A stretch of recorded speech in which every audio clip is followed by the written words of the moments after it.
Morning, Peter.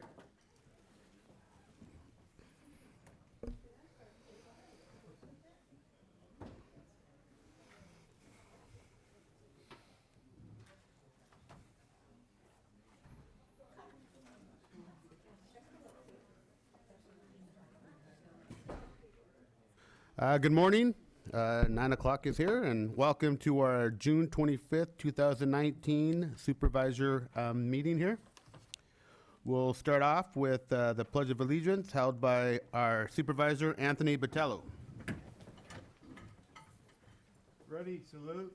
I pledge allegiance to the flag of the United States of America and to the republic for which it stands, one nation, under God, indivisible, with liberty and justice for all.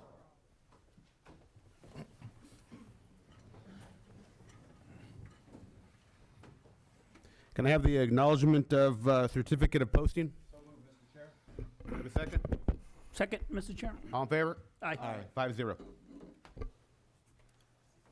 We'll go to the presentations and recognitions.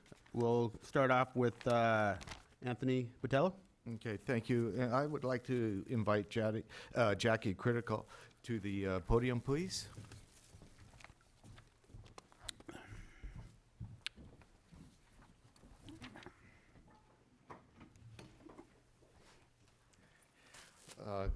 Good morning, everyone.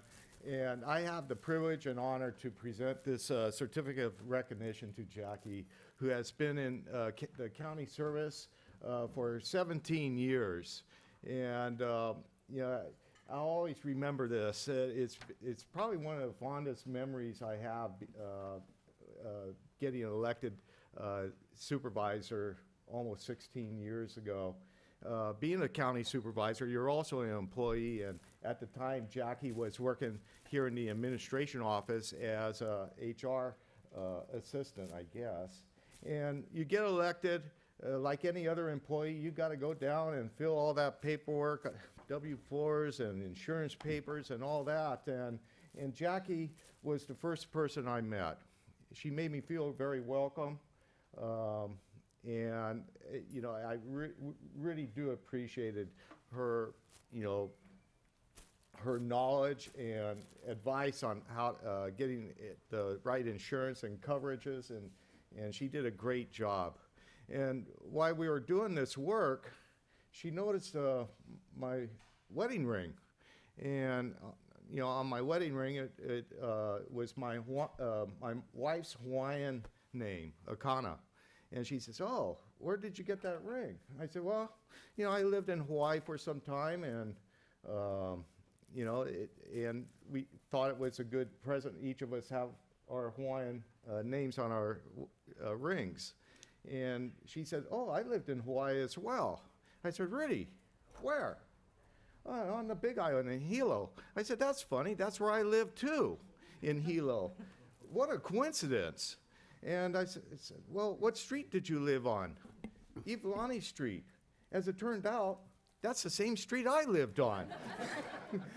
And, you know, I just felt so warm coming to work here, having that knowledge and coincidental, you know, connection. And so I really am privileged to give this to you, Jackie, and wish you the best of luck in your retirement. And with all the aloha spirit that the people of San Diego County and the Board of Supervisors can give. And for those who don't understand what the word aloha means, which I know Jackie does, I think she might have had my aunt at Waikea High School who taught Hawaiian, is that it's not just hello and goodbye, but also love and mercy, compassion, and affection. And may that always be with you wherever you go. Mahalo for a job well done. Thank you. Thank you very much. I appreciate it.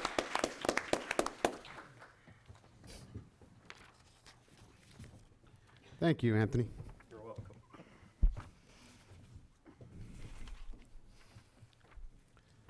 Now we'll move on to public comment. If you wish to speak on a matter which does not appear on the agenda, you may do so during the public comment period at the beginning of the meeting. Please complete a speaker card and provide it to the clerk of the board prior to the meeting. Except as otherwise provided by law, no action shall be taken on any item not appearing on the agenda.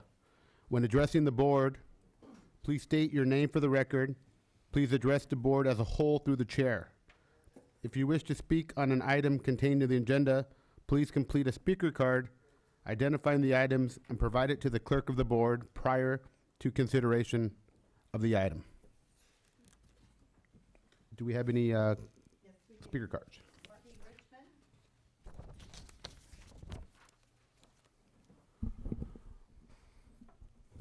Welcome back, council member. Haven't seen you in a while. Good morning, everybody. Marty Richmond from Hollister. We actually got finished last night before 1 a.m., and so I managed to get myself here, and my car remembered how to get here because I come to the COG meeting here. Anyway, I speak only for myself this morning, not for the city council or anyone else. I see all this chatter going on about the commercial nodes on 101, and I was around when it was put into the general plan, so I want to remind everybody what the purpose was. When it came up toward the end of the general plan, if anybody remembers, right toward the end, someone said, let's do this. You know, the intention, as I remember, was never to build every one of those places where the red circle was. The idea was that we didn't know where a good spot would be because we hadn't done an analysis and we hadn't run an EIR or anything. So what we did is we picked what we thought were the 5 spots that might work. With the intention of doing 1 or 2. That's the way I remember it. In fact, it was intentionally, we skipped 25-156 to protect San Juan Bautista's economic interest. So we did that.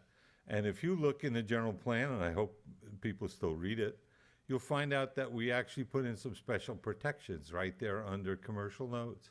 It says that they were supposed to be put in with the respect for the land and the environment, and for the county scenic beauty and all that stuff. So they were never intended. I read all about this destinations and Disneyland and all that. They were never intended. That was never the intent. The intent was to put in unobtrusive service areas, 1 or 2 in the entire along the entire 101. We just didn't know which 1 or 2 would be at the time because we hadn't done an EIR and everything. And that was what we were supposed to do. And I hope we don't lose sight of it because after all, it only had one intention. That was to pick the pockets of the people driving up and down 101. Let's be honest about it. So that was the economic development. It was never going to be a destination. That's the way I saw it. That's the way I understood it when I supported it at the time. And I hope we don't lose sight of that. I know things get caught up in these things. Please don't put it near my house, and we don't have enough water here, and all that. But it was never going to be some big deal. It was supposed to be subdued. You know, we're very subdued here in San Benito County, so we would want some subdued operations there for commercial node, and unobtrusive and efficient and a good service to our friends using 101 and to our own folks. Thank you for your time. Thank you.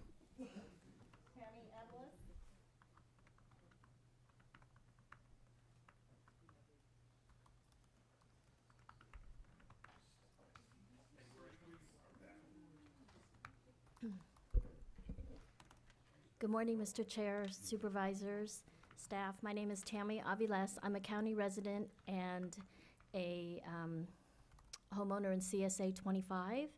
And I just wanted to say thank you to Supervisor Gillio for his work on our CSA monies, and the staff also for their research. And we look forward to resolving our issues with our CSA.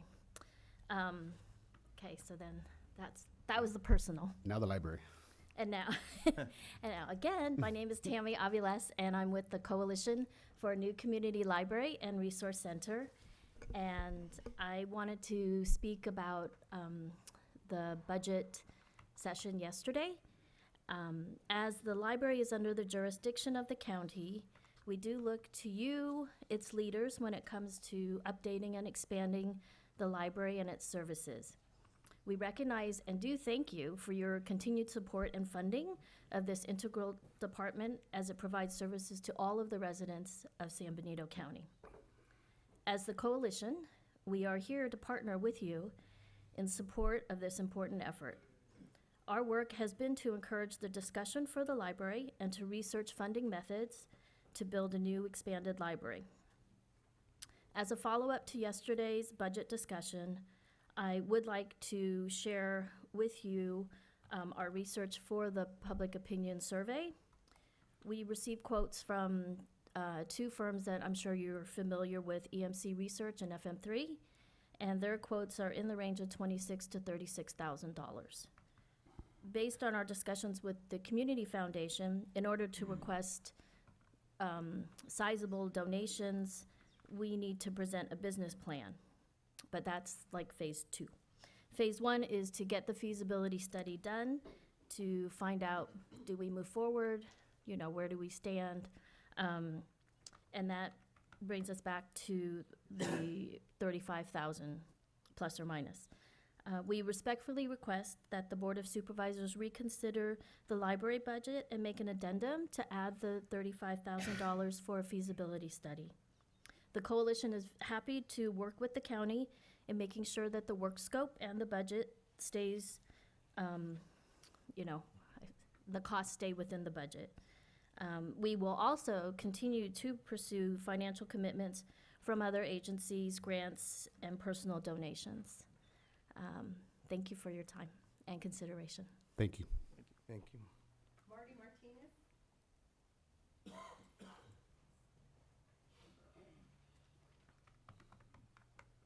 Hey, folks.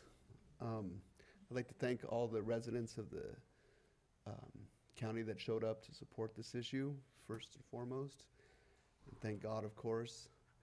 And the council members, thank you for your initiatives, that you're putting forth the efforts to open San Justo. Since this is on the agenda, can we talk about it Oh, when sure. the time Yeah. comes? I'm sorry, That it's, really called me up, that's why. I was I'm sorry about that. Oh, I'm sorry. Sorry about that. My apologies. But when we bring the agenda for the San Justo, we'll allow you 3 minutes. Gonzalez? It's on the agenda. It's on the same thing, okay. Susan Logue?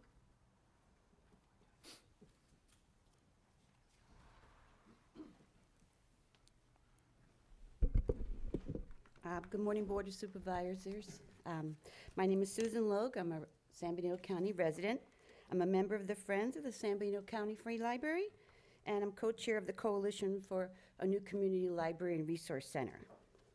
I'm here to speak to you, not as a friend, but as a coalition member. I was not able to be present in yesterday's meeting, the budget meeting, because I'm working in the mornings, so today I took the morning off so I could be here. As regards to the background, the coalition has been meeting for approximately 3 years. We meet once a month and have probably 30 or 50 members. Our mission and vision statements are available at sbcnewlibrary.org. In regards to our outreach and community meetings, we've been meeting with the everylibrary.org for about a year, and they've been serving as our free consultant.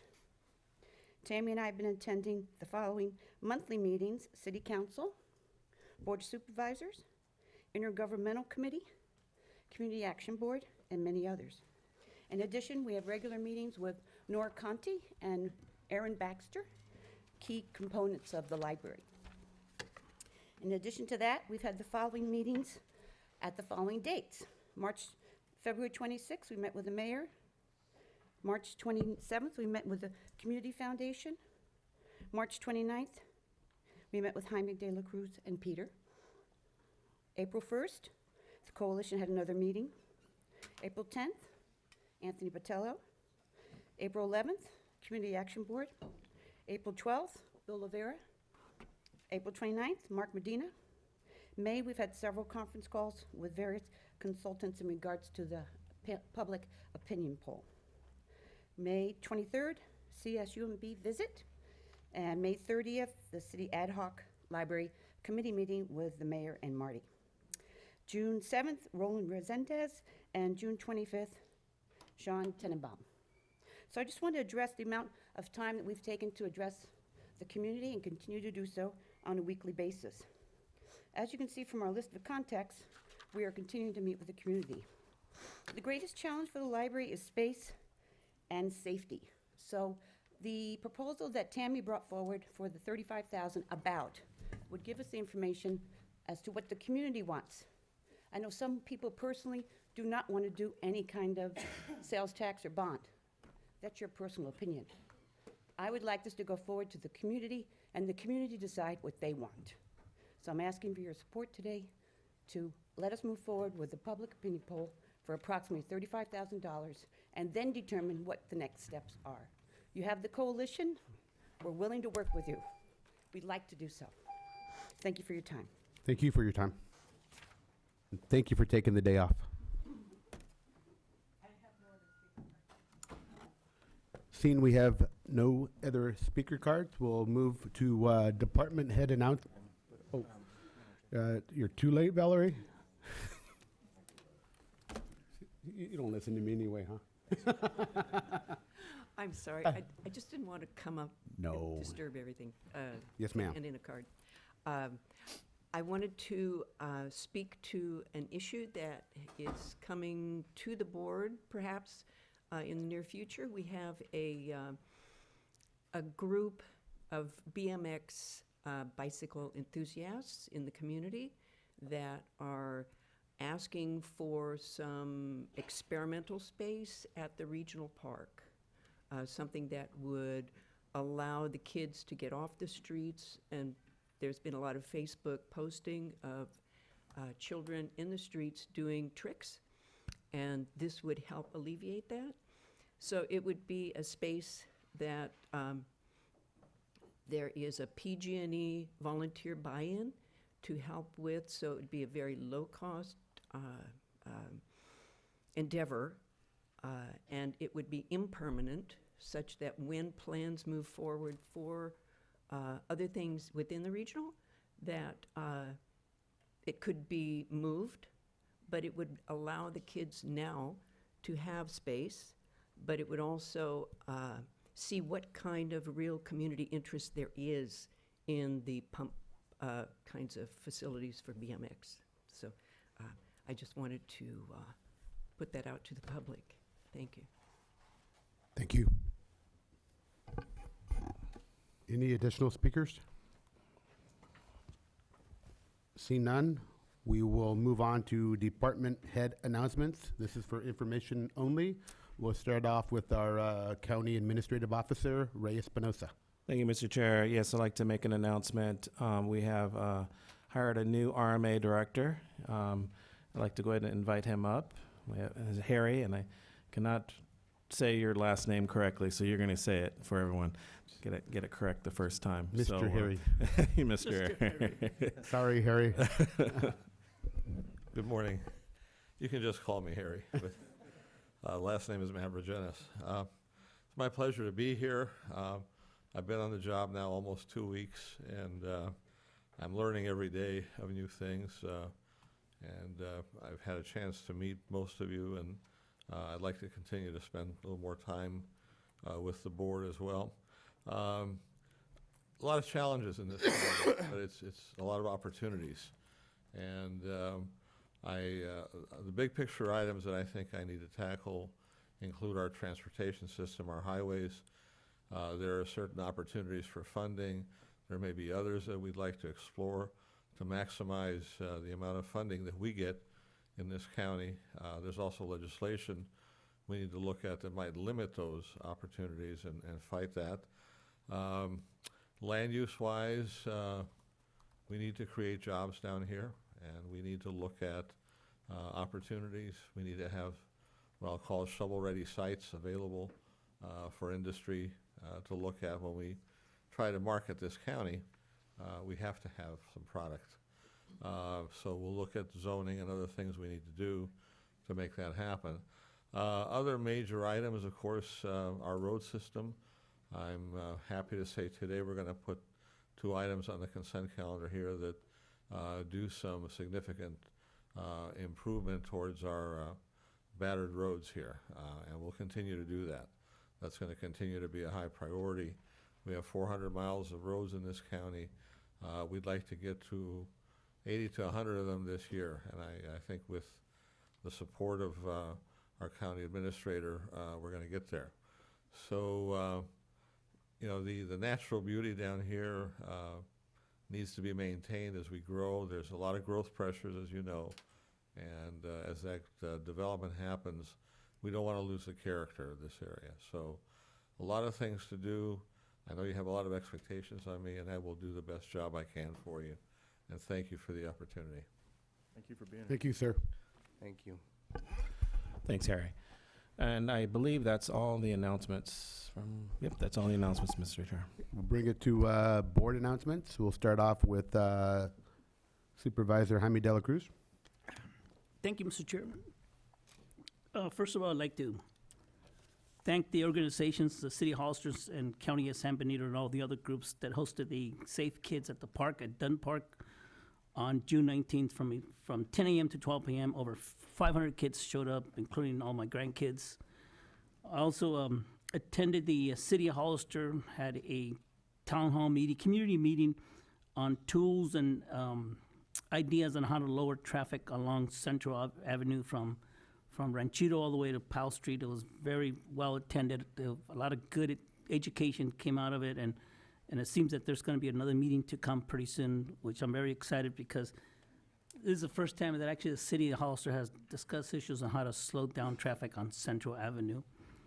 On June 23rd, Mrs. Chair, I had a town hall meeting within my district to discuss facilities such as parks and addressing the Buena Vista Road, knowing that North Street extension is going to open up, so you're going to see a lot of traffic going from east to west to 156 to Highway 25. A lot of my constituents along Buena Vista Road understand that that's going to become a major issue, and so I was there to listen to their needs and the concerns. And potholes, if you fix potholes on Buena Vista Road, that will become a racetrack. So potholes and some other type of speed mechanism should be considered in the entire package. I also heard about the roads within their city limits and a lot of traffic going through their neighborhoods, that somehow when you start improving roads or you start blocking those roads, then cars will find other ways to travel through the less traveled roads, and that becomes an issue for a lot of homeowners who live within cul-de-sacs or small neighborhoods. Also, Mr. Chair, I'd like to thank Ray Espinosa and Stewart for educating me on this year's budget. It was very smooth. It went very well. And Mr. Chair, thank you very much for hosting a very well-rounded budget process. And that concludes my report. Go to Supervisor Jim Gillio. Thank you, Mr. Chair. As you know, my reports are long-winded, so I'm going to keep it brief today because we have a busy meeting. Got 2 minutes. Thank you. I'll talk quickly. SB 277, we learned about this. Thank you, Director Gilbert's in the audience here, and I really appreciate you bringing that to my attention. I learned about this last Thursday. SB 277, in generic terms, a 10,000-foot view is a effort to change the funding under SB1, and what that means is currently 50% of our funding is formulaic, depending on how many roads, miles you have and how many people, so that sort of thing, and then 50% is competitive. There's an effort afoot from the larger counties to change that to more competitive, more formulaic structure, so they'll get more money than the small counties. So we're watching this very closely. I had a conversation. I really appreciate Senator Caballero taking my call last week, and I believe they're having a conference call about it later this week. And I just would like to, again, I think you guys have heard me say this probably at every single meeting I'm at, every public gathering. This is a critical issue for us as far as the competitive funding. We rely on this, and if we lose that amount of funding, it's going to hurt our efforts to fix our roads. So as we're out and about, and as our community members are out and about, please think about that. And it sounds like a issue that, Jim, you're crazy, don't worry about it. But it's one of these things that if it happens, it's going to impact us greatly in the future for our SB1 funding. Please think about that. SB 277, that's moving very quickly. We hear rumors that they're looking to get it passed in July. So it's coming quick. Saddle Horse Show, on to some good news this weekend, 6/28 through 6/30. I hope everybody can make it out to Bellotto Park. Beautiful area and a beautiful event. I had a meeting with the BMX bike folks last week. We met down at the downtown here, and then they rode out to check out the county park area. Valerie, I really appreciate your comments up here. I think that's something that we should explore immediately, is a temporary usage of some space out there while we're figuring out what we're going to do with that regional park. That's what they need. They just need some dirt, they need some space, and we need to figure out a way to cover the county's liability in case somebody falls and gets hurt, something like that. So it seems to me that something I can get behind and support right away as a temporary measure, obviously, because we have a plan for that regional park out there. So if I can be of any assistance to anybody, please let me know on that. Tonight in downtown Hollister, we have the roundabout meeting, the famous 15625 roundabout. This is something that COG has been talking about, Council of Governments, for the last, I've been on there 2 years now, roughly. And we've opposed this. We've asked Caltrans for some other alternatives, some safety measures. You'll see out there now they have some bigger lights. We're asking for rumble strips. We're asking for whatever we can do to maybe take those funds there and allocate them towards the overpass that will be coming with the Measure G project that's scheduled out there. So if you have concerns about the roundabout, tonight is a good time to talk to Caltrans. This is a Caltrans project, not a San Benito County project, and it would be great for you to express your concerns or support there if you do support that. Thank you, Mr. Chair. You're welcome. Is there a way we can put on the calendar the BMX conversation for either July or August? Yeah, we can do that. We can put that on. I know today we're going to be discussing the master plan, the park. Okay. So that's going to actually, we're going to be discussing the whole park. So Okay. we could probably talk a little bit about Perfect. it then as well. Perfect. Supervisor Anthony Batella? Thank you. I don't have a whole lot. Item 44 on the regular agenda is probably the most important thing we have to talk about that would consist of the majority of my report.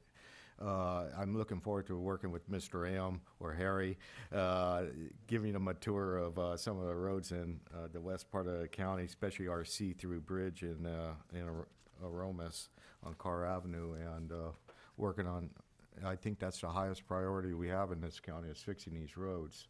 So you said all the right things. Thank you. Supervisor Peter Hernandez. Thank you, Mr. Chair. So June 13th, I was part of an emergency preparedness meeting with the County Office of Ed, was basically hosting it. It was a multi-agency plan. The whole goal was basically to figure out our I think it's based off of a SWOT type of analysis, our strengths and weaknesses. And so, you know, we brought up, it was good topics, a lot of good conversation. Ultimately, it's addressing the most vulnerable areas of our inability to work together, or maybe even inefficiencies where we're not understanding each other's role in the way that these things play out. And obviously their focus is the schools are the most vulnerable elements of our community. They have a large population of youth, and and just, you know, knowing what to do in the response is really, really critical. And, you know, as they stated, between the first 48 hours to 2 weeks is usually the period where the community really struggles, because that's the point where you know, CAL FIRE, the fire department, are basically coming up with an incident command process where they're, you know, it's basically off their truck to try to pull resources from outside, from the state, from the feds, to support our community in the time of need like that. So, and I appreciate Supervisor Guillo mentioning, you know, basically he was the one that first spoke, and one of the elements he spoke on was the cutting of fiber in San Jose, and we didn't realize the extent of that damage that would happen as far as communication goes.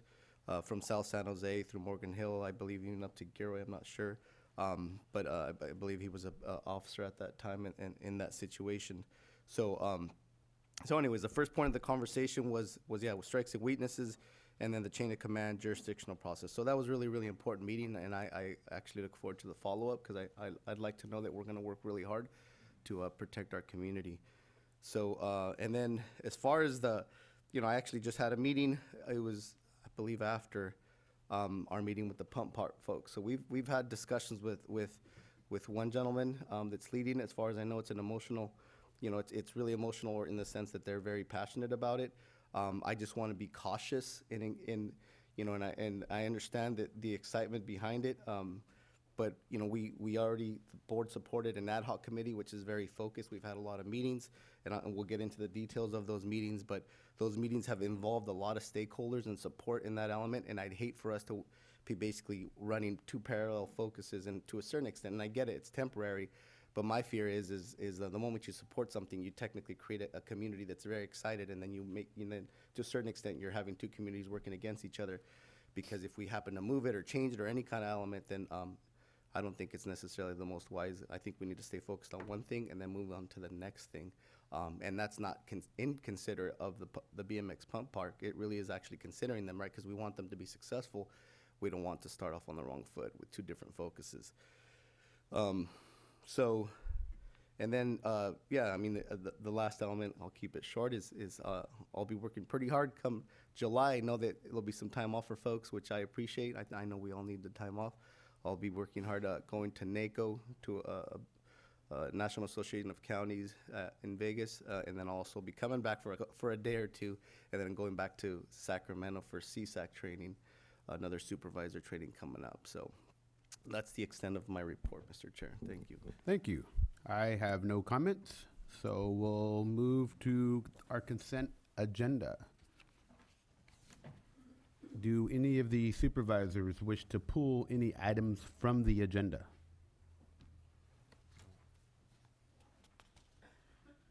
Seeing none, I will pull item 33, 34 at the request of the Sunny Slope School District, or not, I'm sorry, Sunny Slope Christian Center, and pull number 36. Is there anything else that needs to be pulled from the public? Okay, so we're pulling 33, 34, and 36. What's the wish of the board? Mr. Chair, I move that we approve the consent agenda as amended. Second. All in favor? Aye. Aye. 5-0. We'll start off with 33 and 34. The 33 and 34 are pretty much similar. What the background on that is, you have a entity, the Sunny Slope Christian Center, that is expanding their footprint. And one of the questions they had dealt with the reimbursement agreement. The reimbursement agreement itself was, I believe it was for $14,052 in $14,284. Okay, exactly, and 48 cents. But what we're looking at here is on the second part of this, they asked for another $10,000, and we're just trying to figure out what that other $10,000 is for, knowing that we have a quote, we have a contractual agreement for the $14,000. Is that correct, sir? That could include. Yes. Yeah. Is that necessary? Yes.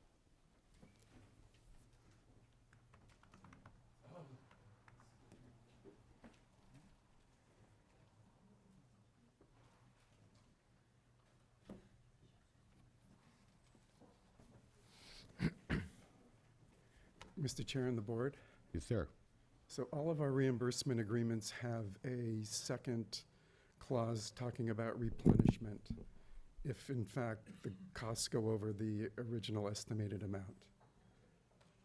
So it's not anticipated that it would go over, but in case it does, then there is a mechanism that original deposit can be replenished. Well, in this case, there is a contractual agreement between both parties for the 14,000 and some change. What would cause that to go over if you have a contractual agreement between two parties?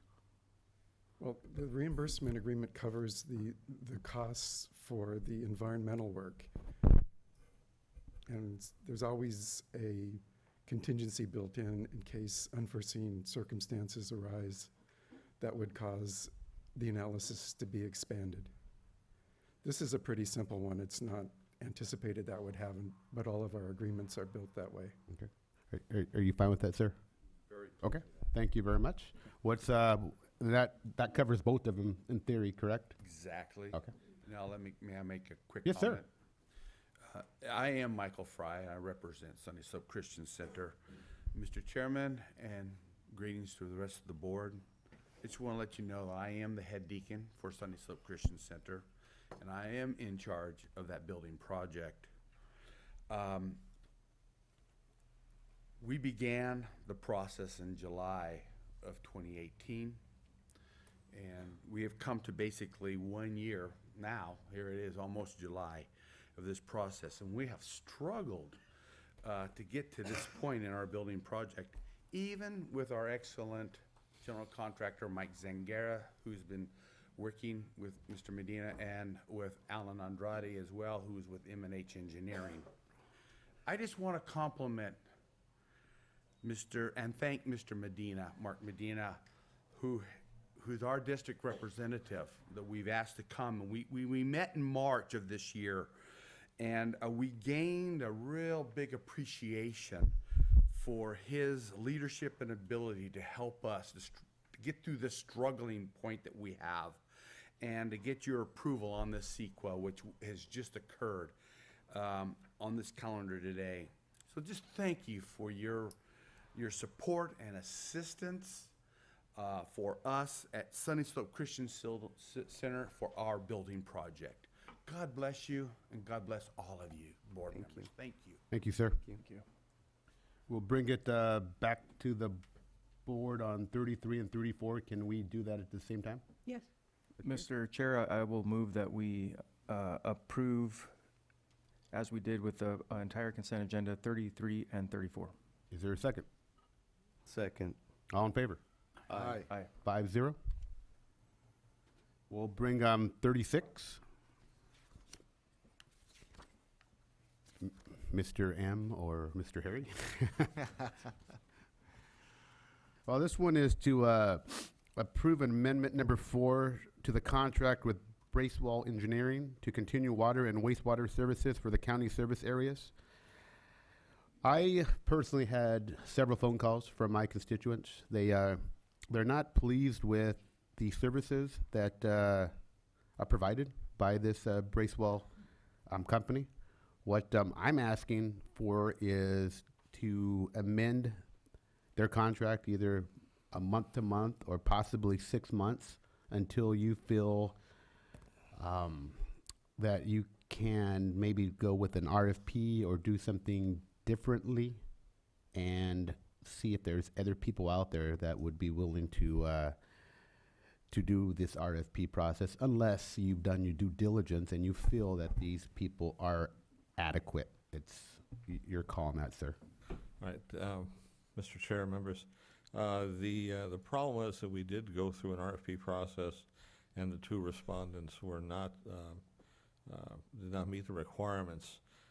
We fell back on the firm that was doing the work now, and shortened the term to a year in order to give us an opportunity to go out with another RFP that would be satisfactory, and have the community input. So if the board wishes to shorten the time, I think we can. The contract's already set up for a year, I believe, but we can, if the board wishes, shorten it. But I want to make sure we have adequate time for the community to have its input. And we sent a communication to What is adequate time? Is it 9 months? Is it a year? Is it? We felt a year would be more than, it would be safe. Okay. And in the meantime, services wouldn't be interrupted. And the other question is, you said requirements. What requirements did the other 2 entities not possess? I believe one of them was late, and the other one just was not responsive in the details. Okay. Well, I'm, at your request, I'm willing to keep it as is for 1 year, knowing that we will go to an RFP in depth next year.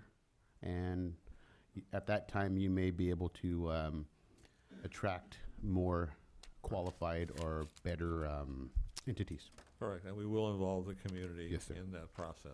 Thank you very much. That's the important part. Yes, sir. If I may, as well. So one of the things that we were discussing is potentially looking at separating the water and wastewater when we actually go out. So it'll hopefully will entice more opportunity there when we actually go out. Just want to make sure the board is aware of that. Thank you. Is there any public comment? Seeing none, I bring it back to the board. What's the wish of the board? Mr. Chair, I agree with your comments and your assessment. I also had concerns from my district, and with what I heard from Mr. Mavrogenis, I am very happy with that, and I look forward to writing the RFP in such a way that we make sure we get as much interest as we can, and if there's no other comments, I'm prepared to make a motion. Any other comments? Make your motion. I move we adopt number 36 for the year contract. And I'm going to second. All in favor? Aye. Aye. 5-0.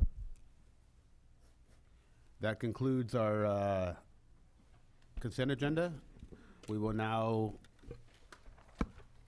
go into public hearing. Okay, as far as item number 41, the development with that is that the paper did not publish a summary of this ordinance, even though it was sent to the paper by the schedule. So it would cost approximately $10,000 to publish it in full. Our recommendation is that it be postponed and that we bring it back at a future board meeting after the summary's been published. And in that interim period of time, we might make a further tweak with the ad hoc committee to address the ability for a laboratory to do both cannabis and hemp testing at the same time. So we'll work on with the ad hoc committee of possibly making some minor amendments to this ordinance as well. Is that But- 41 and 42? No, just 41. 42 will proceed today. So if that's the agreement of the board, otherwise the board could adopt it today if it wishes. The approximate cost of publishing it in full would be $10,000, and then we could also go back and make the tweaks to the ordinance as part of a separate ordinance. So that's the choices of the board. But due to the fact that it wouldn't be effective until 30 days after adoption, I think that most of the growing season for this year, since this ordinance is primarily a registration and cultivation ordinance, I think that there's not a sense of time urgency to get it adopted at today's meeting, and that we could bring it back in August. Okay, is there any public comment on this?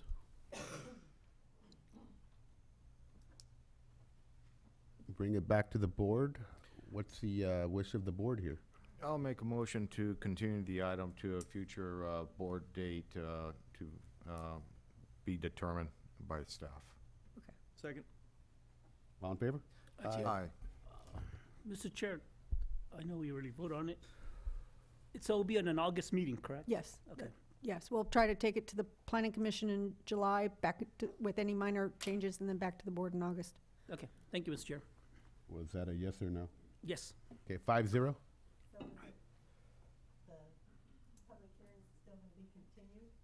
We'll renotice it. We'll have to renotice it anyway. This takes us to our second public hearing, the continued public hearing from June 11th. Adopt the new proposed ordinances. Yes, we brought this back.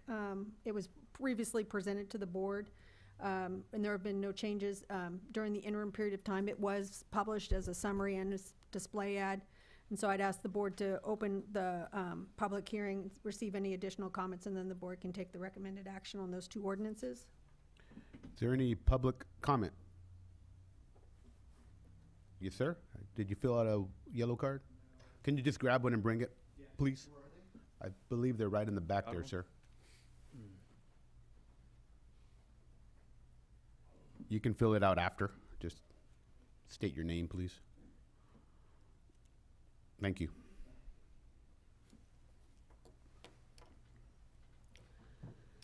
Hi, my name is James Keener. I rent from Josh Watt, 2400 San Juan Road. We're applying for our cannabis permit, and we would like to have a hemp license also for that.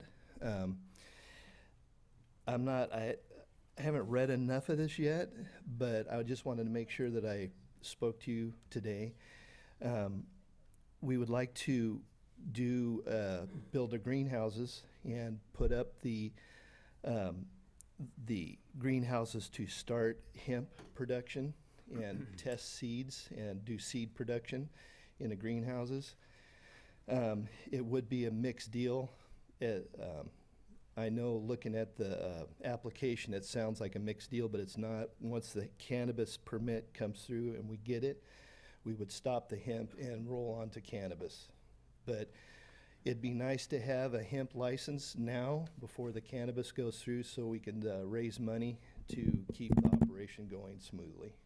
And hemp seeds are a good product to grow and sell.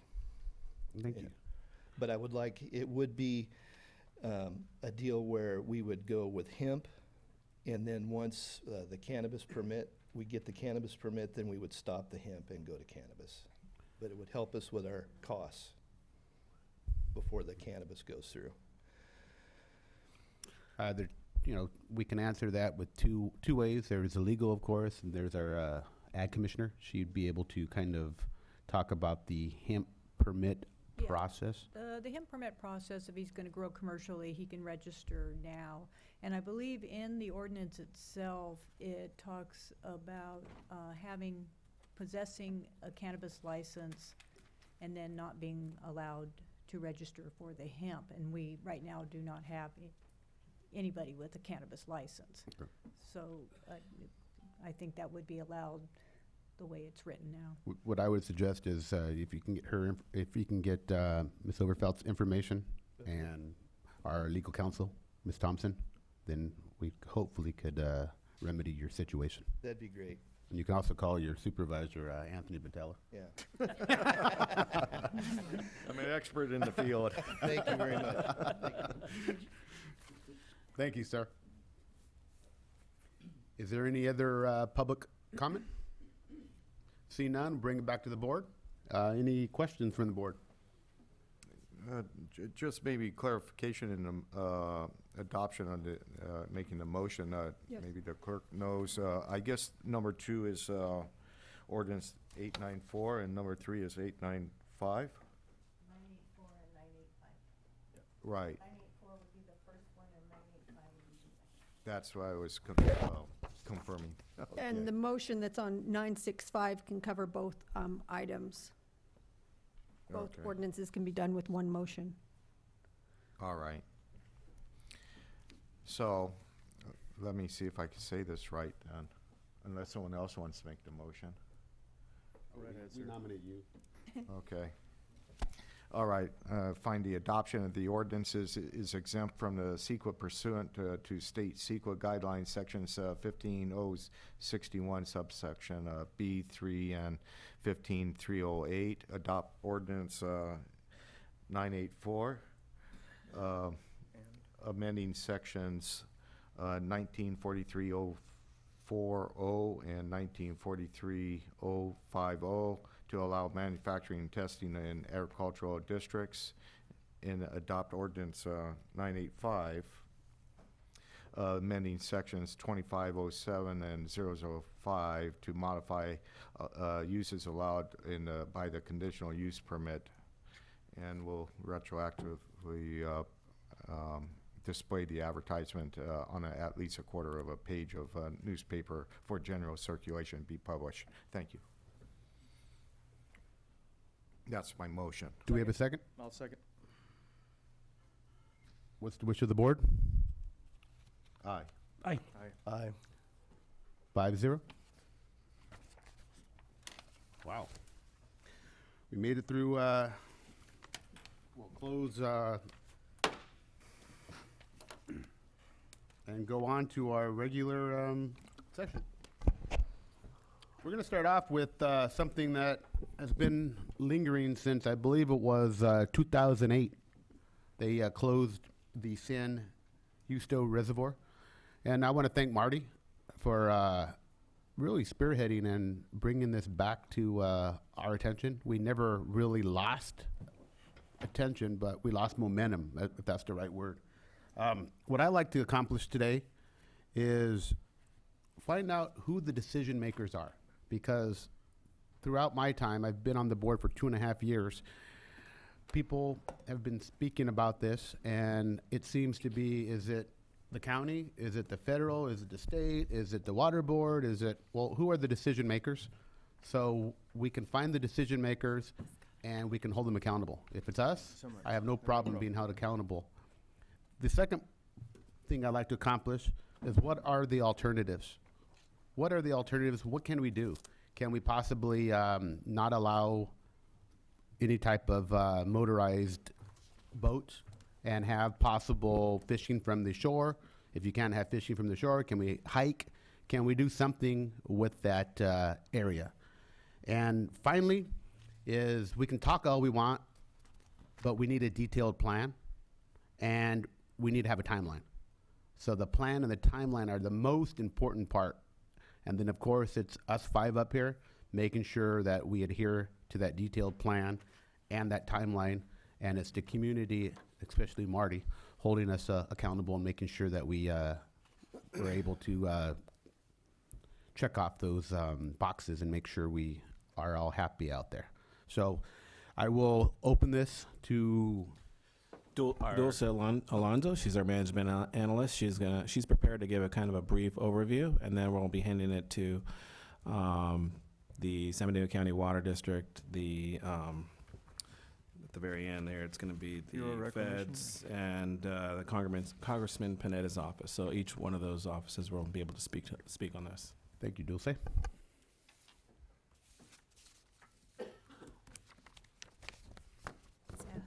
Good morning, board. I'm Dulce Alonso, management analyst with San Benito County, and I think you guys all know that. I just want to briefly go over some events of San Justo Reservoir. Absolutely, yes. So San Justo is actually part of the San Felipe division of the Central Valley projects. And the project started in 1933, and San Justo was actually built in 1985, and is part of this bigger Central Valley project, which extends 400 miles through the central California. And then fast forward to 2008 when the mussel was found in San Justo Reservoir, and because of that, it was closed to prevent potential spread of the invasive spread. And then back in 2013, the board adopted a resolution urging federal support of the eradication of the zebra mussel. And so next slide. What I want to make clear is that the county does not own San Justo Reservoir. It's actually owned by the U.S. Bureau of Reclamation. San Benito Water District operates the water within it. So, say that again. Who owns it? Who owns the actual land itself? The Bureau. The Bureau. Yeah. And the county did enter an agreement sorry, I totally skipped that part. In 1985 with the U.S. to do the management of recreational activities. So that's the county's role within this whole piece. Here's a picture from May 27th, 2008 of the exposure of the mussel. And this was actually taken by San Benito Water District. So you could see how it latches on the rocks and spreads. Here's a map from the U.S. Geology Survey. This was updated in January 28th of 2019. And California, specifically San Justo, is the only location in California that has this particular type of mussel. If you look on the East Coast, you can see the eradication and spread of it. It was actually introduced at the Michigan Lake, and you can see how much of an impact and how much it's spread on that side. So we definitely do not want to do that in California in our ecosystem. And then also, if you go on the website, you can click on different states and see where it's been infected with zebra mussels. And the website is the U.S. Geological Survey. But on here, you can see there's been 2 incidents of mussels reported in California, and they're both within our county. One was in 2008, and it was at the San Justo Reservoir, and the other was in 2012 at the Hollister Pump and Richmark Golf Course. So fast forward to where we are today. Bureau of Reclamation has done has their final draft of the feasibility erection plan that has gone through peer review. And I have Daryl here from the Bureau of Reclamation, and he can go into much more detail of specifics within the plan. But just kind of the main areas within the plan include drawing down the reservoir, applying potassium sodium to the reservoir, doing a flush, charge, and hold treatment for approximately 45 days, and then continue to monitor for mussel activity within San Justo. So this image was actually through Google, and it was updated, I believe, in 2019, according to the satellite image. But in order to implement the plan, there isn't a current cost, but the last discussion of cost was estimated roughly $3 million, with an ongoing $100,000 per year to monitor, which would have to continue for the life of San Justo being open to the. So next steps that the Bureau would have to take would be to apply for chemical permits. They would have to update the cost-benefit analysis, go through an acquisition process, RFP, for a contractor to implement the plan. There would also be evaluation of contracted work, and then finally continuing to monitor the activity. So I'm actually gonna invite So we have somebody here from the Water District, Gerald, and then we have somebody from Panetta's office also here. But Gerald, I would like to invite you to give an update. But thank you.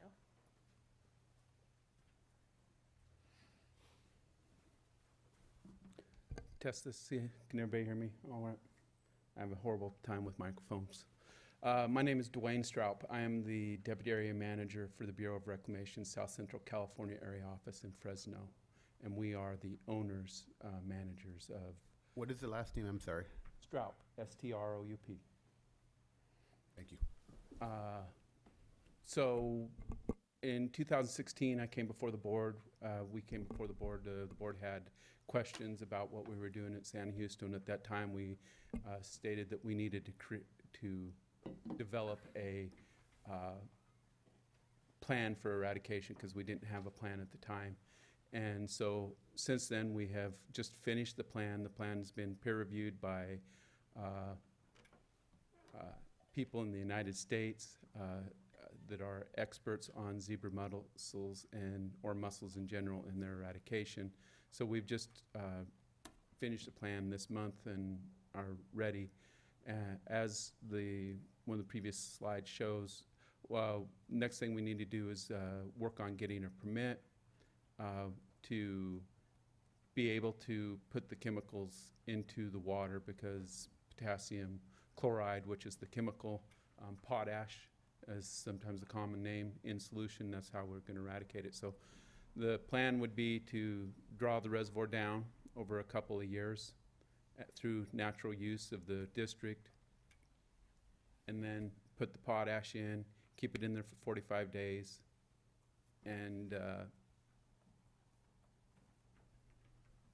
hopefully, towards the end of the growing season. The best time to do it would be during the middle of summer, but that would severely disrupt agriculture in the area here and would be extremely expensive.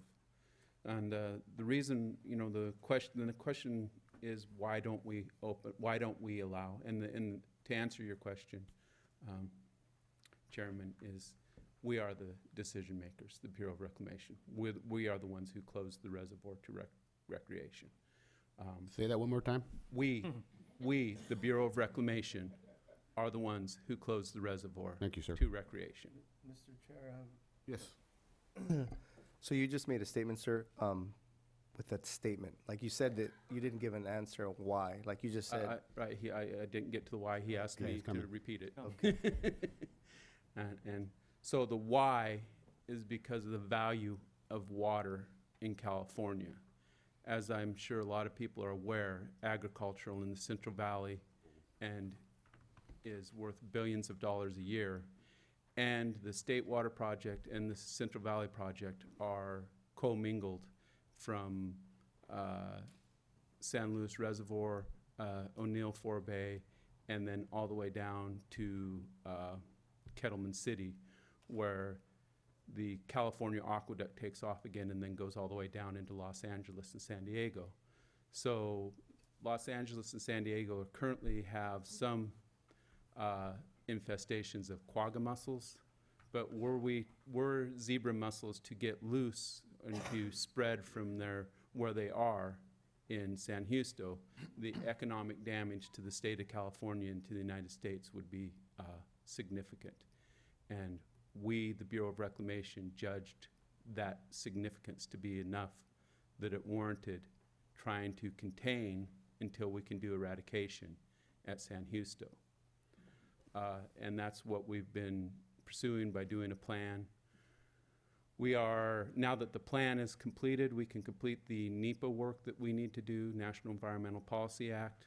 That work is significantly completed. We just need to check to make sure that what we've said in our environmental review is the same as what is in the plan, that any changes that we've made due to peer review did not change the plan significantly, which it did not. So we're confident that the environmental document is nearly done. And then now we are operating under the presumption that the funding for implementing eradication is going to come from the federal government, and that we will get money from that for that. So we are going to start preparing the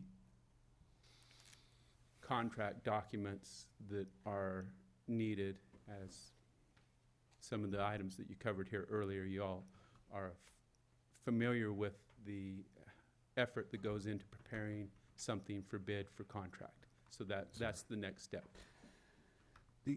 I guess, one of the questions, who are the decision makers, that was answered. This goes off from the fishing part or the hiking or using it as a recreational area. Need to look at Barbara and Ray. Is it, on our property tax, we do pay an assessment, is that correct? San Felipe Water Project, is that what you're referring to, Mr. Yes. Chair? I think that's for the infrastructure and the piping system, but I could be wrong. We have to ask the water district. Yeah. So, okay, I just wanted to clear that one up, but I can figure that out myself. What are the alternatives? Can we use it for hiking? Can we somehow collaborate together and try to figure out how we can use this recreational area? Rather than, if we can't do it for fishing, if we can't do boating, or can we just do fishing and leave the fishing poles there, rent fishing poles and something of that matter? San Justo we're fortunate in that the infestation happened there because it's an end of the system reservoir, so it doesn't feed into other water systems. The only vector for transferring zebra mussels, only vector we can imagine for how zebra mussels got into the reservoir is through human activity. And human activity is the most likely vector out of there. And what do you mean by human activity? Human activity, fishing, boating, any sort of water contact. If somebody, tainted bait is oftentimes a vector for bringing in mussels. So the bait is grown in an area that has mussels and then sold somewhere else or moved somewhere else, excuse me, and that's how frequently they get transferred. So if we were able to have a group or have a entity control that San Justo Reservoir and none of the fishing or whatever is to leave that site, would you be willing to talk with us and try to figure out how we can accomplish that? I'm not sure how to answer that. I'm not sure. You can answer it by saying yes. I'm not sure I personally have the authority to answer yes or no.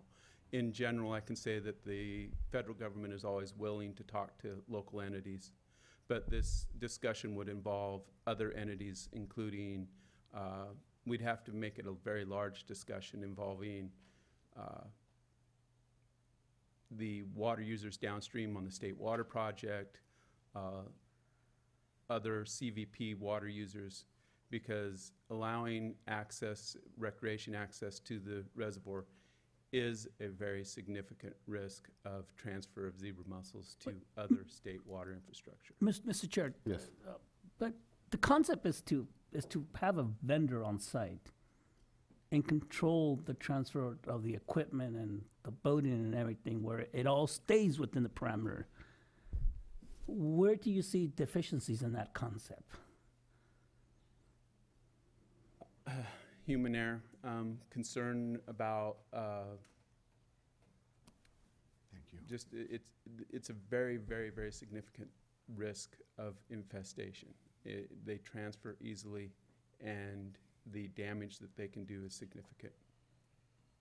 And we have judged to date that the best solution short of eradication is to isolate the reservoir from recreation. Supervisor Bertello? Yeah, thank you. Mr. Straub, thank you very much for coming here today. I know your agency's very busy. As you could see from the turnout of the community, it's a very important facility for us. And this board, our county has been working quite some time on trying to encourage some way to get it back open to the public, and it appears that you're working towards that direction. And my question has been for a number of years now. It has been years, and that's why the patients it may seem real thin. More than two handfuls. Yeah, exactly. And but in your own words, the significant damage that it could cause to other waterways, the significant damage that we have had at San Justo, the impacts on recreation, and has been immeasurable. We've had a lot of businesses affected, but with that being taken into account, shouldn't there be a little bit more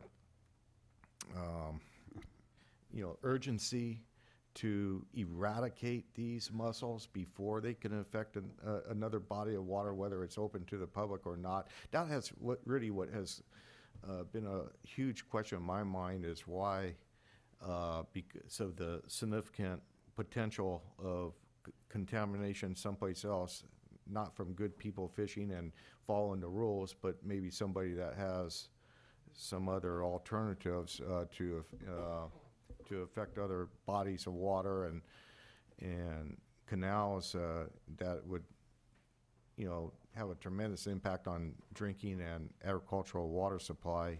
Shouldn't the federal government be kind of moving a whole lot faster to deal with this issue? That could be a possibility. I know that in 2016-17 we did field trials where we went out and had a trailer out there and pulled water from the lake and grew the zebra mussels in the water, and then tested the effects of temperature and other water quality parameters on the eradication so that we could see if we developed a plan, if it had a chance for success. That's how we know that the warmer it is, the better the chance of success, the more active the animals are, and the better the chance that we will have success.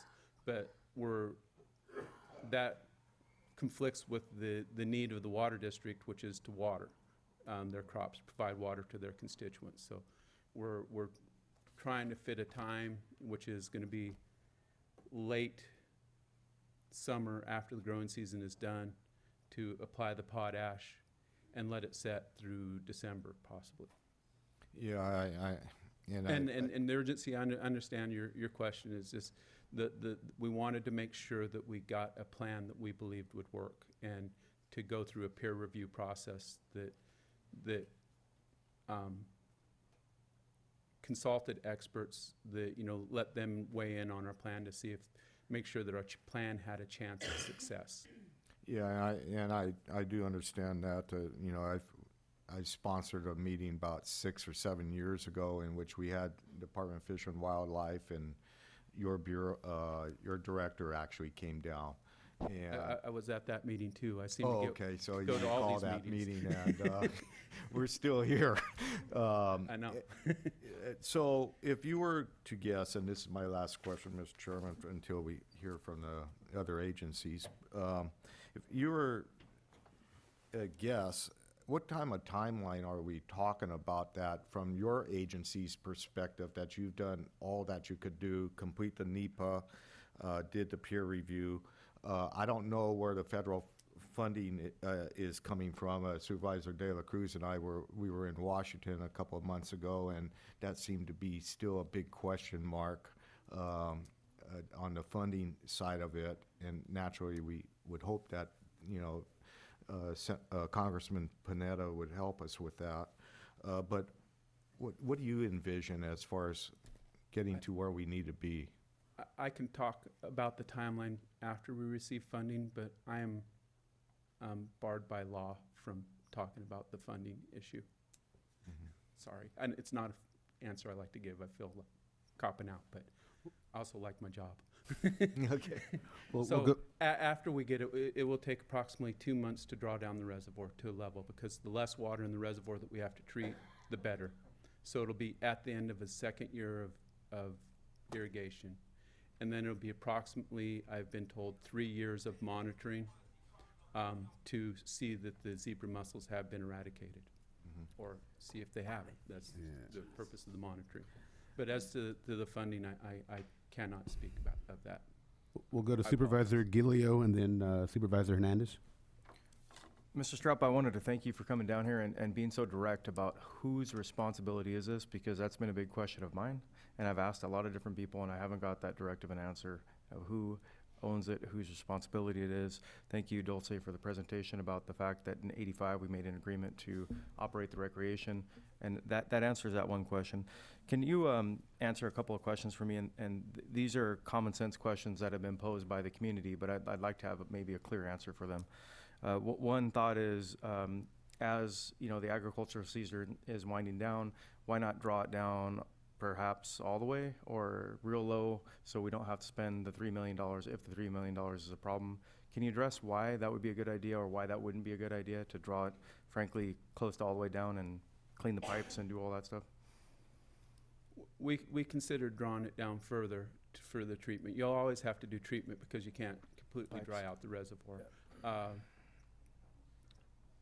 We're trying to, we had discussions on this issue, and the discussions focused on, is it better to draw it down and treat less, or is it better to keep it up where we can treat the distribution system? Oh, okay. And I'm not sure. I'm sure of the answer we came up with, which was to treat the distribution system, so to have it high enough that we can treat the distribution system. However, that is part of why when we put the request for proposal, we'll look at what the contractor comes back with for their suggestion of what would be best for treatment. You know, this is our plan, and our plan will be provided to a potential contractor for them to develop a proposal to come back to us that we would evaluate. Okay. I'm looking at the USGS map that was presented in our presentation here today, and I see that the Mississippi River Valley is pretty much completely infested with these mussels and also the larger mussel as well. How are they dealing with recreation in these areas? Is this something that is unique to us, that we just bar it 100% because we have so little infestation and we want to really lock it down to that area? And do they allow recreation in all these other areas because it's just out of control over there, or what? Do you know anything about how they operate over there, or what the difference is between them and us? Obviously, we don't want the infestation. We need our water system clear. I'm just curious to see how they handle that. I can't answer questions on whether they, both Bureau of Reclamation does not have property in those areas, and I have read books on it, but I'm no expert. And I know that the San Justo is, like I said, we were fortunate that the infestation occurred there because it does not feed into other water systems. So there's, no way for water that's traveling, for better word, downstream from San Justo to infect other water systems. Okay, and then two more questions, Mr. Chair, and then I'll stop here. The first question might be a quick one. What's the obviously Google told me the answer, but for the crowd, what's the life cycle of one of these mussels? Like, let's say an eco-terrorist wants to go out there, I think that's what Anthony was referring to, or anywhere else, and grab one of these mussels and plant it somewhere else. Unless you keep it, in an environment where it can live. If it, let's say it attaches to the bottom of somebody's tackle box as they're headed out, can it live an hour, 2 hours, 3 hours? What's the thought on that? I'm not an expert on zebras. Okay. The deliberate transplantation of mussels is a concern of ours. Right. Yeah, absolutely. I hate to even say it here because I don't want to give anybody ideas, but I know it's out there. I Googled it and it's out there. The final question I'll have is the other common sense question that people ask me I didn't have an answer to is, why don't the mussels, if travel back upstream, so to speak, through our piping system that dumps it into San Justo? Do we have a physical barrier that prevents that? Once again, not an expert, but my understanding is that they don't swim. So they rely on the movement of water to move them. Okay, so push them all in. The water that we're putting into San Justo has a velocity that is pushing them into the reservoir. But no, there is no physical barrier. Thank you. Supervisor Hernandez. Thank you, sir, for coming to this meeting. It's really, really important. I've heard you a couple of times mention that you're not a professional. I understand there's certain elements of your job scope that doesn't cover necessarily understanding the zebra mussel, but it's still. I mean, in my end, I'm confused as far as what the game plan is. I know you, as far as the potash and all that makes sense, but I'm talking about a long-term solution, because the reality is the biggest thing that I'm hearing is shutting it down is the solution, and shutting it down means there's really no local involvement, and that means there's no really partnership in that sense for a solution. And I'm not blaming you personally. I know that there's other elements that are directing you guys as working how you guys are working to solve this problem.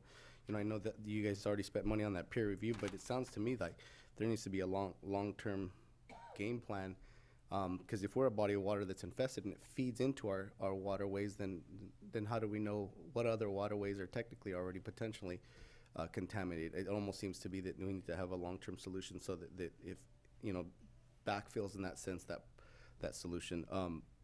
So if we were to if we had a budget that supported this, how could we have a budget from which I doubt you can answer, but from the Bureau of Reclamation or the feds in general to help have a long-term solution where this means that do we do this every season where we have to basically drain it down if there is a certain percentage of zebra mussel infestation, or there's a lot of unknowns, and those questions I think to a certain extent we need to be educated on. Otherwise we're never going to be able to use that body of water, and not using it is to me just not a solution. It just seems to be more of a kick the can down the road kind of a thing.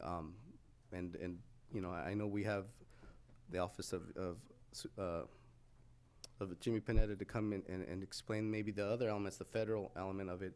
But I really want to get down to the bottom line is, how do we manage this within our own realm so that we become a solution as a partner, instead of just, assuming a whole lot of things. And ultimately that's what's happening, is by default, all we're doing is really creating assumptions, which might not be accurate at all.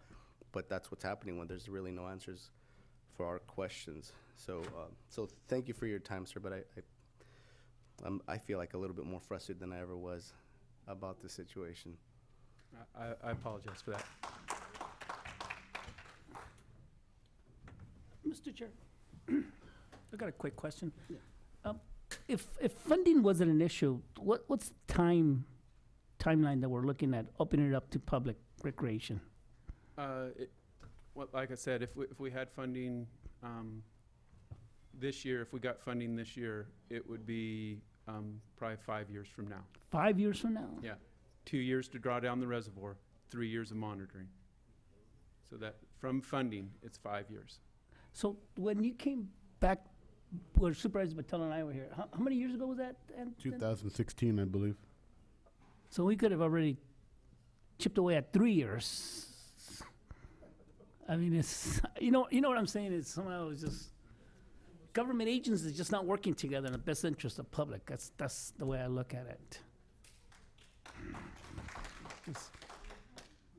I mean, it's kind of frustrating, so. Nothing else, Mr. Chairman. Okay, so before you leave your podium there, it looks like it's very clear the decision maker is the Bureau of Reclamation. Can't even speak English. There's no alternatives, it sounds like. We have not considered any alternatives that have been brought forth. We've rejected them in the past. And then detailed plan and a timeline is from funding, it's another 5 years. Yes. Wow.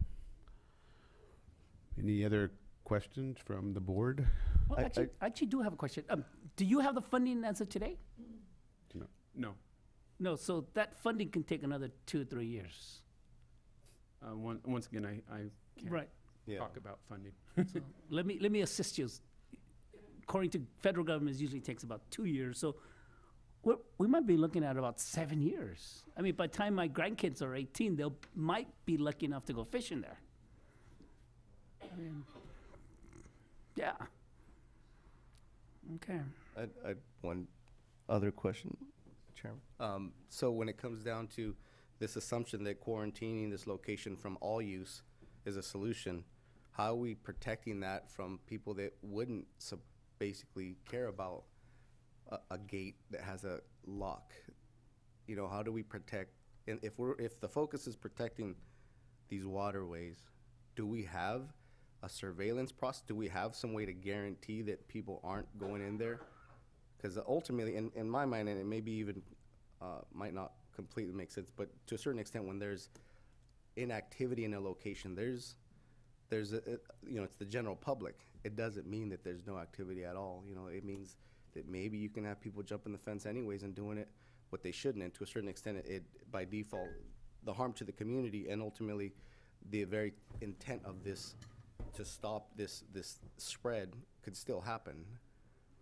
So how do we guarantee that that's not happening? If our goal is to shut this down because that's the best thing, how are we protecting from anybody who would break the law and jump that fence and try to use it? I can't answer that. We don't have one federally. The local water district is the one who operates and maintains the reservoir, and that might be a question better directed to them. Thank you, sir. Thank you.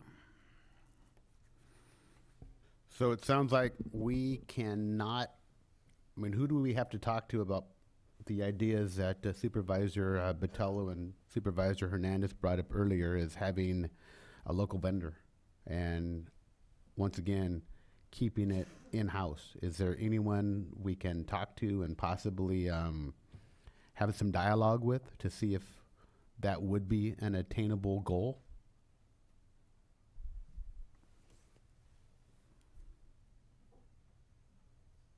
Because, you know, like Mr. Hernandez said, is, you know, what I'm worried about most now is, you know, you're saying we can't go there, we can't do this, we can't do that, but that gate is opened throughout the day. People live in that area. So what's prohibiting people from just going in right after someone goes into the gate? And we haven't seen any different mussels throughout the state of California, have we? Ridgemark? Which is interesting. Was it the pump in Ridgemark you said, right? Okay. Is that a water well pump, or was it? I believe it's on a golf course. I don't think there's too many boats out there. Yeah, it was, to answer that question, it's, this is part of the US geology website, and they monitor and track any activity, and, it was identified in 2008 as a pump in Ridgemark Golf Course. Okay, thank you. But is there anything we can do together and try to come to a hiking area or something different than just fishing? I would suggest that the county reclamation and the state of California would need to work together on that issue. And of course, the county, the San Benito County Water District. Okay, thank you for your time, sir. Thank you. Thank you.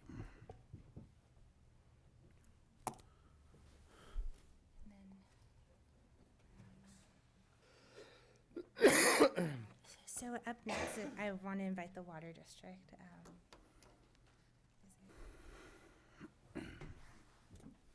Thank you, Mr. Chairman, members of the board. My name is Garrett Hurdle. I'm the Deputy District Engineer for San Benito County Water District. I'd like to start off and say thank you to Dolce and Mr. Stroop for coming today. Their presentations, definitely having the Bureau here to explain some of the stuff from their perspective is important. It's going to shift my presentation a little bit because they have given you some of the information I was going to go through, so I'll skip through it a little bit. But I do want to fill in some of the gaps and possibly maybe give you some more information to help answer some of the questions that maybe you didn't have all the information on. We do operate the San Felipe Hollister Division of the Central Valley Water Project. We're a partner with Santa Clara Valley Water District, formerly. They're now known as Valley Water. That distribution system and system is essentially from the Pacheco pumping plant, which is on the west side of San Luis Reservoir, all the way over the hill to Costa de Fruta. And then from there is a structure called the bifurcation structure, where it splits into two different conduits, the Hollister conduit and the Santa Clara conduit. Within that structure, there are some physical barriers that have been put in place to shut down the Hollister conduit so that the mussels would not have any capability of going back into the system. We've added a secondary valve so that if one of the valves leaks, there is a secondary one to ensure that there is no water flow back. I'm going to show you guys a map here. Mr. Chair, real quick, what was your name again, sir? And you Garrett said Hurdle. Garrett Hurdle.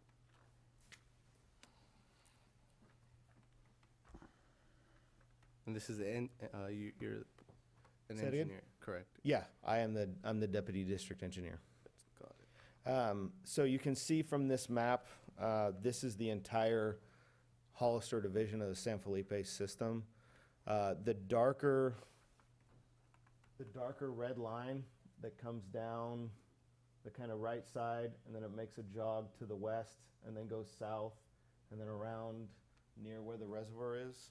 That is what's considered the Hollister conduit. That's the main feed line that feeds the entire distribution system that connects up with San Justo.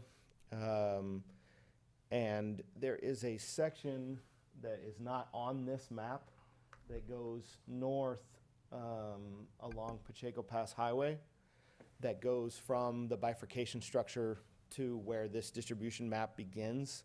And that is a section of pipe that there is no potential flow in what would be the northern direction. So that's another physical barrier that's in place to keep the mussels within the distribution system going that direction. I think there's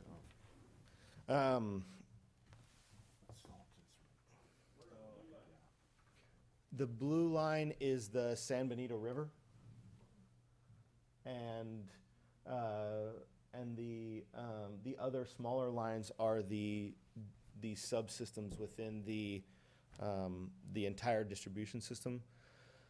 There's over 100 miles of pipe that is connected to this system that would need to be treated in addition to the reservoir itself. And part of the reason, there was some conversation of why the reservoir elevation was kept at a certain level and things like that. Some of it has to do with the extents of the distribution system and being able to draw the treated water all the way out. And there are some locations where you need to have certain pressures to be able to get the water up over some hills to get it to the full extent of the system. There are, go back to kind of what Dulce was saying, when the reservoir was built and the original agreements were put in place, it was originally, its core facility is for water supply and water storage. There are two separate contracts that are, I believe they're operational agreements, if I remember right, but there's two separate ones. There is one with San Benito County Water District with the USBR in the operation of the water system, their ownership of it, our operation and maintenance of those facilities, and then a secondary one that the county has with USBR on the recreation side of things. And so I did some research, and there was the county and the Bureau were the ones that closed the recreation from a liability perspective. So it was, that was how that happened in 2008. As Mr. Stroop said, we are lucky in that the reservoir itself can essentially be considered a tank. It's just a storage device, and so it's not what you would consider a normal reservoir where you've dammed up a stream or a creek, where you have a river flowing through it. It's all the water that's in there has been pumped in there.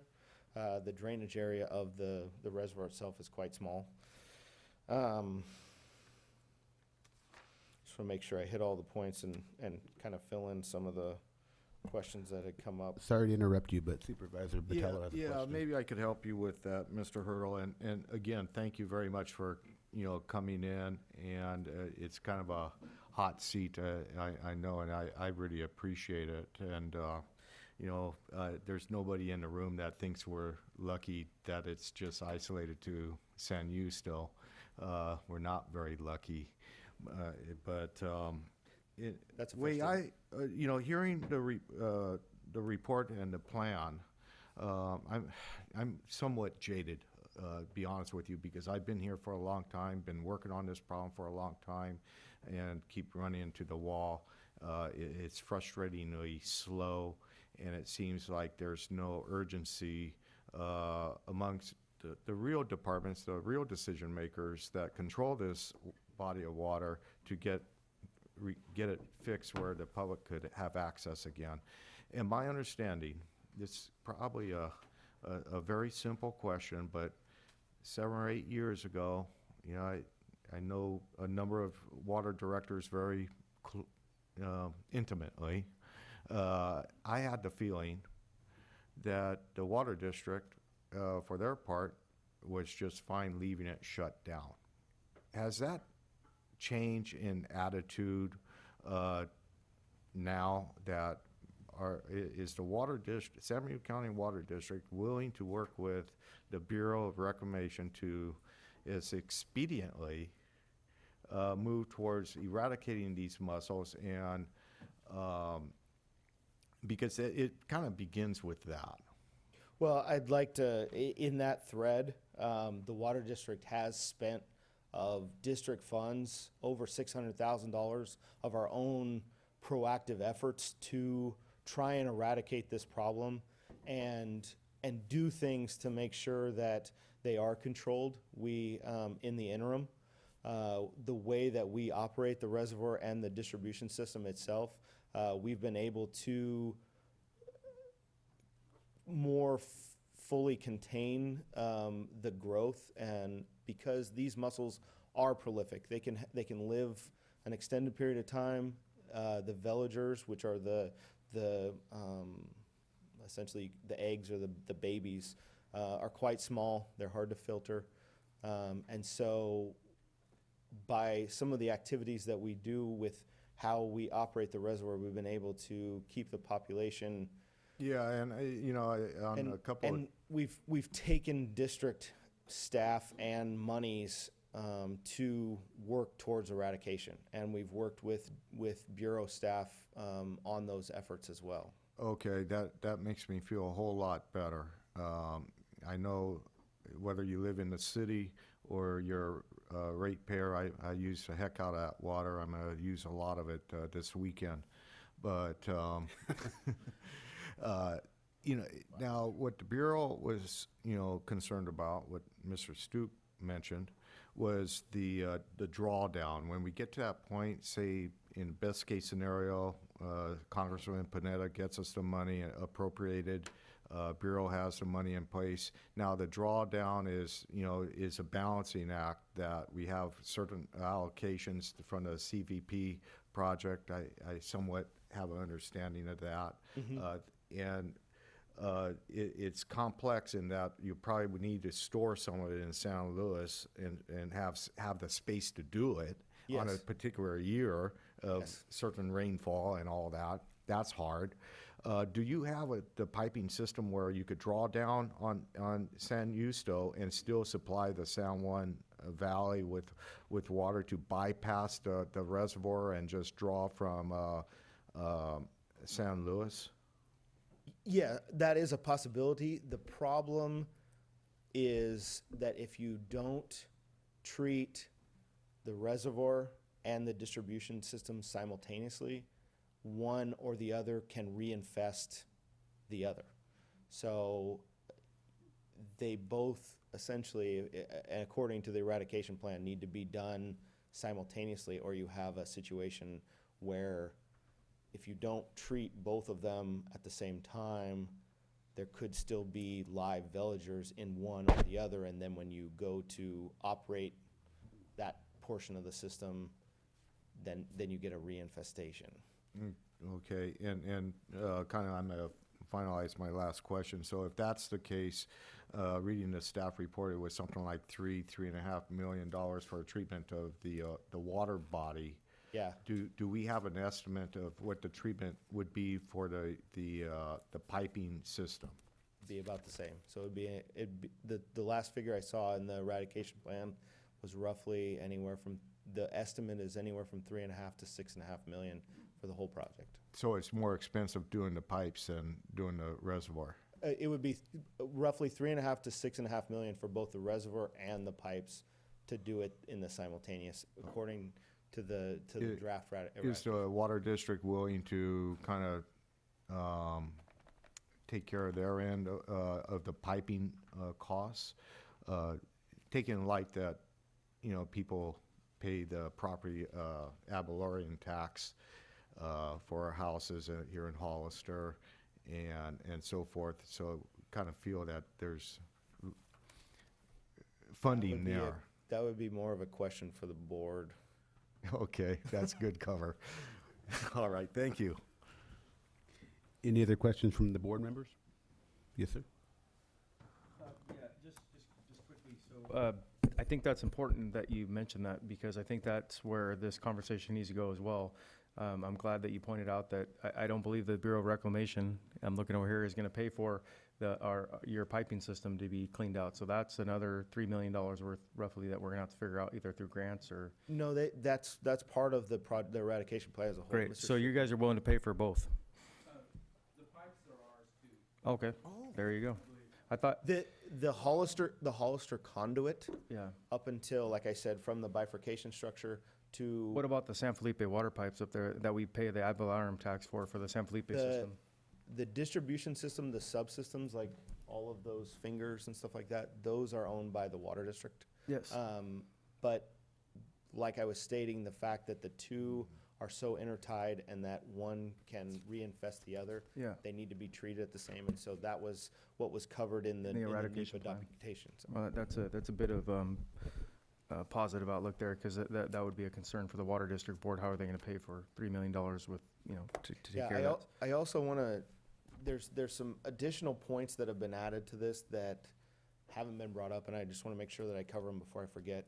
And that's the addition of the two cities' water treatment plants and how those supply the higher quality water to both from the LaSalle plant on the east side and the new West Hills plant on the west and how by not being able to operate San Justo, that plant will have to be mothballed, which comes into situations of the sewer treatment plant and Ridgemark sewer treatment plant that Sunny Slope operates, of their risk of exceeding their waste discharge requirements because of the lower quality water coming in.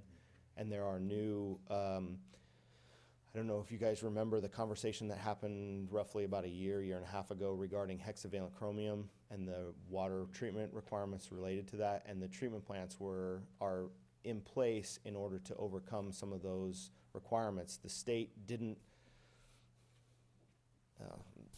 put the ordinance out correctly, and so then or the rules, and so they had to draw them back. And so they're at the state water board is at the drawing board right now, revamping those rules. And so we don't know where those are going to be, but those could come back at some point in the not too distant future too, which would mean that those treatment plants, for all intents and purposes, need to stay online as much as possible. Thank you. Thank you, Mr. Chair. Any further questions from the board? Thank you very much for your time, sir. Thank you. Thank you. And then up next, I have Karina from Pinella's office here to provide an update from the Congressman office. Thank you.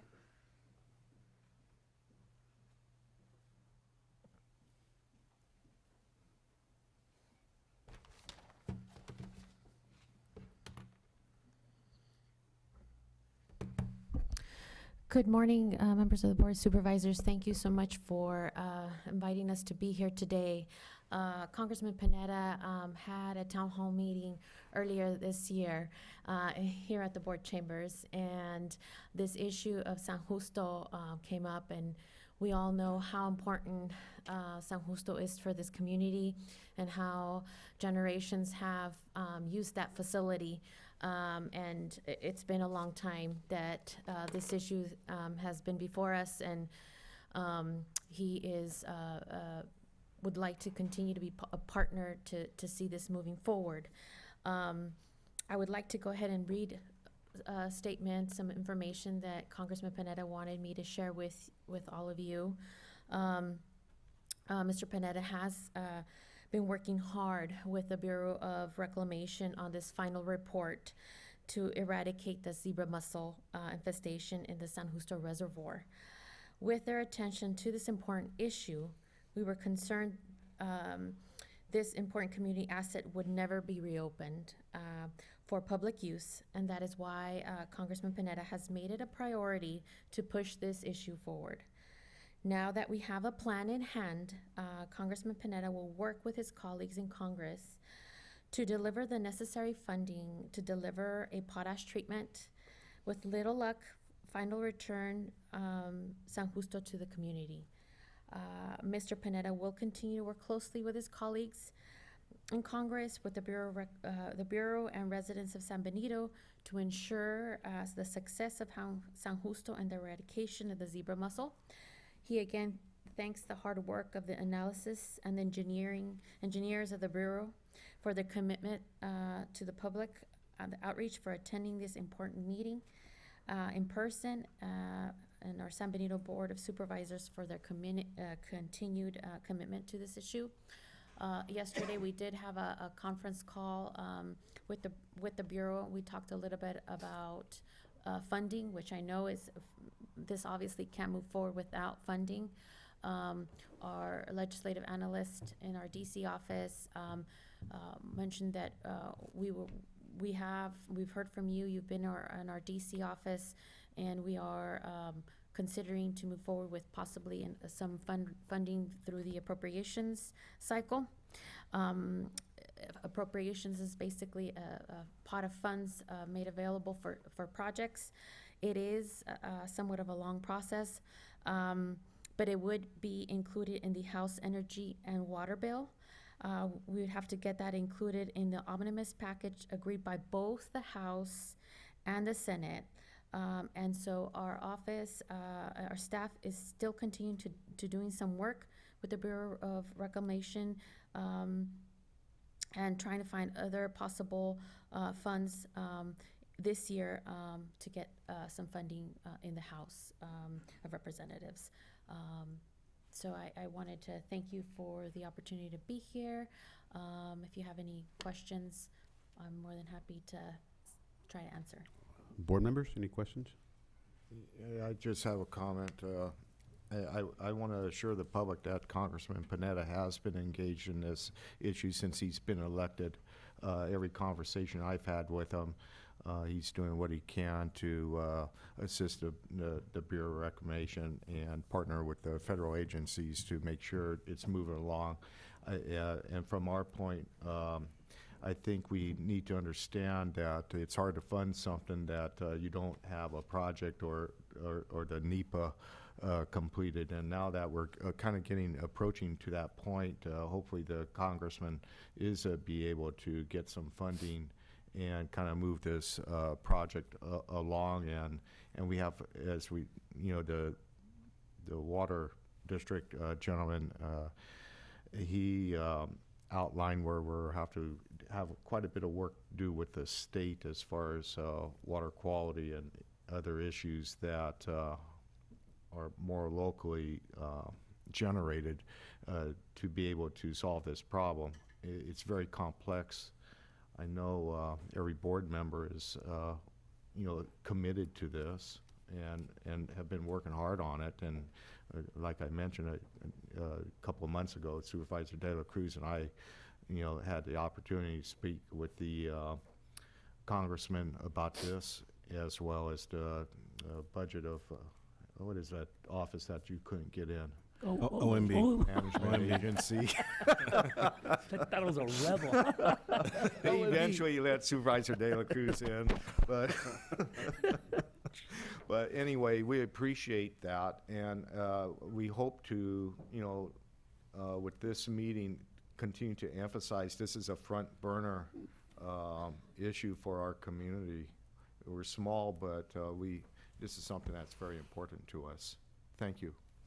Any other Chair? board members? Yeah, I want to say thank you for being here in behalf of Panetta.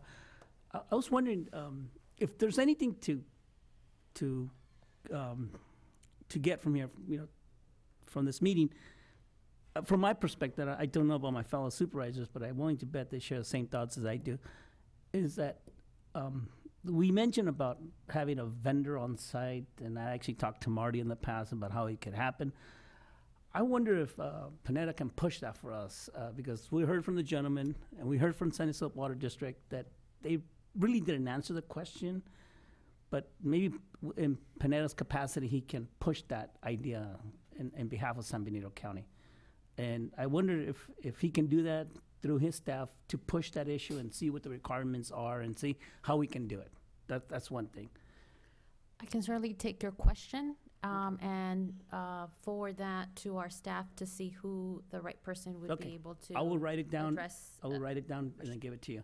And then the second part is that now that they're going through the NEPA and they're going through all the steps, now we're getting all three government agencies involved now, the federal, state, and San Benito County and the Water District. We need Panetta to be the champion for San Benito County on this project. We need him to put all these groups together and say, guys, let's solve this for San Benito County. And if somehow we have a way of always asking our staff to provide reports every 3 months, every 6 months. I'm requesting. I know Panetta's way up there. And we're small, but I'm requesting that if through him or his staff to give us feedback every 3 months, so we can share with the public that this is what our congressman is doing for San Benito County. I would appreciate that. I would feel more at ease knowing that we have something in place. We're working with something, because we're looking at maybe about 7 years down the road, and to all these folks, that's unacceptable. Thank you. Thank you. I will relay that information to the congressman and to our staff. And I think that we can, as staff, continue to attend your board meetings and provide updates as things are moving along. Congressman Panetta, when he was elected, he felt that it was important that he be in San Benito, and has lots of presence here. And I can assure you that he understands this. This is a big issue for the residents of the county here, and will continue to work with all of you to get your answers to your questions. Thank you. And then Dulce and I will work together on a simple format letter to send about the vendor concept over. We'll do that. Thank you. Dulce. Supervisor, thank you, Mr. Chair. Supervisor Galoo? Yeah, Karina, thank you very much for being here. I really appreciate that. The one thing I was asking, maybe you could let the public know, is you have mobile office hours here in the community of San Benito often, and then also maybe when the next opportunity would be for Mr. Panetta maybe to just address this, because you see the amount of folks here that are concerned about this, and maybe instead of just a generic town hall, publicize perhaps if he's willing to do that, that we're going to have a listening session and hear about San Justo, and then also after enough time is. I really like Supervisor Dela Cruz's idea. Frankly, here's the path forward. Here's what to expect. Here's when it's going to come, so that we all can work to be held accountable by the folks in the audience, and then we can hold our representatives at the state and federal level accountable to a timeline. Because if not, I'm afraid from what I've heard in the past, 8 years is going to pass, and we're going to be looking back saying, well, we said we're going to do this 8 years ago. We didn't, it didn't happen. So I'd really like to not lose sight of that, if that makes sense to you. And thank you for being here. Thank you. Like I said, it is on our radar. And yes, we do have mobile office hours every month here in Hollister. The second Wednesday of the month. So we will be here from 11 to 1 o'clock, always available to meet sooner. Staff is at the Veterans Memorial Hall, so you are more than welcome to stop by. As we approach the August work period, Congressman Panetta will, Congress adjourns from Washington, and members are working in their districts, so you may see him more at that time, and if there's anything we can do, certainly I'm more than happy to sit and meet with you all and hear your concerns. Thank you, Mr. Chair. So thank you, Karina, again for coming. It's funny, that's my wife's name too. But it really stood out to me ultimately the need for a partnership. I actually wanted to agree with Supervisor Gilio and Supervisor Dela Cruz's comments. I think that's actually pretty involved, and ultimately my comments are related to the cultural element to a certain extent, our community that really want to see this open. There's a lot of motivation, there's a lot of energy going behind this, and I think there definitely need to be an engagement with folks like Manny in this solution process. And as the more I thought about it, the biggest element to me means there has to be a long-term solution, which means by default getting the public involved to understand the layers that need to happen, the quarantining effect of this muscle, so that it doesn't happen again. Because if all things assumed, we get this money and we finally go through the process of eradicating it, the game plan that was set up by the Bureau of Reclamation, we want to make sure that we have the folks that are engaged to protect those waters. I firmly believe that they would be just as passionate to protect it, if not more, than us or you folks, because they're the ones that are going to be at these waterways, at these bodies of water, a lot more often maybe than even us. So in that sense, getting an educational process where we get folks to understand what's the best practices, and that could be through the game plan, which Supervisor Dela Cruz mentioned, where we come up with some kind of a quarantining effect with a vendor that's going to do that very thing and getting the public involved. I just think it needs all hands on deck, and I think you have the energy there to do it, and we want to support that, but we want to know that, again, with what Supervisor Gilio mentioned, a timeline. So we need a level of specificity. I think that's really important. Otherwise, things fall by the wayside, and the busyness of these agencies maybe lose sight of this. So we want to keep that at the forefront. So thank you for your time in coming, and I really hope that this solution can be a lot more with a better expectation to the public of what exactly we're gonna do and when it's gonna happen. Thank you. Thank you. I will relay that information. Just, I had one question for the board.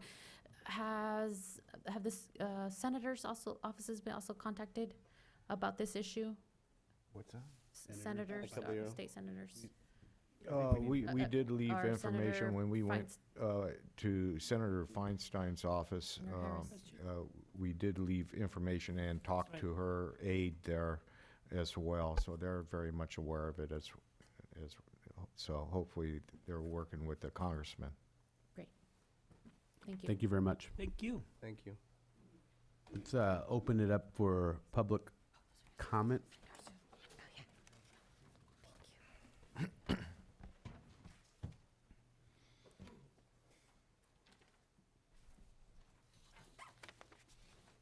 Thank you. My name is Mark Booz. I'm the Scoutmaster Troop 504 in Aromas. I have 30 kids in my scout troop, of which 25 of them are residents of San Benito County.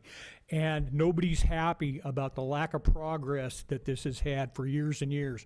I've got kids that are now, they've been out for 10 years. They're having children of their own, and we haven't been able to use that facility since 2009. I have some things running through my head about how I feel about it. Supervisor De La Cruz, I think you might be right. It may be that your grandkids don't ever get to use that unless we get our act together rapidly. I also have a thought in my head is the problem the mussels, or is the problem that we have too many layers of government converging on this so we can't have local solutions for a local problem? This is not rocket science getting rid of this stuff. Everybody's finger pointing and there's a lot of money involved. You know what? You guys need some resources. I'll get my Boy Scouts out there. We'll shovel those darn things out of there. You guys need to figure out some local solutions. The people that I talk to and guys who I've had that are Eagle Scouts now and out doing great stuff in the world, I said, I'm going to go to a thing and we're going to talk about this. And you know what they said? Nothing will happen because there isn't enough will in San Benito County. I don't believe that's true, but it's going to be up to you to show us what the will of that is and get this open and squared away. There's a lot of ways to do this. It doesn't have to make ourselves crazy doing it. At this rate, there's going to be somebody else on the moon before we get this thing addressed. I think we need to get it together now. Thank you. Thank you. Thank you, sir.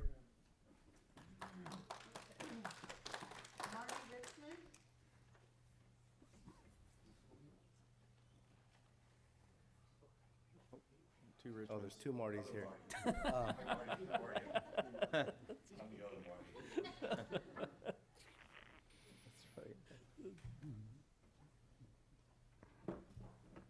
Good morning again. And on this issue, I am the other Marty because he is the Marty.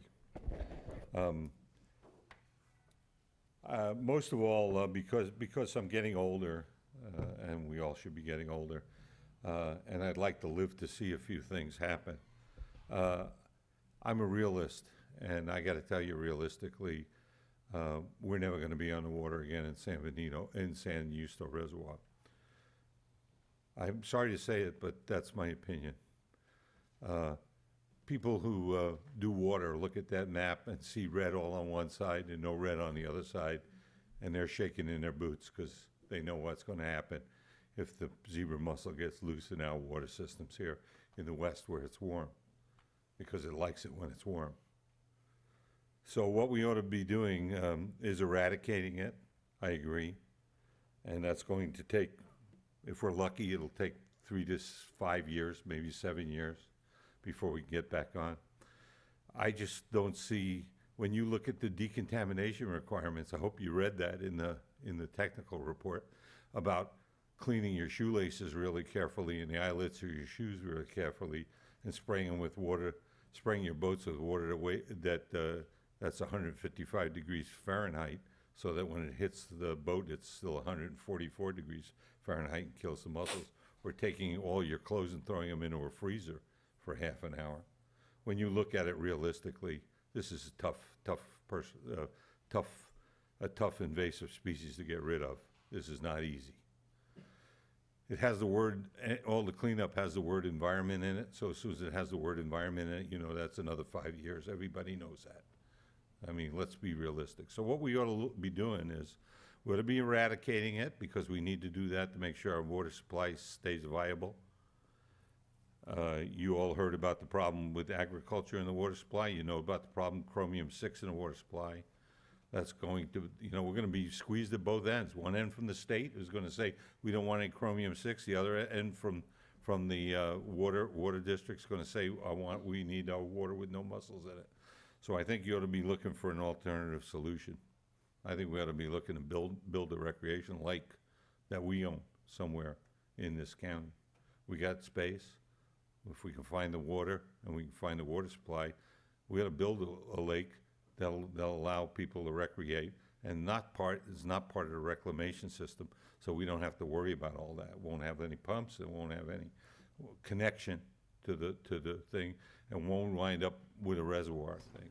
Now, that's a big project, and that's a lot of years, and that's a lot of money. But, it's a solution. At least you won't be sitting here 7 years from now saying, well, we still can't get out there, because that's what's going to happen. We're never getting back on San Houston. Thank you, Marty. You're welcome. John Goff?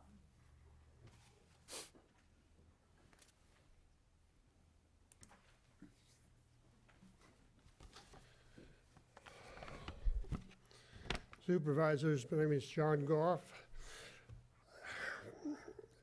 I have had many good fishing trips to San Justo Reservoir. I talked to many people about it when they closed the lake, from politicians to the water board. At that time, I had no clear answers. I still don't really have it. To many of my questions, only some give me said that it's somebody else's fault, always. From cooperation between the stakeholders in the valley to no money to fix the problem. I know there's a problem. As I read the EIR, the county made one up. I don't know if you're gonna go with your EIR or go with the reclamation, but you ought to get together, because you had a real nice, good one, how to take care of the problem. If it's money that you need, I've been paying for 2 stickers for my boat, 1 sticker for mussels. I paid for many, many years now, and my boat still sits in the barn. Where is all the money going? That'll help a lot, I think, in your problem, if you get some of that money. All of these fishermen all around the state are paying for your boats. Hollister keeps building out and getting more people every day. We need quality recreation for the young and the old people alike. Without thought to the future, we're just asking for problems and crime like the cities where these people come from. Thank you.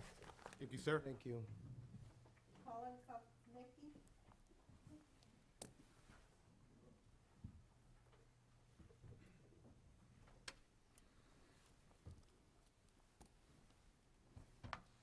Good morning, Honorable Board. Before I get into what I wrote, I just thought it was really telling, first of all, that Mr. Strout mentioned that it took 8 years. That's 8 years just to realize we don't have a plan. That's appalling to me.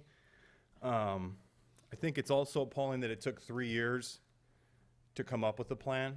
And I think it's also appalling that we're looking at 5 to 7 years. That's a long time. So here's what I have to say.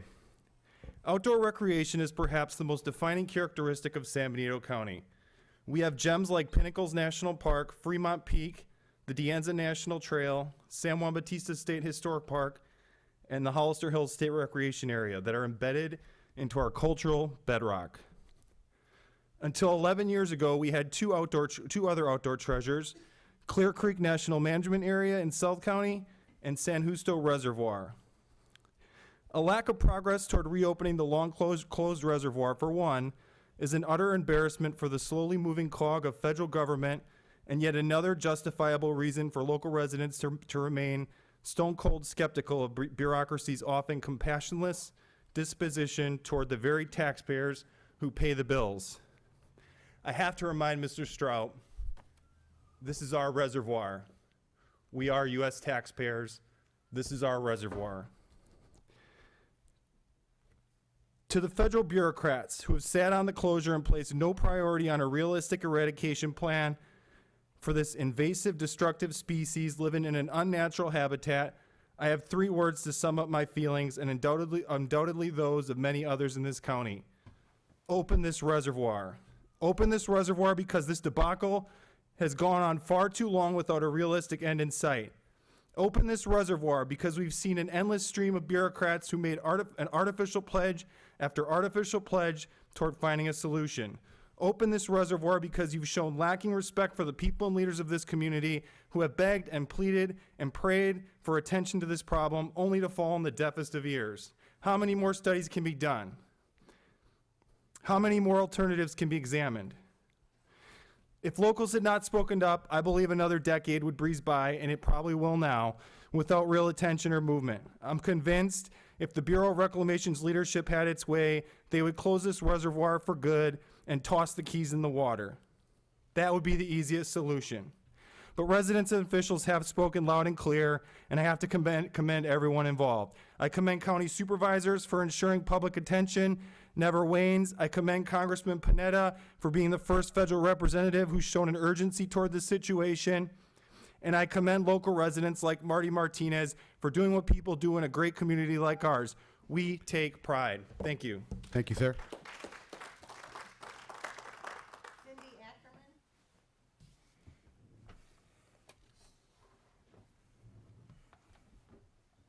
Hi, my name is Cindy Ackerman, and I moved to Hollister in 1996, and I've gone to San Justo Reservoir many times. I've never fished there, but I wish I could. I grew up with a fishing pole in my hands. My first 6 years of my life, that's pretty much all my family ate because we were poor. And we could go catch 20 fish a person. We had 4 in the family, and so we were basically at lakes every weekend, fishing, catching 80 fish in 2 days to take home, put in the freezer, and eat. And that could be something that people in this county could benefit from too, not just my family 60 years ago. So I'm just here to say, you know, fishing is something that it brings contentment whether you catch a fish or not. It's something that kids learn from their parents, their elders, their families, from the Boy Scouts. And we need to have this reservoir open for that. And I'm very frustrated hearing all the obstacles in the way. You know, money, money, money. Now, for today, I just heard for the first time that we need twice as much because we have to clean up all the pipes too. We got to get all this money together all at once and do the whole job and get it done. And I don't know how that's going to be done. I trust all of you that you're going to continue in this process. And I'm going to stay in the fight with you too, Marty, and the community in San Benito County. So let's open this reservoir for families. Thank you, ma'am. Thank you. Marty Martinez? There we go. Okay, well, once again, thanks to God for bringing this council together and for giving me the opportunity to speak on this, and to all the supporters that have come out to support the issue. I'd like to ask the water board one last time, just to clear it up. You said that the pipes in red, the ranchers, you have an alternate water supply for them. If the lake was to dry up, you wouldn't be able to feed them any water? No. We could feed water from San Luis, but that would not solve the problem. Right, I understand that, but I'm just trying to clarify that you can make sure that they have water. Yes. Without the use of the reservoir. Of San Justo is what allowed us to get through the I understand that, sir. Yeah, I'm just trying to. Let's just continue your, we can't really do debating between the Okay. two. Sorry Okay, about that. Well, with that being said, if they can bring other water into the system with San Justo being dried up or closed, my question to Mr. Straub would be, why haven't they drained it completely? I mean, if it's an eco-terror threat, like the Department of Reclamation claim, then after 9/11, you'd think that, every government agency would do what they could to eradicate any type of terroristic threat. So at the end of the water season, at the end of the harvest season, why don't you just drain it and not spend $3.1 million on it, on a system, on something that may or may not even work? And, just drain it. And because it's like Mr. Hernandez said, Representative Hernandez said, what security do you have over that water system? I mean, there's no security over that water system. There's no security over Ridgemark, where they've also been found. And the way I see it is that you are saying that that we, the people, can't use it because we're a terroristic threat. We pose a threat, but you allow the water board to use the water. So who's really spreading it? I think that's, I would also request that the council come together and possibly request from Panetta's office to have an investigation done into the Department of Reclamation, why they've allowed this problem to persist, this terroristic threat to persist, and maybe that would put the proper fire. Thank under you. And I also have a representative from Marone Bioinnovations, 'cause I know, Jim, you said you had a question on the mussels themselves. So at this point, I'd like to invite him up, and so you can ask him any Well, questions. there's 3 minutes is up, so we'll go to the next one, and then we can ask him to come up after. Okay. Got it. Thank you. Aiden Gonzalez. Hi, my name is Aiden Gonzalez. I'm here to speak on hold on, let me open this. Hi, I live here in Hollister. I'm here to speak on the behalf of the youth about opening San Justo. I personally think it'd be great for the community and good for the youth, because growing up here in Hollister, I realized that there's not that many resources here in Hollister, and the ones that they are cost money, and a lot of parents can't really afford it. Like, not all parents can afford to send their kids to do camps and things like that. So at the end of the day, they just leave their children at home, and they're stuck on electronics and phones, and they're trying to change it, but we don't really have resources like that. So if we open it up, I think they can't get out. So I believe opening San Justo would open a window for that, and also for parents to communicate with their children, because a lot of kids don't know how to fish. And if we open it up, that could allow parents to show the knowledge to the children, and they could spread it on to their kids. And they could share the knowledge with them. And I just think that opening up San Justo would allow great use to the youth. Thank you. Thank you. Good job. Thank you. Any other speaker cards?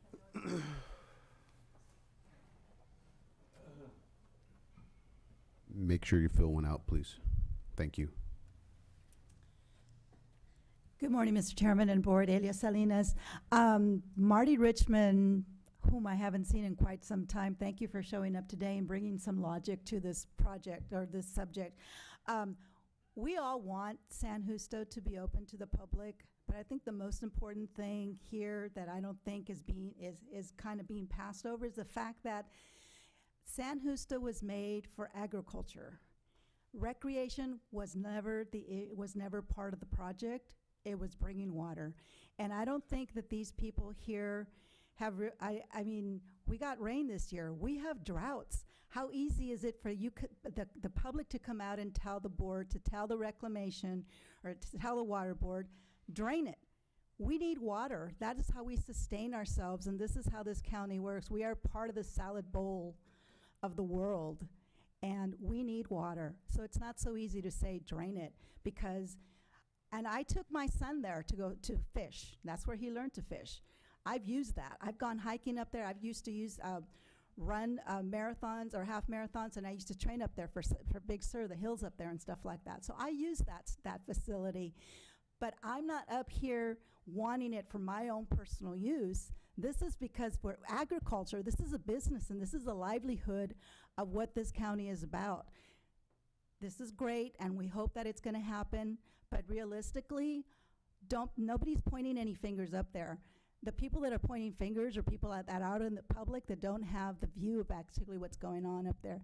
The Board of Supervisors up here that I see right now are actually putting this up forward and wanting to do something with it. Unfortunately, that wasn't the past, but now this is the future, and this is where we're going forward. It's not going to happen tomorrow, and it's not going to happen in a year. It's going to happen some time ago. And bringing up the fact of opening up another water resource, that's great. But now we're going to have the environmentalists, we're going to have all these other issues, that it's going to be an expense. So I like the idea, but it's expensive when it's not realistic to look for something like that. I do like it, but let's move forward. It's going to take some time. It's not going to happen tomorrow. So slow down, take a deep breath. Don't come up here and be frustrated at the board because the board can't do anything about it and it's not in their hands. What they're doing is they're bringing the issue forward so that something can happen, but again, it's not going to happen tomorrow. Thank you. Thank you. Any additional public comment? I see one more. You also, Kelly? Hi, my name is Wayne Norton. I live out in Aromas. And I'm join the scores of people that are frustrated that this issue has taken so long to get resolved. But Mr. Hurdle raised some issues that I hope we sort of don't lose in the process, and maybe we need to get some more information on. I'm still not clear about exactly what happens to water that, for instance, would go to the San Juan Valley while the whole system is shut down for eradication. I think that needs some exploration because there's some hidden costs there. If there isn't water going to the San Juan Valley, if that source of water gets cut off, that raises the real cost to real people but substantially. So we need to make sure that we understand that. Also, I wasn't really clear, Mr. Hurdle, about the issue about water going to the wastewater treatment plants. If maybe we need some more information on that, because if the process of closing down San Justo raises cost of treatment in those wastewater plants, that again substantially raises the cost of this whole project. I don't want to delay what's going on and what the Bureau is doing. I think that's really important that they go through, and I think with Jimmy Panetta leading the charge, I think we can put a little pressure on them. But I also think it's really important that we totally understand the issue, that we get all the information that we need in order so we could actually solve the problem and not get frustrated again by a lack of information and once again finding out that, no, we can't do this because we got to do that. So let's get all the information, and I think having some more deeper conversations between your staff and the Water District could be really valuable here. Thank you. Thank you, Wayne. Ms. Kelly?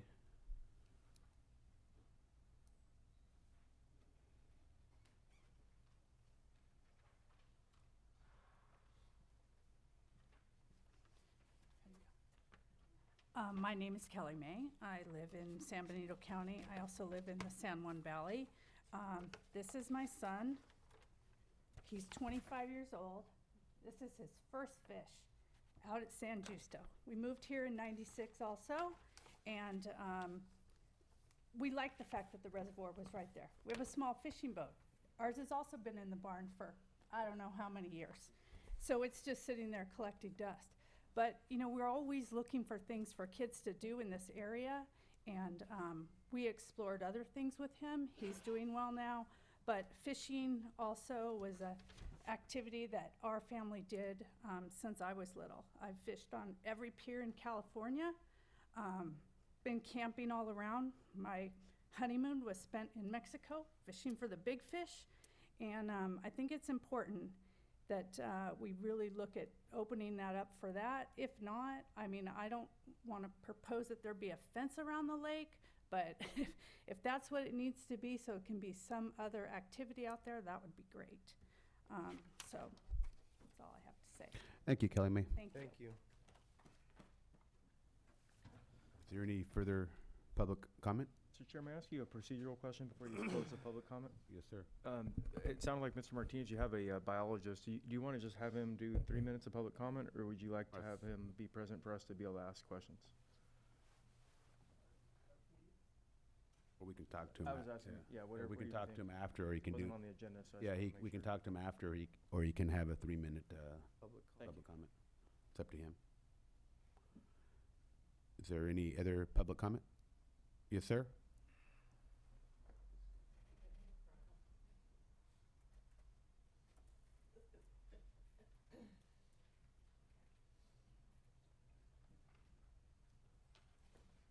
Good morning, members of the board and everybody here. My name's Andy Corzan. I'm from Salinas. Just want to say real quick, I've started fishing in San Justo when it first opened. My daughter's born in '88, started fishing there like in '93. She still talks about the place. Just real quick, about something about having a vendor or somebody there that rents boats and keeps boats on site. They used to do that there. Renting fishing tackle and lures and rods and reels, that's probably not really even feasible, but just having the boats and stuff there to rent, or at least just shore fishing. I mean, most of us are responsible. We're gonna notice we have a clam stuck to our crankbait, before we leave the park or whatever. I've heard some bureaucratic things, heard about tainted baits, things like that. I mean, I don't know, Marty, have you ever heard of that? We getting clams imported, or night crawlers getting imported from Michigan, got these razor mussels on them already. A lot of it's kind of ridiculous. Even if we can't drain it and poison it or whatever we're gonna do, leave it open just for shore fishing. Even make it just artificial lures only, no live bait. We're all gonna clean and inspect our stuff. If we get home, we're all responsible. So that's just one idea as far as the vendor thing goes. I got a whole bunch more to say, but I know we're limited on time. All right, thank you. Thank you, sir. Any other additional comment? Well, we'll bring it back to the board. I just want to make one comment is we all aren't happy with the decision that we heard today, but we did learn that it's clear that the decision makers are the Bureau of Reclamation. The alternatives, we really are up in the air on that. I think the biggest alternative we have is with Supervisor Hernandez and Supervisor Dela Cruz, our vendor on site. And the timeline, looking at that, would be 5 years after funding. So once again, it's not what we want to hear, but they are the facts. And I wanted to make sure that we all understand that everyone's heard these facts firsthand. So I'll open it up to anyone else that would like to comment. Mr. Chair, yeah, after hearing all this, it's definitely very involved, and there's a lot of details to it, and ultimately the implications of different ways that a body of water gets infected. And it seems like the biggest element, which is, it's more factual, and I understand from Mr. Strauss, was, that ultimately the public is the biggest threat at that point to that body of water. I would like to think if there's a possibility to figure out how we can make the public partners in the solution. I mean, maybe there is a different process. I mean, right now it seems like we're just trusting, a limited amount of folks to solve this problem that's pretty much across the country, it sounds like. And in my mind, if we get a lot more consensus of understanding education and ultimately how this thing spreads, figuring out, can we do potash on a, in a way that, people can treat their equipment with something that would disinfect that so that it doesn't spread. I mean, there's got to be a different way, and ultimately, I think that's why consensus is such an important thing. And I think ultimately that means that we don't have just a short-term solution, we have a long-term solution. And getting the public involved and understanding the implications of this, and I believe we should take it serious, but it doesn't mean that, that the solution is gonna come from a select few. I think ultimately it means that we all have to be involved in this. Thank you, Mr. Chair. Well, I appreciate everybody stepping forward, the public expressing themselves. And as it was made very clear, as the chairman noted, was that it's the Bureau of Reclamation's reservoir dam. It's not ours to open. I wish it was ours to open. We'd find a way, I think, a whole lot better, more streamlined way, as suggested by a member of the public, to kind of work through and eradicate those mussels, but it's not our decision. We're just one agency that is a partner with probably a minimum of a dozen agencies that need to resolve this problem. And this agency, the county, is pushing as hard as we can. It's frustrating, the timelines. I fish there too. I enjoy going up there on a spring day, dropping a line and enjoying the day. We need to keep working on this. We need to continue to work with the water district. I think Mr. Hurdle brought up some points that even I wasn't aware of as far as the water quality of the treatment plant. We have an MOU that specifies a certain level of treatment, and without the LaSalle plant, without the West Hills Urban Supply, Hollister is in violation of that agreement. And is it something that, you know, we're going to overlook? Is it something that the state water authority would overlook? I don't know.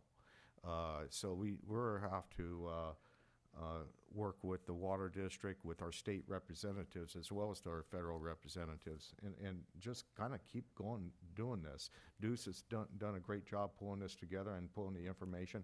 Thank you. And let's stay committed. Thank you. Mr. Chair? So back in the mid to late 80s, there was a word that everybody knows differently now. It's called trolling. And on Facebook, right, everybody knows that that's a negative thing. Back then, it's a personal, just a quick 2-second personal story.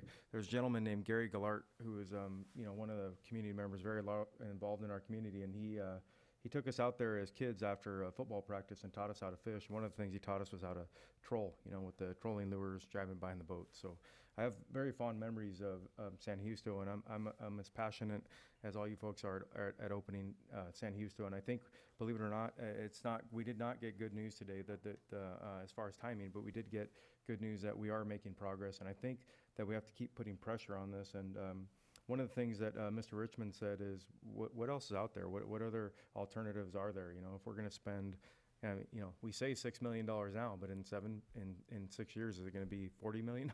You know, these things have a habit of morphing. So I think we should take stock, and I think our ad hoc committee for the Parks and Rec Commission is doing that. Supervisor Hernandez and Dela Cruz are taking stock of the different recreation areas in the area that have fishing available, and I think that's important. We need to look at that. What are our other alternatives?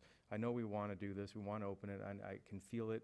We are all united 100% clearly to open this. But if there is another alternative, I think we should definitely explore that. And then, Mr. Chair, if you don't mind, I would really like to hear from the biologist just very briefly to understand a little bit more about the mussel, since he made his time to come down here. You have 3 minutes. Just sign a speaker card, please. Yes, you have 3 minutes. How's it going? Thanks for having me down here. I think there's a few things just with the mussels that maybe not everyone's aware of. They might be, but just the veligers that one of the gentlemen was talking about, I mean, they're planktonic. They're less than like 40 microns, so you can't see them. So you could be inadvertently transporting them and not knowing it. So that's one of the big concerns. Also with the Ridgemore Golf Course, you know, once it's in that water system, they're being transported, like I said, it's 3 to 5 weeks when they're at that stage. where they're kind of free floating, and that's, you know, where they end up being transported. And, you know, no one wants to transport them, hopefully not. But, you know, that is the case that sometimes does occur. You know, in terms of the solution, I can't, you know, I can't answer, you know, what's the best. I know that there's a lot of passion in the community. You could see it, that the reservoir is, you know, that the people want the reservoir open, but I think eradication would be probably the best bet. I know it's going to take time, but, you know, to open it up, it does make it susceptible to, like I said, that inadvertent transport. It's just, it's you know, you saw, you know, the maps, you know, once they're in a water system, it's, can't really stop them. So, you know, even, you know, a lot of the work we do, it's all about control and management. So if there's the opportunity to have it isolated and then, you know, be able to, you know, totally eradicate it at that point, I think if that opportunity still exists, I think that would be a smart way to go. You know, I have a question, Mr. Chair. Would there be on an individual basis, like a process to protect the spread? Like, what can individual folks do? I mean, there's the clean drain dry boats that you see everywhere. You know, in terms of, you know, opening it up, I know that was brought up as, you know, isolating it, keeping the equipment on site.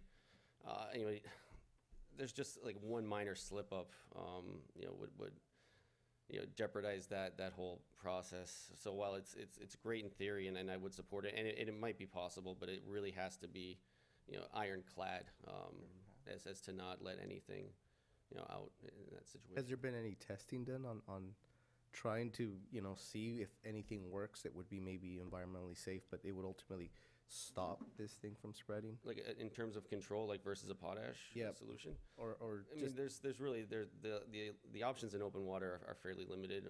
There's potash that was done successful in Virginia. There was an eradication that did occur in 2006. Copper is used in some open water environments, but it's really toxic to fish, so that wouldn't be a recommended solution. We have the biological product, but at this current stage of product development, the cost would be an issue to overcome. There's the manual removal that someone brought up, and yeah, that's possible. That's obviously a lot of money and a lot of time, and again, not certain as well. So there's, you know, if there was a solution for open water, then, you know, it would have been implemented in that Great Lake area. It's just. Thank you very much for your time. Appreciate it. Thank you. Any further comments from the board? Well, seeing none, what we're going to do is I'm going to look at taking one more item, and that would be number 47. I want to move it up so I can have our ad commissioner back. We have a VTA representative, a director, not a director, but a VTA for mobility partnership. Yeah, I'm just going to move this up real quick because it's just a quick one. Oh, okay. And then we're going to take a break. And then we'll take a break. It's the mosquito one. Yeah, that's the only reason I did that. Okay, but we'll hear the 44? Yeah. Oh, yeah, No, we're gonna hear we're it. good. I'm moving it up. Okay, great. Yes, ma'am. Oh. We can get around it. It's going to be 10 seconds. Okay, yeah. Good morning, Board. Each year, we have to come back to the Board to authorize the continuation of the assessment that funds the mosquito abatement program. Each year, we have a engineer's report prepared that will determine the assessment rate that is needed to fund the program. Based on this engineer's report, we are again recommending that the assessment remain the same at $11.22 per single-family equivalent. Today, I'm here seeking 3 actions. Preliminarily, accept the engineer's report, adopt the resolution of intent to levy the assessment for fiscal year 2019-2020. That's resolution number 2019-63. And then schedule a hearing for July 23rd to receive public comment. And I'll be happy to take any questions. Questions? Any public comment? Bring it back to the board. What's the wish of the board? Move to approve Resolution 2019-63. All in favor? Second. All in favor? Aye. 4-0. Jaime is unavailable. Okay, now we'll bring up number, I just wanted 44.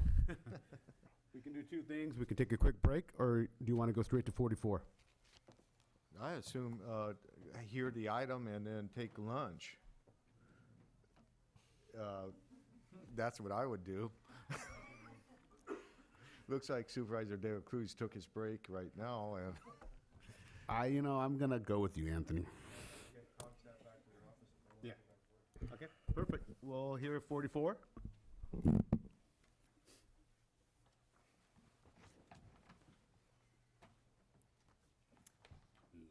morning, Mr. Chair and Board of Supervisors. Thanks for letting us give you this presentation on the San Benito-Santa Clara Mobility Partnership.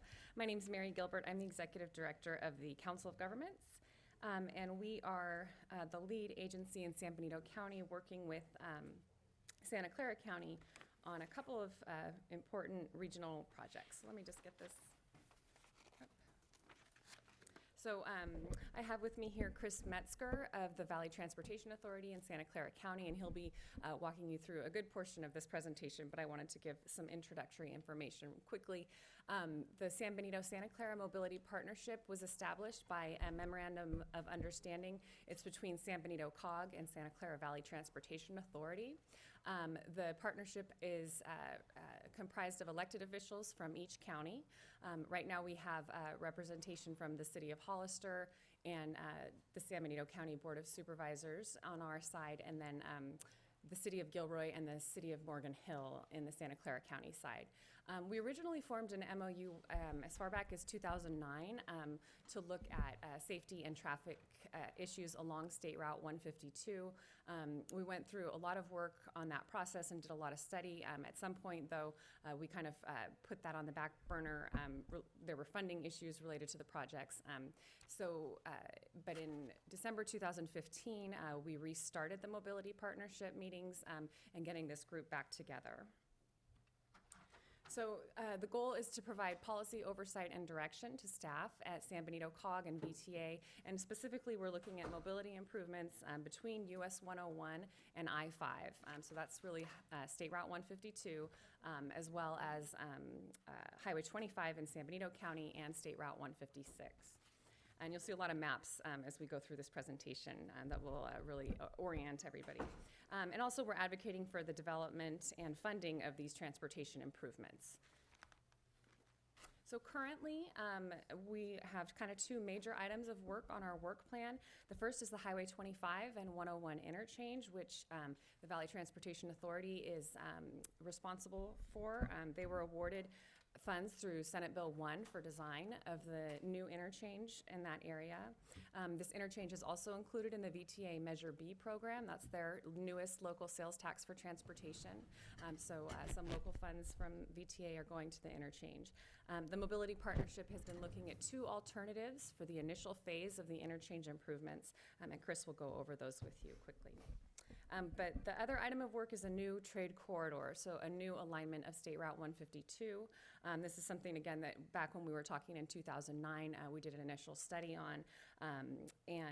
Right now, we've sort of regrouped, and VTA is looking at 4 alternative alignments for the Mobility Partnership to review, working closely with San Benito COG on that. So what our goal is to consider the impacts to San Benito County or potential opportunities in San Benito County of a new alignment of State Route 152. Additional study is going to be required for this corridor, and we don't have funding secured for that the way that we do with the 25101 interchange, at least getting us all the way through design on that interchange.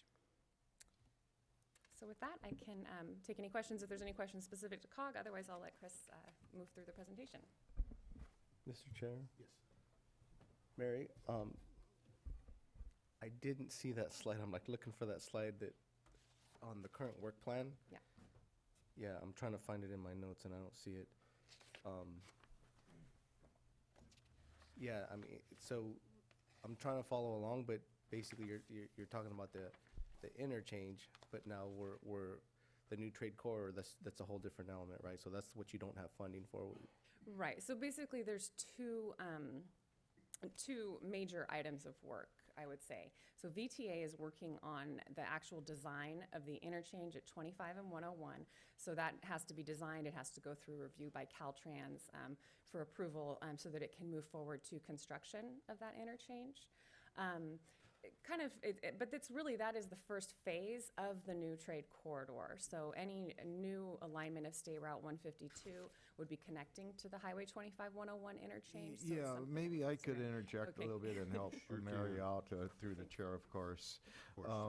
At the last meeting, we had two projects that that the committee was working on. One is, the first one we looked at was the interchange, the 101-25 interchange in Santa Clara County. Of course, it has a very profound impact on us in San Benito, because that's where all, our commuters come out and come back in. And there's two designs there. And the board, the committee, had a preferred alternative number 2, which is kind of more of a way we looked at it, kind of sets itself up for the 152 realignment, whichever alternative between the 4 alternatives that we have on the table.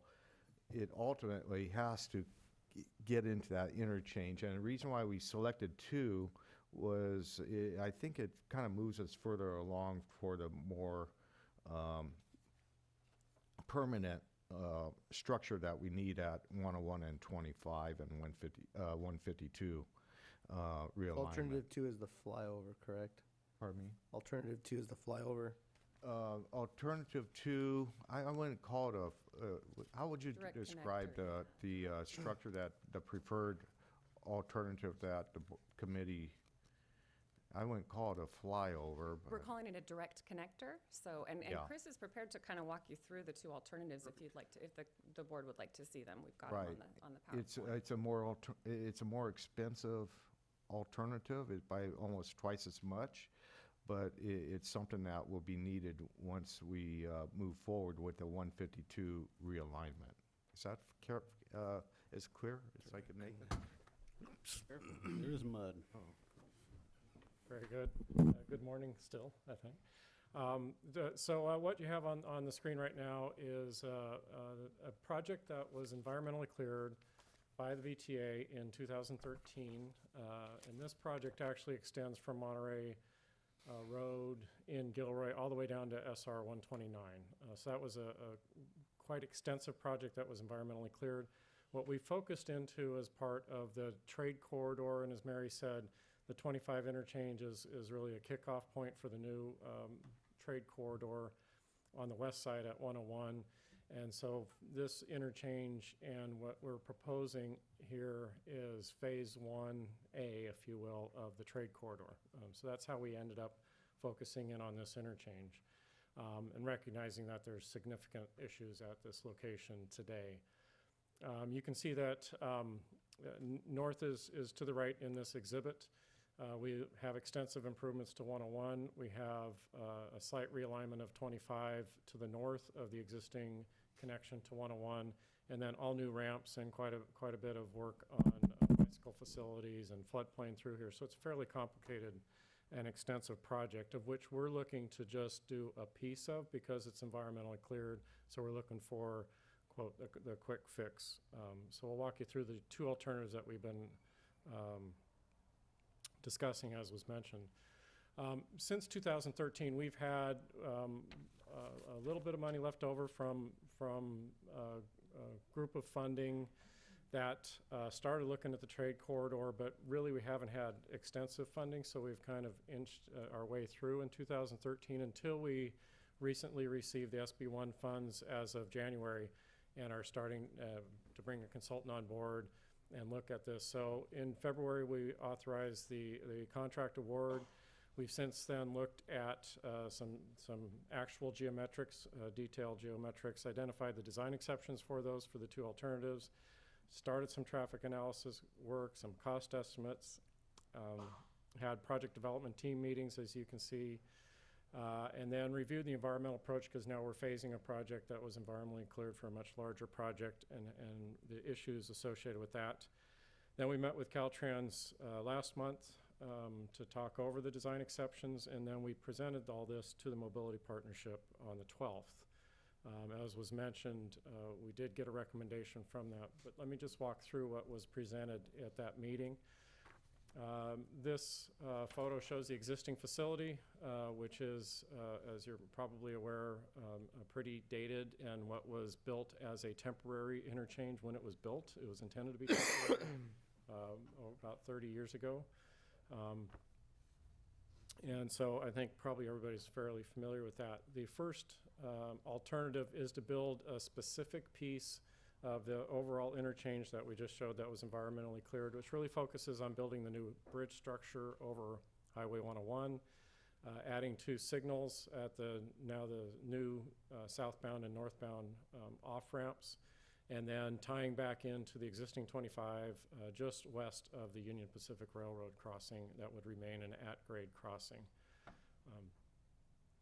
That requires some closure of Castro Valley Road in Gilroy there to the community college, and a new access road to a facility there. It's a wedding facility, another event facility that's there, as you can see, just above the interchange.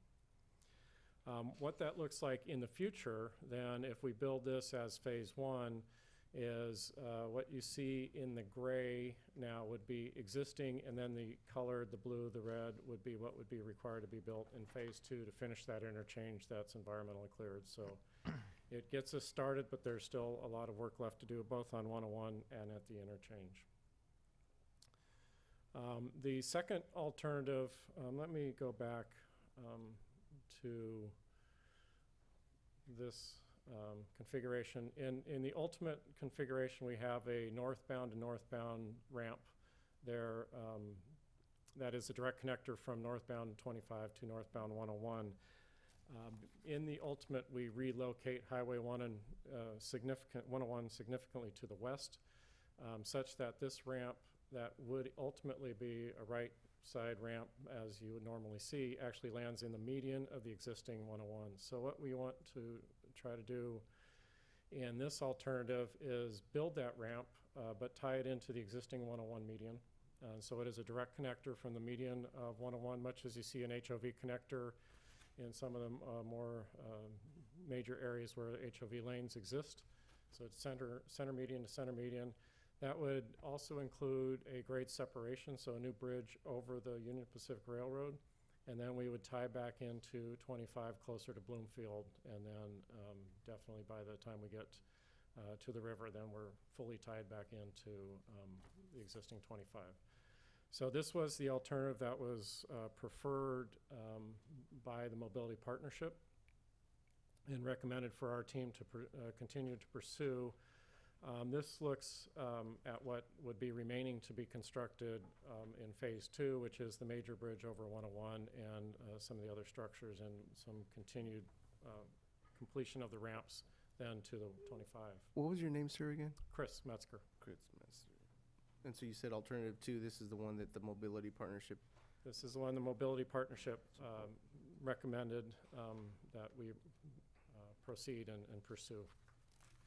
What we have done also, though, looking at the 2 is... I got a question. Can you go back to alternate 2 without that part right there? Yes. When I last served on the Mobility Committee, there was consensus to have, when you're going south on 101, that the inside lane flies over to Hollister. Correct. And the outside goes straight to Salinas, or the other way around, I think. I don't recall, but one of them goes straight to Salinas, the other one is flyover. Is that out of the picture now? That is, Yes. Yes. that's this one, I think. This is, Right here. so That's what what this alternative does is it adds a left turn exit. If you're going south on 101, Yeah. there would be a left turn exit, and you'd fly over Okay, this is it. the northbound 101 lanes, and then you stay elevated over Union Pacific Railroad, and then Okay. you drop So down. this is the one, this is still it. This is right. Okay, thank And we keep, what I didn't mention is we keep the existing interchange in operation. So there basically are 2 options for how you move from 101 to 25 and 25 to 101. So it provides a direct route, and you bypass some of the facilities there, but it also, we have to keep that interchange open for northbound 101 to southbound 25 movements, and for south, or northbound 25 to southbound 101 movements. Okay. So we basically split the traffic with this configuration. We looked at multiple criteria to consider in terms of comparing the two alternatives. These are listed here. Nothing you wouldn't be expecting to see in terms of traffic benefits, safety, environmental, and community impacts, because we impact businesses differently with the two different alternatives, and access to things like the community college.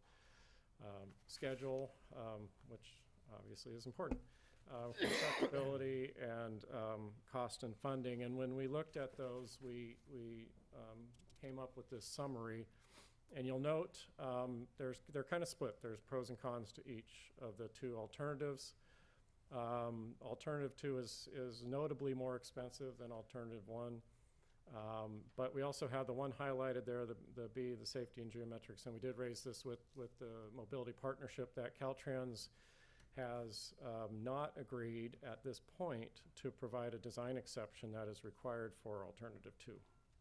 So that is something we need to go back, and we're trying to schedule a meeting with Caltrans very quickly and see if they are adamant that they will not provide the design exception, or if there are things we can do to get them to approve the design Mr. exception. Chair, can you explain, Chris, what a design exception? Yes. So Caltrans and all roadways are designed to certain standards that we have, and when we can't meet those standards for various reasons, then we have to get a design exception from the appropriate agency. In this case, Caltrans owns both the facilities, and left entrance and exit is non-standard, especially when you're not in an HOV, high occupancy vehicle, or express lane type condition, which we would not necessarily be in this situation. Thank you. Yeah, and Ms. Metzler, it's, and I think you're supposed to come back at the next meeting with some sort of more information, whether or not it could be kind of designed or reviewed differently. Yeah, we in the days preceding the meeting, you could see there was a lot of work done between March and June, and we were collecting all the information. We received notification from Caltrans literally a couple days before the meeting with the Mobility Partnership that they would not, in writing, in email, that they would not accept the design exception or approve the design exception. And we felt that we wouldn't take that as is until we spoke to them and really talk through to understand why, and if there are other options, other things we could do.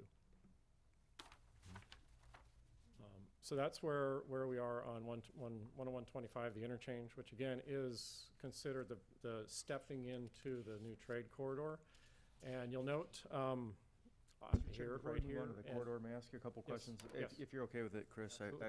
Number one, I wanted to just sincerely thank you for sitting here all morning. I know you don't have to be here, and we welcome you being here, so thank you very much for coming from another county. We really do appreciate that. So one of the this is great. I'm happy that you're pursuing Alternative 2. I think that's great. You know, one of the things that's really going to help traffic in that area, and I'm sure you're aware of this because it's in phase 2, but is that connection to Santa Teresa. That's going to be a critical. I think the city of Gilroy would probably agree with that as well, because you know what we have now is you have Waze, right, and it dumps everybody on Santa Teresa, and they try to go around. And I don't know if we're going to solve that problem here, but we need to. I just appreciate if we keep that on the forefront of our minds. And then the other thing that I've been lobbying and working with Mike Wasserman's office, as a matter of fact, I just got an email this morning from them while I was sitting here. And we have this left turn issue from Old Balsa to 25. And frankly, we can improve this intersection as much as we want, but if you just go another half mile just before you get to San Benito County and you have that traffic stopping there, we're still going to back it up, and I think we're still going to back up 101. So, and I know that in the future there's a proposed intersection there, which brings me to my very next concern is stopping traffic and having a traffic control device on 25 is very concerning for all of us. We've all kind of talked about it at COG, and we brought it up there. I just wanted you to hear hear that firsthand from us, that it is a huge concern, and we know it's your county, your area, and but it has a huge impact on our community. Well, so that's excellent points, and those have definitely been discussed at the Mobility Partnership. I know as a result of the Mobility Partnership, Caltrans was talking to the county. The Bolsa intersection is a county facility, County Santa Clara, and they've been trying to come up with what that would be. The reason we show the footprint at the beginning is that's the environmentally cleared project, and we're trying to stay within that footprint. Balsa is outside of that. So that would be a new project. That's not to say it couldn't catch up, because that might be a simpler, faster process than what we'll have to go through with this interchange. If Caltrans does come back and say, absolutely, you know, because we're going to take it all the way to the district director level. We've talked to VTA, and that's the plan. If they still, you know, believe, because it is atypical, it is not done hardly at all to have a left entrance and exit without the HOV. There are a few other things we're looking at for alternative one. One is we think we can get additional time savings from what we presented to the mobility partnership by modeling a change at Balsa. We're looking at that right now, so when we come back to the mobility partnership, if this is a no, we have some other alternatives for alternative one. And the other thing we're going to model is to put in the connection to Santa Teresa to see if that, how that affects the overall traffic in the area. Thank you, sir. Just for reference, that connection we've anticipated to be on the order of $15 to $20 million additional. We're talking on the order of $100 million, so we have to find money no matter what. So we're going to try to find the best project that we can actually get to.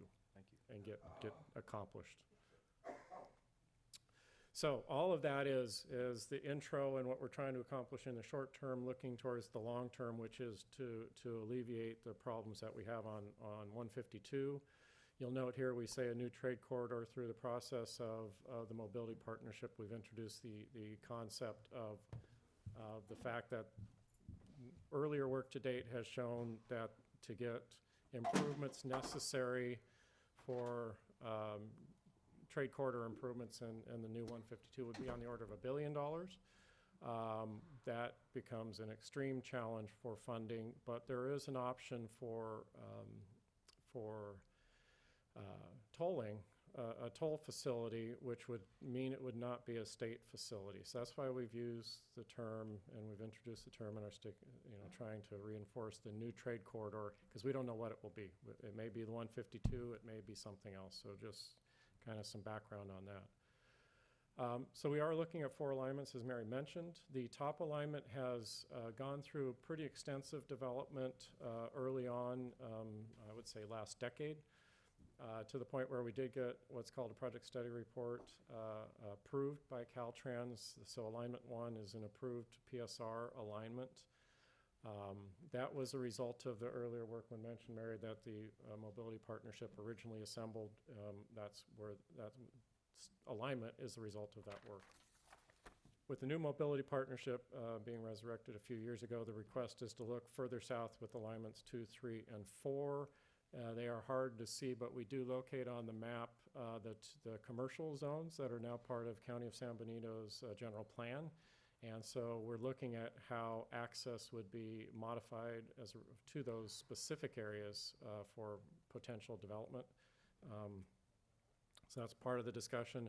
We're just entering into looking at these. The colored zones on the maps reflect the entire parcels that would be partially affected. So where we touch any parcel, we highlight the entire parcel on these maps. So you can get a sense of which properties would be impacted by any particular alignment. Thus you have the 4 different shades. So these, again, we just began this work. Our assumptions, probably hard to read this, but I can explain it, I think, fairly simply. Our assumption is if you look back on the map, portion of the new alignment will follow the new planned 25 corridor from the Caltrans adopted plan for 25. Where that occurs, we anticipate, and for planning purposes and impact purposes and cost purposes, we're assuming a 4-lane facility on 25, 2 lanes each direction in that reach. The new section of roadway that would connect between what would then be 25 and either 152 for alignment 1 or 156 for alignments 2, 3, and 4. That is also anticipated to be a 4-lane facility, 2 lanes each direction, and then we would expect any portion of 156 to the north of the connection would also be widened. So that's simply what these cross-sections reflect, our assumptions and how we're coming up with impacts and costs.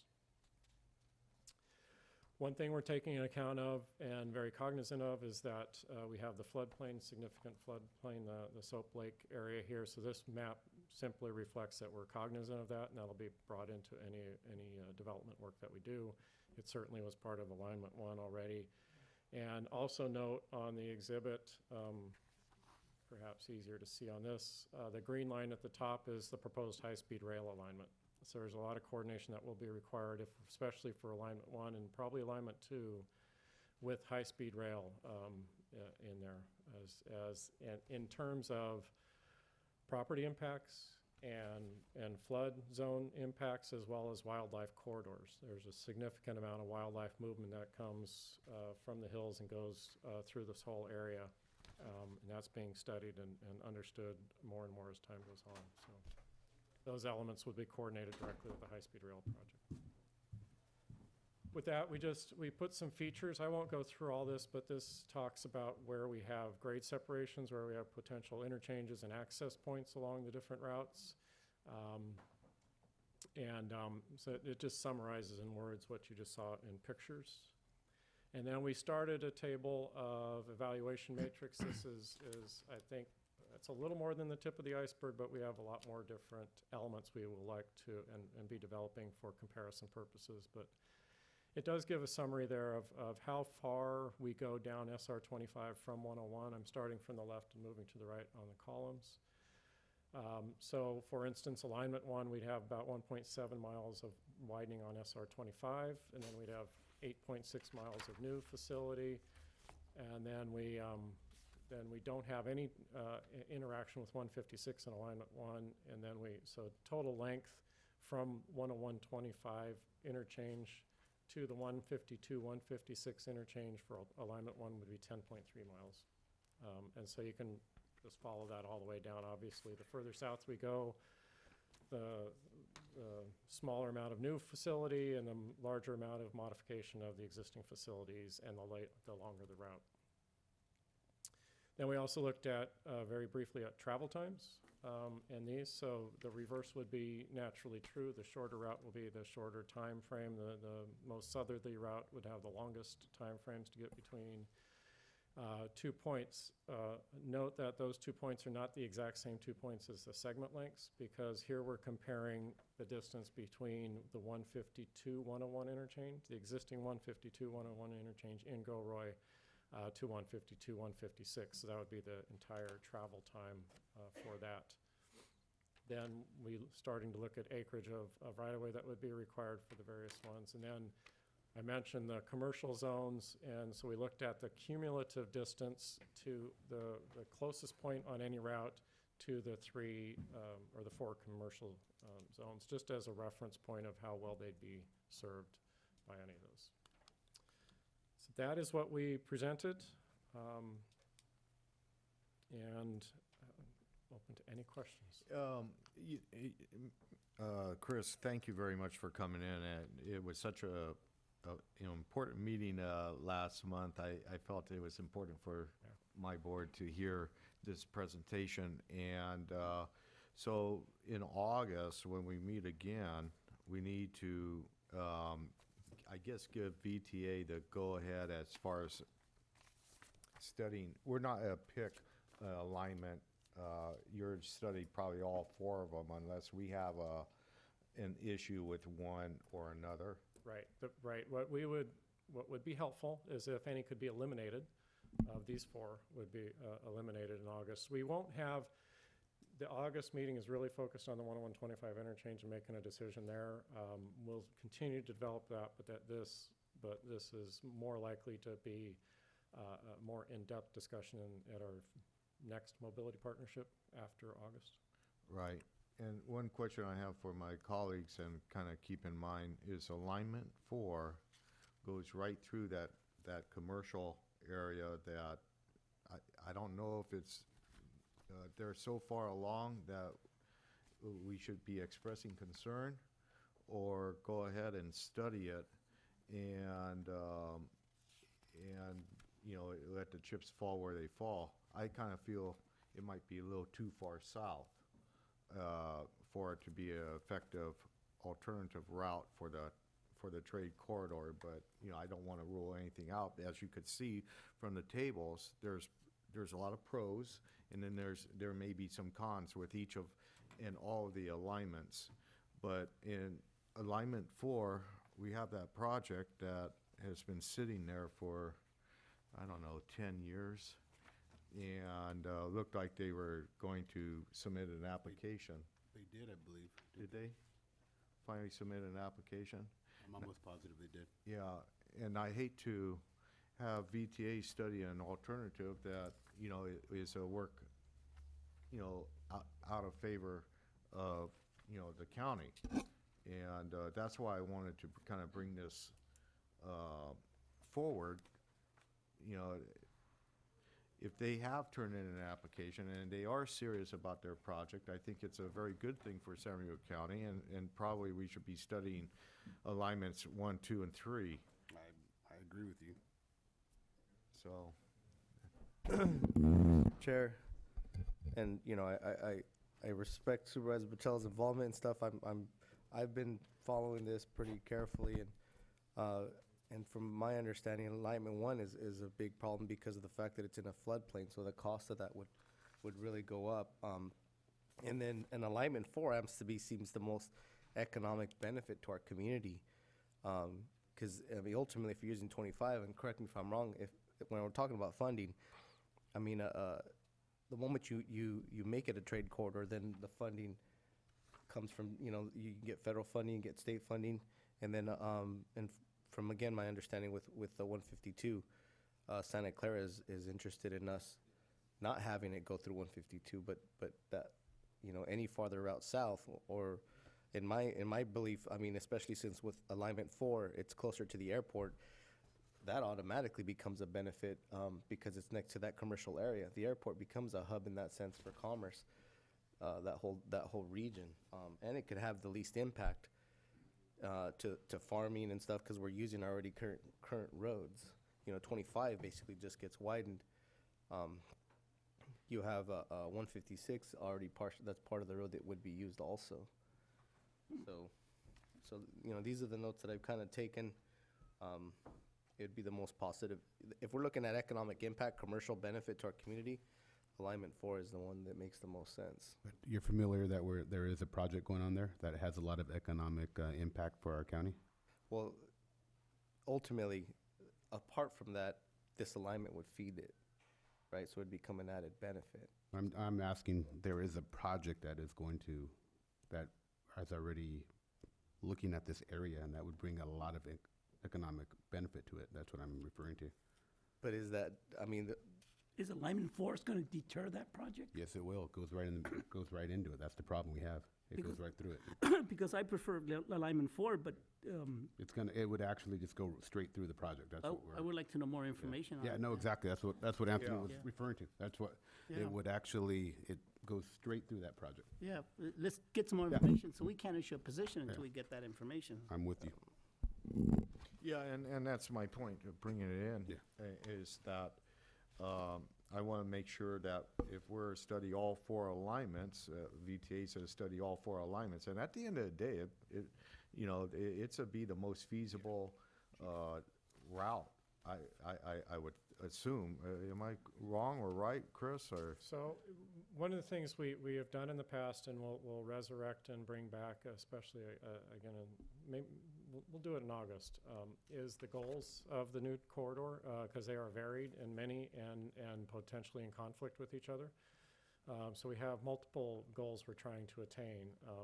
We've introduced the economic benefit for San Benito County. Frankly, that was, to my understanding, I was not around for the first day. That was actually not part of a goal in alignment 1. But certainly a large, one of the major reasons we got started in this process, and as we wrote our SB1 application for 10125, for which we got the $4.2 million, it is the start of the trade corridor, and connecting this to trade corridor is I believe, critical to funding. because there is specific funding available to trade quarters. So that definitely means time to travel to move from anywhere in this general vicinity to and from the Central Valley. So those are critical elements. And then we had others such as safety and moving people off and so on. So we have a whole list of goals, and they are at times in conflict with each other, as is typical in this type of a situation. Perfect. So we have to Mr. compare Chair, I had a- against all those. So likely there's not one alternative that meets all of them. Exactly. Yeah. Yeah, and I, I would say the biggest thing is I don't want to take alignment 4 off the table of conversation until we We're not asking to take it off. We're asking No, I us to know. look at it. I'm making clear that's where I'm at. But I had a question too, as far as alignment, all the different alignments. I mean, obviously it's different in cost. What is the financial supports that happen? Basically, as far as how much we can get to help with alignment 1 versus 2 or 3 or 4. What are the differences? So generic range, again, this is the level we're working at right now, so you have to understand these are comparison numbers as opposed. So we're talking of $500 million worth of work on that order of magnitude to do this work. We believe the best funding sources to get us started are trade corridor funds. We haven't identified specific funding for anything at this point. The money we're using right now is the remaining money left over from when it was decided to study from 101 all the way to 99 on 152 corridor to look at improvements. We're just trying to keep that money going as long as we can. Yeah, and that's what I'm concerned about is we have a project that's applied, and this gentleman has spent probably a lot of money, maybe millions of dollars, and we're studying a road that goes right through the middle of it. And I don't know if I was that property owner, if I would be too pleased about that, or, and as a county, if we should be accepting an application, but then this project may not happen for many, many years in realistic terms. And, are we going to kind of knock out, an area that could be economically viable for the San Benito County right now? And it does affect, I think, how we move forward with the Highway 22 expansion. We want to do that project in 5 to 7 years. So I didn't want to get out in front of our board. This is something that I think we all 5 of us have to discuss and make sure that we're very clear for our partners at the Mobility Partnership. Yes.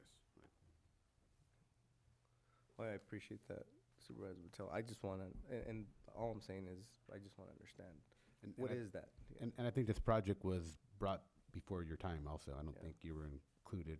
You probably didn't even know about the project. So, yeah. Do you need a time, is there a time frame here?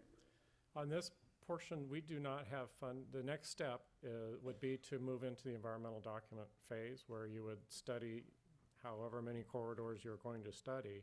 We have no funding for that yet. Okay. But what we're trying to do is create the picture of that study and then define what that study and how much money we need to do that study. And obviously, the broader the corridor, the more money we're going to need. Okay, so a couple more meetings of the board, it's not gonna hamper anything, really, right? We are very focused on the 101-25 range at this point. We have it's not a deadline, but it's a marker out there in terms of the next application process for SB1, and we'd like to get in line for construction money for SB1 for the interchange. This project doesn't have a specific timeline because there's no specific even funding source yet. We're talking about it. And that's one of the reasons we have the Mobility Partnership, is to lobby different funding sources to move into the environmental document. Yeah, because I also support Alignment 4, but there's information that I'm hearing that we need to talk about it, definitely. Yeah, it's definitely, we need to talk, definitely. Thank you, Mr. Chairman. Okay. Any public comment? Yes, Stephen Rosati.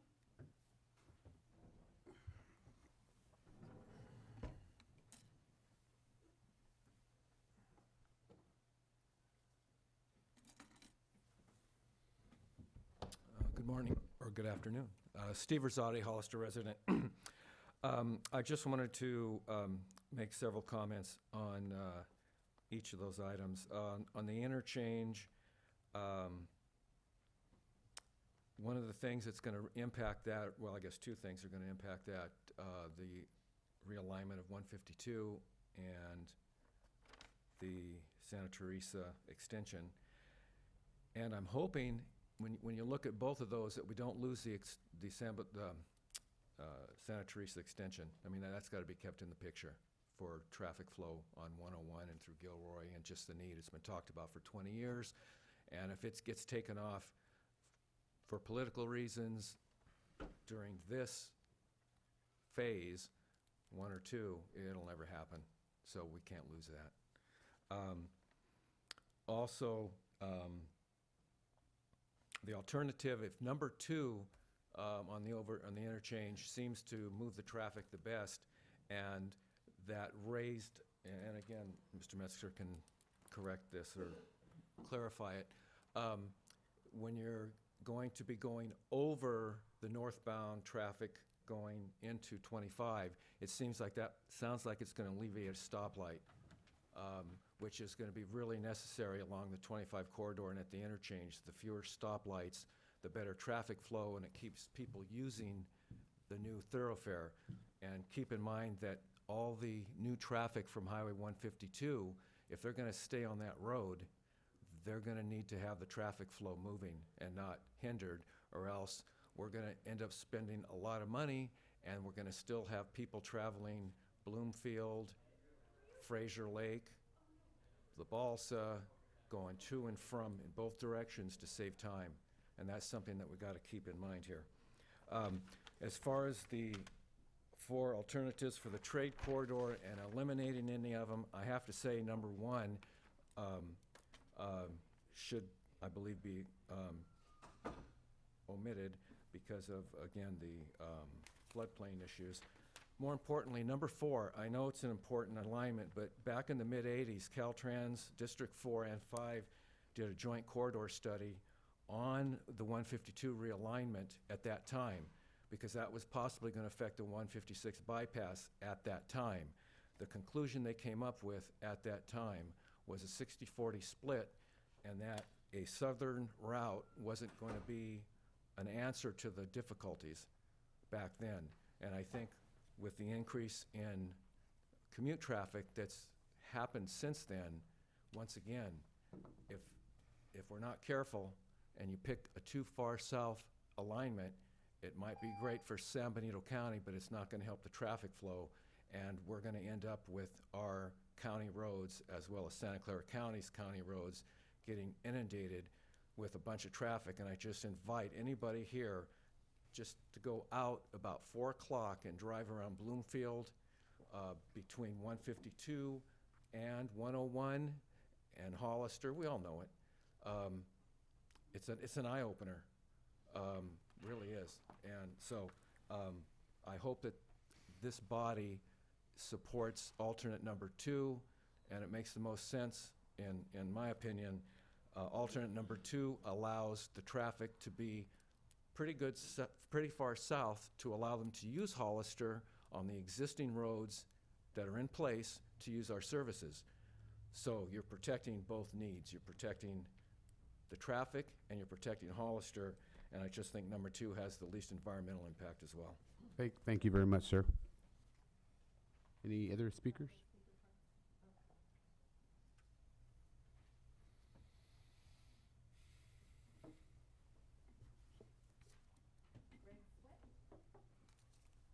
Good afternoon, Supervisors. Actually, there was a question that I could ask to Mr. Wexler. He said $500 million. What was the definition on that? What points? Was that from 101 to the 152, 156, the whole, including interchanges? Can we? No, you can talk to him after. Okay, well, it's important to know that if that's I want to make sure we're talking $500 million, which is actually not bad because there's funding out there. I think when you have to look at this, you have to look at all the corridors and what's the real impact for San Benito County. I think when they're looking at the 152 interchange, you have to remember, there's gonna be 2,800 cars minimum going through that today, because your 152 and 25 is basically at that level right now. That's what a one-lane road will handle. So when you look at all these factors, and as you look at each of those alternatives, what's those interactions between 25 and 156? Alternative 4 also takes care of 156 issues as you look at the whole basin. Whether this subject has been run through and kind of validated against the Southern Gateway study, he can, Santa Clara County can answer. But essentially, are we looking to solve both northern and southern traffic? 156 traffic's gonna end up on these roads. And District 5, which is our district, which is 156, and 152 is District 5, they don't talk well with each other, but all the traffic ends up at the same point. So we want to make sure we look at the total thing, and the VTA did open that up through the Southern Gateway. So let's make sure we look at total information. Thank you. Thank you. Thank you. Any further or any other cards? Bring it back to the board. The only thing we're looking for is some type of guidance, and sounds like there really isn't any right now. We're still looking at all the corridors with the exception of possibly number 1. I think it's in the floodplain. 1 or 4? 1 is in the floodplain, right? Yeah. Yeah, so I think The one is at the top northern one. so. That's right in the floodplain, correct? Right, Jaime? Yep. So I mean, I think that one Yeah, would we be can hard take to. that out. We can take That would it be out. hard to really substantiate any type of further analysis. Yep. Unless there's disagreement amongst us. So that leaves open 2, 3, and 4 to really Yep.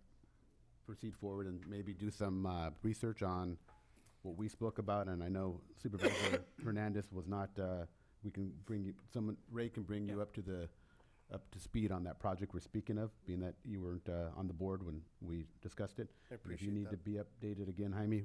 Yep, I do. So, Mr. Chair, may I? Yes, ma'am. Okay. Regarding Alignment 1, as was mentioned, that is part of an approved project study report. So at this time, I don't think that VTA would be, we would still continue to study Alignment 1 through if we're study. going to continue to look at Alignment 1 when it's a floodplain, Well, I mean, why there's- would you waste, I mean, this is just my opinion, not the board's opinion, but why would you waste your money? I mean, it's, I agree, Mr. Chair. Again, there are multiple goals and impacts and so on, and we will take this information back to the Mobility Partnership, this input, and understand that concern. Okay. Certainly the floodplain issues are addressable. Basically, we count for that. That was accounted for in the project study report, but the input's noted, and we are in a different situation than we were when that alternative was developed. So we'll take that back with all of the different, again, I'll bring back all the different goals that we have and how the different alternatives address those. Yeah. anything else you need? And I think we gotta be clear with our staff too, is if we're gonna study alignment 4, do you take a multi-million-dollar application? And I think that's where you look at with, we need to bring Well- Supervisor Hernandez and re-educate Supervisor Dela Cruz on the project. Sorry, Supervisor Dela Cruz. Yeah, then you're down to 2 alignments. Well, hold on, Oh, no, hold that no, thought. no, we're not down to 2. Hold We're that not down to thought. 2. We have to make sure that they understand the magnitude of this project. That's Okay. All right, I just want to make sure when I go to these meetings, I'm representing the views of the board, because you don't want to get 5 years down the road or 3 years down the road and we do something different. I guess we're to lunch now, huh, Mr. Chair? Okay, we're going to convene, or we're going to for lunch, and we'll be back at 1. We'll be back at 1:30? 1:30. Or how about 12:30? 1:30.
as far as being planning on myself, like with my business, right? Businesses need to think about ourselves. Earthquake country. And I think that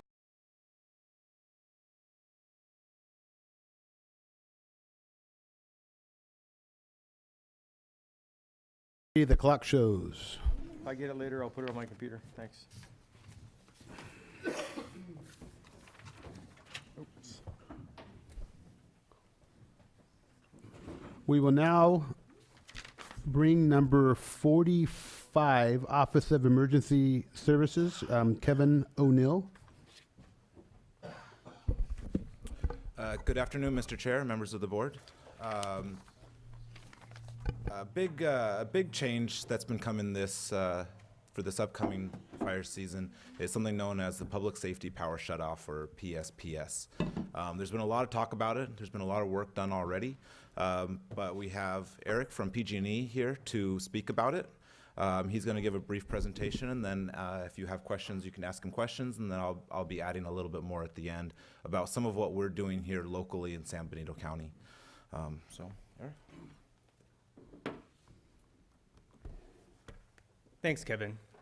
Chairman, members, Eric Daniels with PG&E. Pleasure to be here with you today.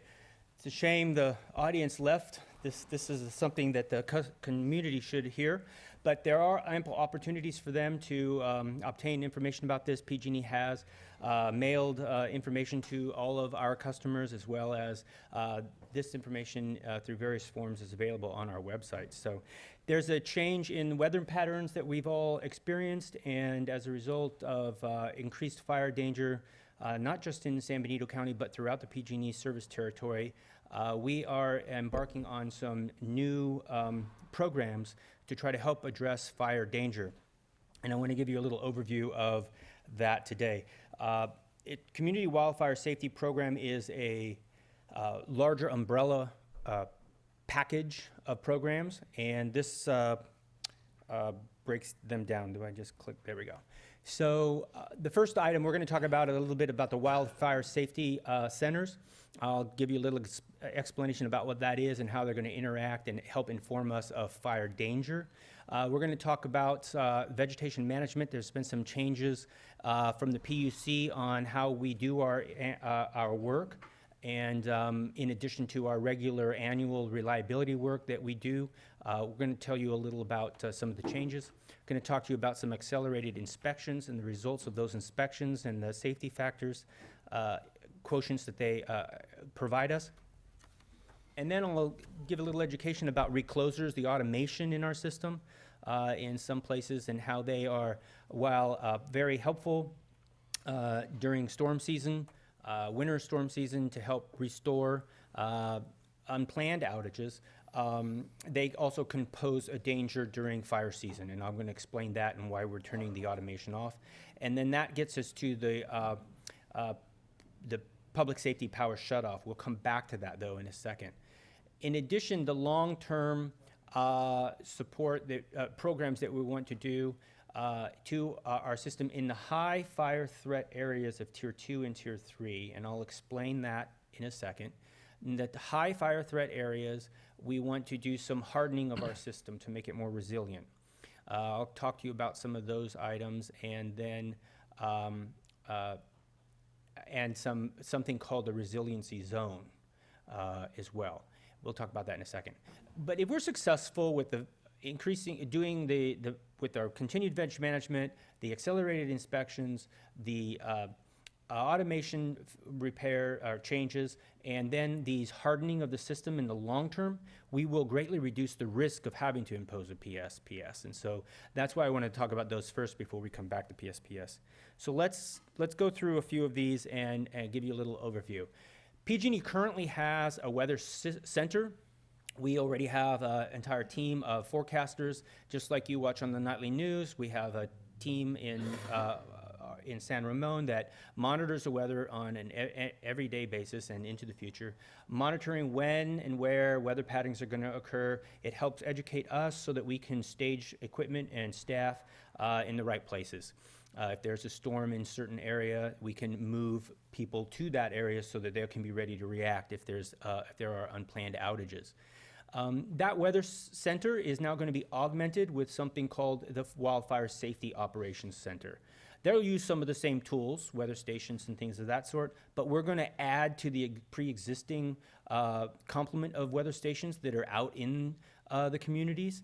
You can obtain information about these weather stations that's publicly accessible. There's a website there, and anybody can monitor them. We're going to add 1,300 more to the PG&E service territory in the high fire threat area. So the Tier 1 and Tier 2 as per CAL FIRE. We're also going to add 600, or not add, but install 600 high-definition cameras in the high fire threat area at sites that are near our infrastructure. So remember, our interest here is to make sure that our infrastructure does not become a problem in a high fire threat area. So with that information, this center operating 24/7 is going to be monitoring fire threat, and we'll get to what happens when they identify these factors as being in the danger zone in a couple of slides. Vegetation management is something that PG&E does on an annual basis, both for our gas distribution and transmission system, as well as on our vegetation distribution and transmission system. The changes having to do with the electric grid are that the conductors, or as you might refer to them as the wires, we've had to maintain an 18-inch clearance around the conductors in the past per PUC requirements. The PUC made a change, give or take a year ago, that the clearance is now a 4-foot clearance. So we have been, throughout the system, maintaining a 4-foot clearance around the conductors. That is standard practice. We have augmented that with a goal that in the high fire threat area, PG&E would work with property owners and obtain a 12-foot, if we can do it, if the property owner will work with us for that. Where they don't, we'll compromise with what they will allow us, but for the most part, we get some pretty good cooperation because they understand the fire danger here. The other thing we'll do is work with them to remove any dead and dying trees that are on their property that have that are within the potential of striking the lines, even if they're outside of our easement area. We'll work with the property owners for that. And of course, they are gladly willing to let us take dead and dying trees off their property. So that is positive, to remove those dangers. The other thing that we're doing to the with respect to veg management is the pink area you see on the chart going straight up from the conductors. We want to maintain that line of sight. We don't want to have any vegetation growing up over the top of the conductors. In the past, we would have allowed that as long as they were beyond the 18 inches. Now we won't. So we're going to maintain that. And that is throughout the system, even in the urban and rural areas. Eric, Executive Chair. Of course. So once you get that 18-foot clearance and that straight up clearance, how long does that last? Let me clarify, it's 4-foot clearance or 12-foot, not 18. Oh, okay, thank you. I don't want to set any. For how many years does Forever, that's what we're going to maintain. Okay. So we're going through, right now, we're calling it emergency vegetation management, where we're getting up to this standard throughout, and then we'll maintain that through our regular reliability and emergency maintenance work. It's not just a one-time deal. Right.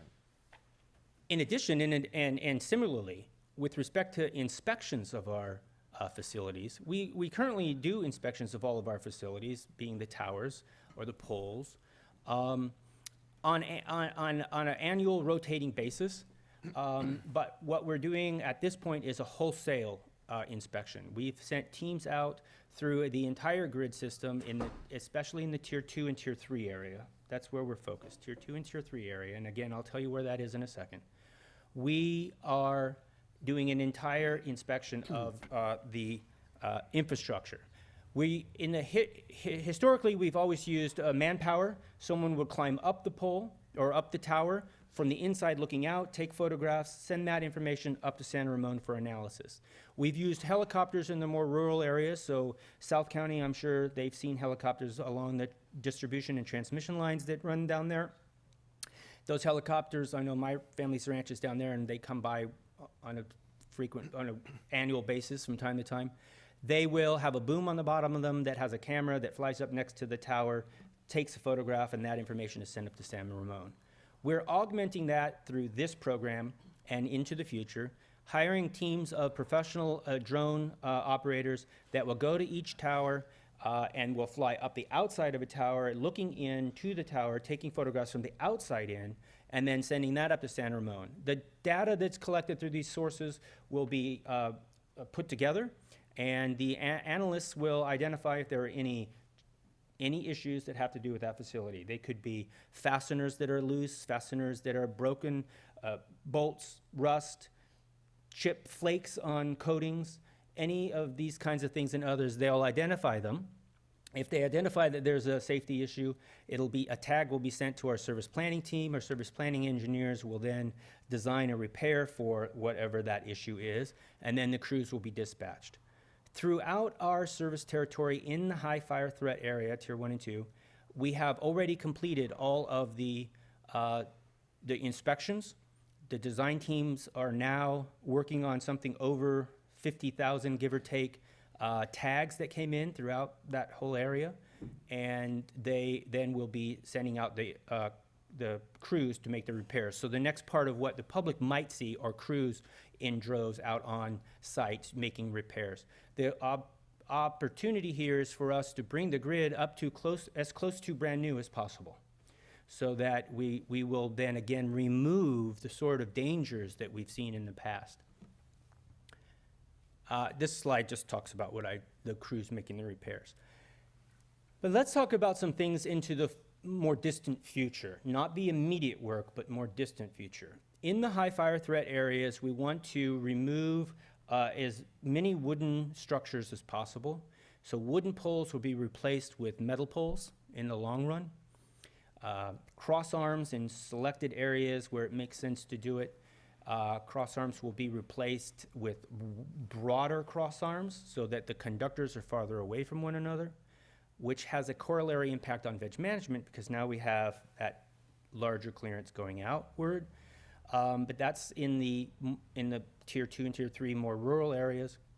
And then also in those same areas, we want to, where it's the right thing to do, replace some of the conduit with insulated line so that it's tree sensitive because of that, or less sensitive to trees because it'll have insulation on the line, on the conductor. And then the other thing is very far off is the idea of a resiliency zone. So this sounds a little futuristic, but I mean, it's where we're headed. It's the idea that there would be isolated energy sources within the grid, not at generation stations, although they themselves could be a generating station, but most likely, at least in the near future, there'll probably be some form of battery storage unit, so that if a section of the grid has to be isolated from the rest of the grid, from wherever its energy source was coming from, there'll still be some sort of energy source that can be fed back out into the grid from that location. It may not be sustainable for the entire grid, but it could be for some key areas of a community. So those have not been thought out into the details yet. There's just something to know that is something that's being plotted out. As you can see, those items and the ones that we talked about in the past, just a slide or two ago, will really make the grid much more robust, much more less likely to be susceptible to these dangerous weather conditions that we're going to talk about in a minute.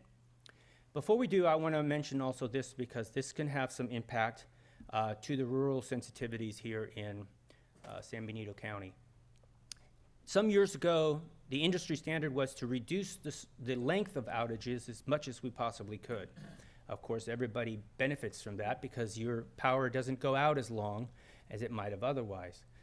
The idea would be these automatic reclosers. This is automation within the grid, allowing the grid to try to find the nearest the nearest source of energy to re-energize any line that might have been taken out of commission by either a tree strike or a car running into a pole.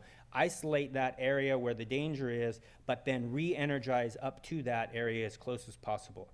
You know, during winter season, when I send you a notification because of an outage in the community, it says something to the effect often that our distribution engineers are in the process of reconfiguring the grid to reduce the footprint of the outage. You remember reading those words from me in the past? That's very similar to what this does, but this does it automatically. The lines are operational. A tree branch hits the lines and creates a short. The automation opens so that the line is no longer energized. But the grid tries to find a way to re-energize it, hoping that the foreign object has fallen off of the limb. And as it does that automatic re-energization, trying to find the best route in which to do that from, because there's more than one of these, there's a whole bunch of them, every time it sends power through that line, if that foreign object is still on that line, it's going to send a charge to it, and it could spark and create fire. So in the winter season, winter storm season, the automation will continue to operate so that if there are winter storms, we can restore grid quicker. But in the fire season, which as you all know is a larger and larger period of our time nowadays, we're going to disengage the automation. The impact to the customer is that instead you used to see that little blink of light sometimes happen when you're at the dinner table at night when a power outage, that was a power outage about to occur, but the grid found a new way to re-energize you through this automation, and you barely even knew that it occurred. It does it that fast. That won't happen now in the fire season in the Tier 2 and Tier 3 areas. Now, the city of Hollister is not in Tier 2 and Tier 3, but just outside of town it is. And I'll show you a map in a second. So that means that the crew member has to go out there and manually re-energize that line, so it'll take longer for the restoration to occur. That's the point of the moral of that little story. So are you just doing that in high risk fire areas, not in? Not wholesale throughout the grid. So in the San Juan Valley, it's all fertile land. Right. If a spark So my power went out yesterday afternoon. It was probably some guy hitting a power pole. You gotta pay your bill. It might have been.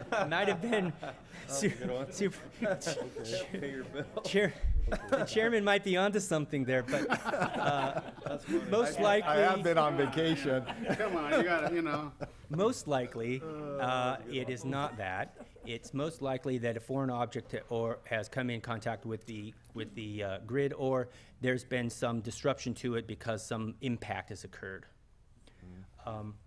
So that was just a long story to let you know why your constituents might have, during the summertime, longer outages that are unplanned outages. Now let's go back and remember that I talked to you about the wildfire center. So those folks in that center are observing these conditions through the technology that we're providing them to observe. They're going to be monitoring when there's a national red flag warning from the National Weather Service. And of course, what that means is it's a very hot day. And of course, it gets hot in San Benito County, especially in South County. You can get 100-degree temperatures. The grid can sustain that. We're talking about temperatures that are beyond what we're used to having. So let's say more sustained 115-degree temperatures, 118-degree temperatures, really extremely hot days. Added to that, low humidities, which of course go together in our neighborhood. This is not like Florida where you can have high temperatures and high humidity. So those two sort of go together. And then conditions of the fuel on the ground, through our monitors that will be out in the field, as well as through those cameras I mentioned to you, identifying what those conditions are. Then add to it the real danger in the mix, and that is high winds. So as I said, the grid can sustain heat. The grid is used to that. The temperature will go up in some one day, and we'll have a red flag warning. Everybody's turning their air conditioners on. There's a lot of energy pulsing through the power lines, and they're designed so that they sag a little bit when that happens. Just like your extension cord that you've plugged in too many outlets, too many things into it, and you feel the cord, it gets a little warm. That's the same kind of thing going on here. It'll sag a little bit. There's a design factor built into that, but then add to that ferocious winds. So now those lines are swaying, and they're putting tension on the towers, putting tension on the fasteners, and that's where we start to see the compromise in the integrity of the system. So when these points, these factors become in a dangerous level, we will deem that the conditions in that location within the high fire threat area are too dangerous for the grid to operate safely. And if that should occur, we will shut the power off on that section of the line because it's too dangerous for the line to be operational in that kind of dangerous weather condition. It's not that dangerous weather condition, those dangerous weather conditions have to happen everywhere. They don't have to happen here in Hollister. They have to happen where our facilities go through the high fire threat areas. So where are those? This is very hard to see, but let's look at that one. So you don't have any tier 3 in San Benito County. You have tiers 2. The orange, yellow is tier 2. So it's less of a threat, but it's still a threat. We're basically viewing the two of them almost as equal in this dangerous situation. Although we're starting all of the major work in the tier 3 and then working to the tier 3. I'm sorry, we're starting in tier 3, working to tier 2. Transmission lines pass through San Benito County from Moss Landing, basically where the word San Benito is written, give or take. And that's a 230 kV line that comes in from the valley, and that's what's bringing energy into our community. The power lines at Moss Landing are 500 kV lines. They also pass through San Benito County, but no energy is relieved from them until they get to the grid in the valley. So the energy passes through here and goes to the Central Valley, and then energy is brought back to us and to the Monterey Peninsula area on 230 kV lines. That's the line that we need to be concerned of for you folks, as well as any distribution lines that are passing through that yellow area. So South County is, and down Bear Valley, et cetera, is at issue here for distribution. If the power line passes in that yellow area and those weather conditions I talked about are at play, the power could be shut off on that location. So does that mean that the power does not go off in Hollister? It might. If it is a distribution line going down Highway 25 to the Pinnacles that falls in that zone and we need to shut that line off, doesn't really affect anybody north of that because that line heads south, goes down to Lone Oak, and only the folks along there would be impacted. If, however, it's the 230 kV line that I talked about that's bringing energy from the valley to support the Tri-County area, then we could have a larger impact. But we have some ways to do some backfeeding. There's also a 230 kV line that comes down from the Metcalf station, which is the very large substation that looks like a fortress up on Highway 101, south of San Jose. That has a 230 line that also comes down to Moss Landing, so we can backfeed. So there is some dance of the system that we can play with. However, know that that line does go through that little red tail in Santa Cruz County of Tier 3. So the point of this is just so that you understand where the danger places are if we have to call a PSPS. Now, how do we do it? We don't just shut the power off. It's going to be a methodical process is how this goes about. It's part of the reason why we've had such a big effort to get the word out about this coming program in the first place. By the way, you should know, this is not a new program in the industry. Power companies throughout the country implement public safety power shutoff. San Diego Gas and Electric has been doing it for years, but not in great degrees. They've not had to, but they have it on their ability to do it. It's in their game plan. PG&E has just simply never done it before, and so now we're going to start to institute it as a potential policy, or as a policy that we potentially could do, and that's the newness to us in this area. But it isn't that it's a new program in the industry. The idea is that we want to give, when possible, this is a goal, a 48-hour notice. So we're doing this now just to get the word out. Everybody's received information through their bills and through mailings from us. We've asked people to update their contact information in their accounts for their emails, their text numbers, and their hardline phones.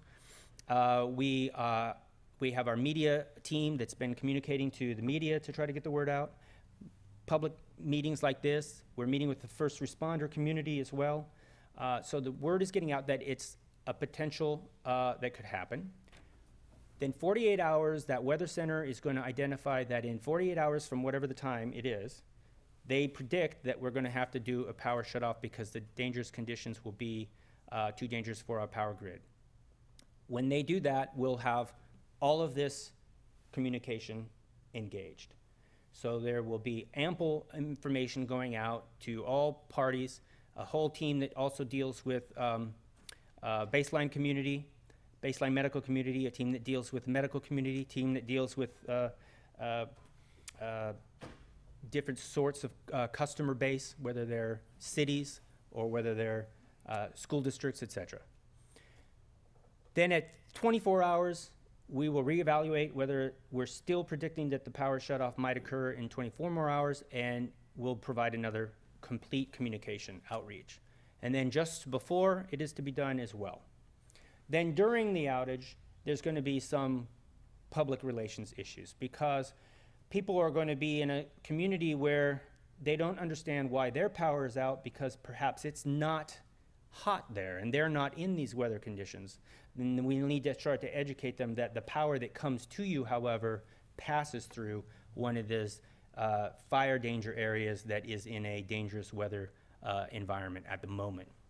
We will not turn the power back on until that emergency climatic condition subsides. And therein lies the difficulty in giving any suggestion as to how long they will take, because until we know how long the weather stays in a dangerous condition, we cannot turn the power back on. So just understand that. And of course, you understand your community. When do all of those factors we talk about all happen at the same time in this area, and how long do they usually last? It's not very often, so I want you to understand that going into this. And then as we start to restore, there's a process for that as well. We can't, again, just flip the switch and everybody's lights come back on. There has to be a methodical way of going about it. Because the outage could be sometime, we need to send crews out to do inspections, and because the automation isn't out there anymore to try to re-energize for us, we have to send crews out to do inspections and then restore that area, do an inspection, restore that area, do an inspection, restore that area. So it could take some time for it to be 100%, but it won't take the entire time for 100% to be restored. It'll be staggered. Having said that, I think I've talked about that. I just want to draw attention to the top left. Well, any of these, just some of the outreach methodologies. But I do want the public to be aware that www.pge.com/mywildfirealerts is where we ask you to go to get more information about this. Tomorrow there is a webinar. If you go to this site, you can find the information about the webinar at 1 o'clock tomorrow. And you can watch basically this same kind of presentation. Also, this is the site where you can go to upload and update your contact information. And with that, I'll answer any questions that you guys might have.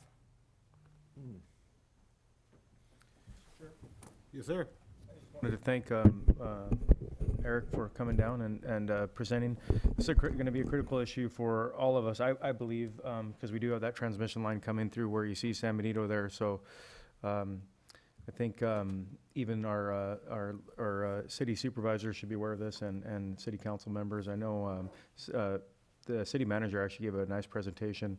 I think he had heard from you potentially, I'm not sure. So that's why I had the idea to invite you here. So I appreciate that. Anything we can do to get the word out on our social media accounts. They do have a really good social media things you can share to get out to your constituents. So I'd really encourage everybody to get out there, to start thinking now that if you're out without power for 2 or 3 days, what are you going to do? How are you going to take care of your food, your pets, your water supply, all that stuff? We need to start thinking about that. So. And if I may add, Yes, go ahead. sir, it's not just because of this. Quite frankly, that should be something everyone in San Benito County especially should be have already thought about. This is earthquake country, as we know from history, and the power grid can go out for many reasons, and it could be out for some time. And so those kind of emergency kits are things that everyone should be thinking about, businesses and residents alike. Yeah, I want to add too, I've known Eric for quite some time now, and I appreciate the information you send us through email as well. You've always been there for, like this morning, answering a question on a constituent's concern that got to you, and you were informing me how to answer that, and I really appreciate that information. It's real helpful. PG&E is doing a lot of precautionary type of work, and it's a big change in some areas, and people don't like seeing their trees cut, but it's absolutely necessary for public safety, and I appreciate it. Thank you, sir.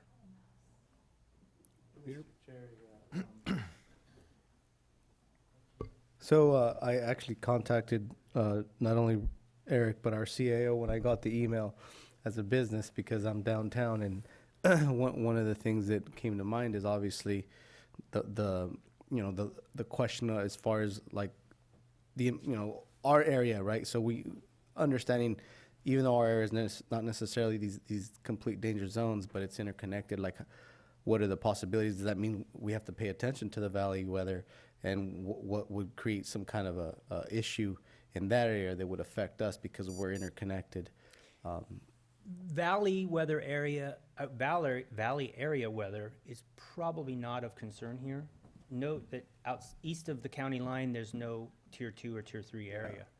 But as the power line comes in from the valley and through our county here, it does pass through the tier 2. So understanding the weather pattern in your community is probably the most important for you.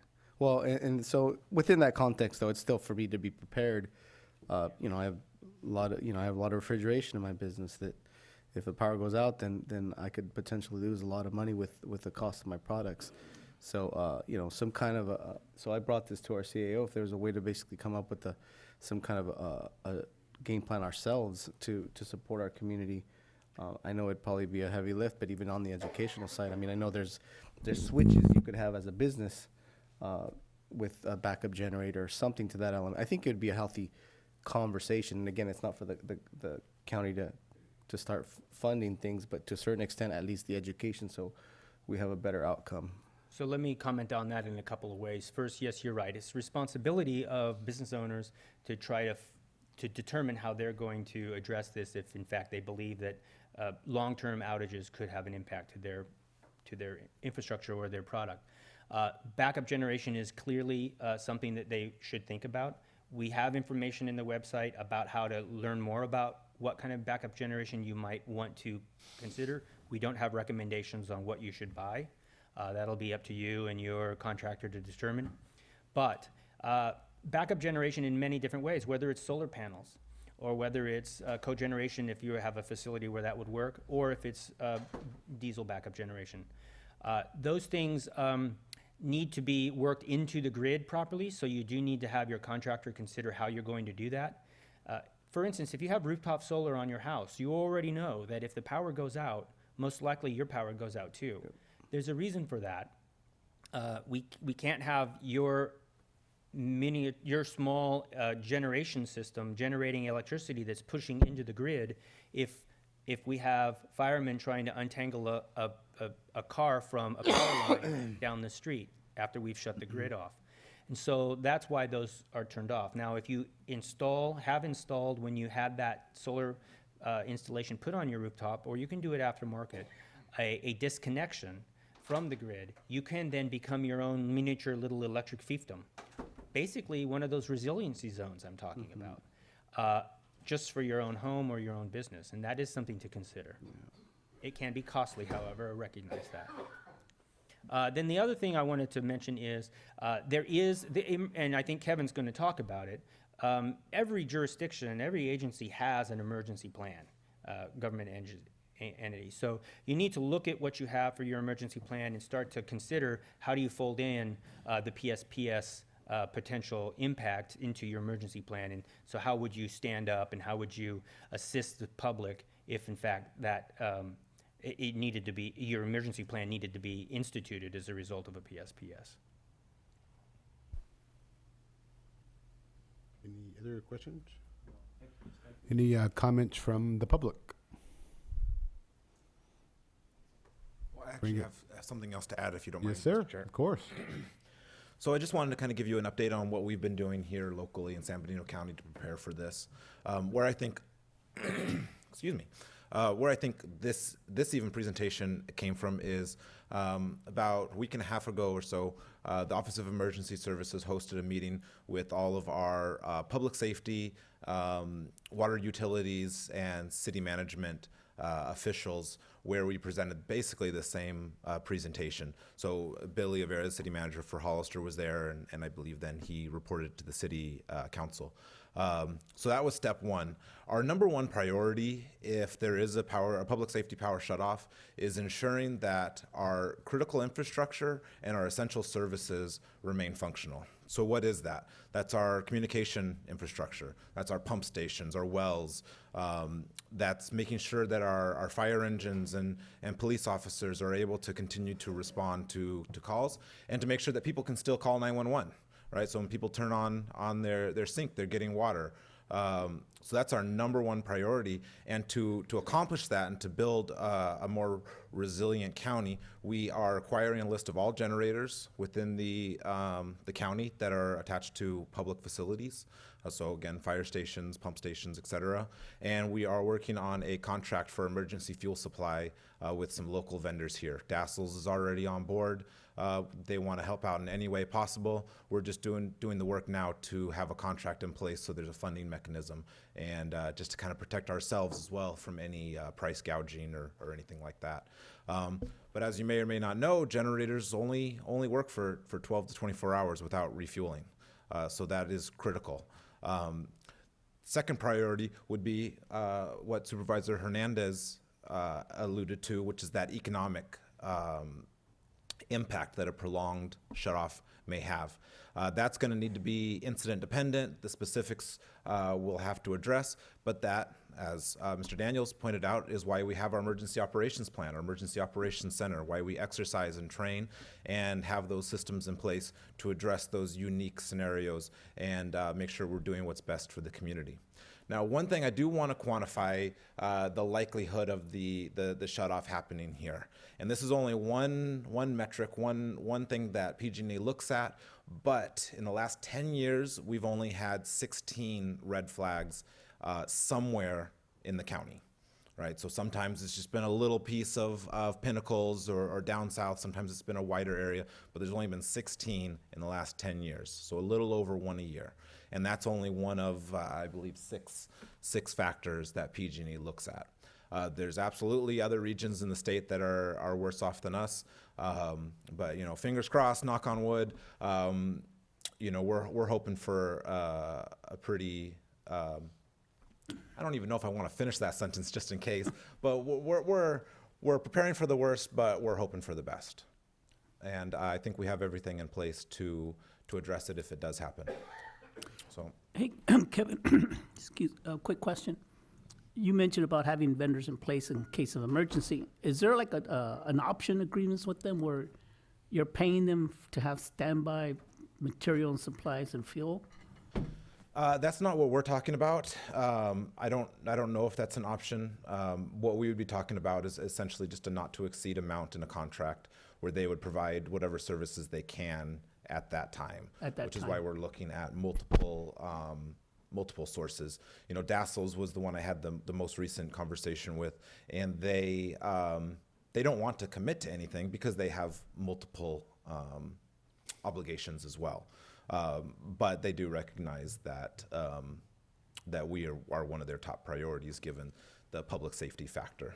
You mean we're one of the top customers? That too. Any other questions? No? And we already addressed the public. Okay, thank you very much. Thank you. Thank you. Staff, nothing, okay. Now we'll go to 46, county administrator officers, right? Thank you, Mr. Chair. Yeah, I'd like to invite up Dulce Alonso. She's our management analyst in administration. She's going to go ahead and open this up, and we also have Jamala here for affordable housing conversation. Thank you. Actually, I'm just going to open the PowerPoint and give it over to Jamila, so 1 second.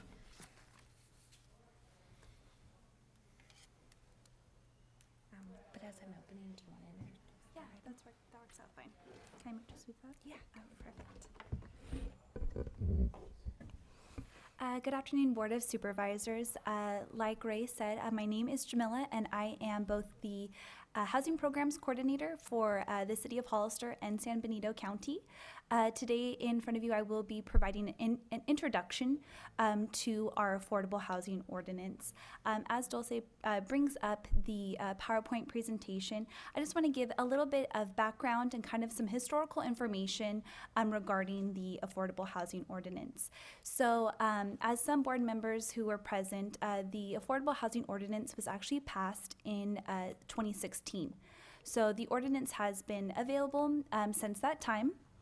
As the past year has gone by, back in our fall retreat for this year's board, it was provided and requested to be able to review and amend some portions of the affordable housing ordinance.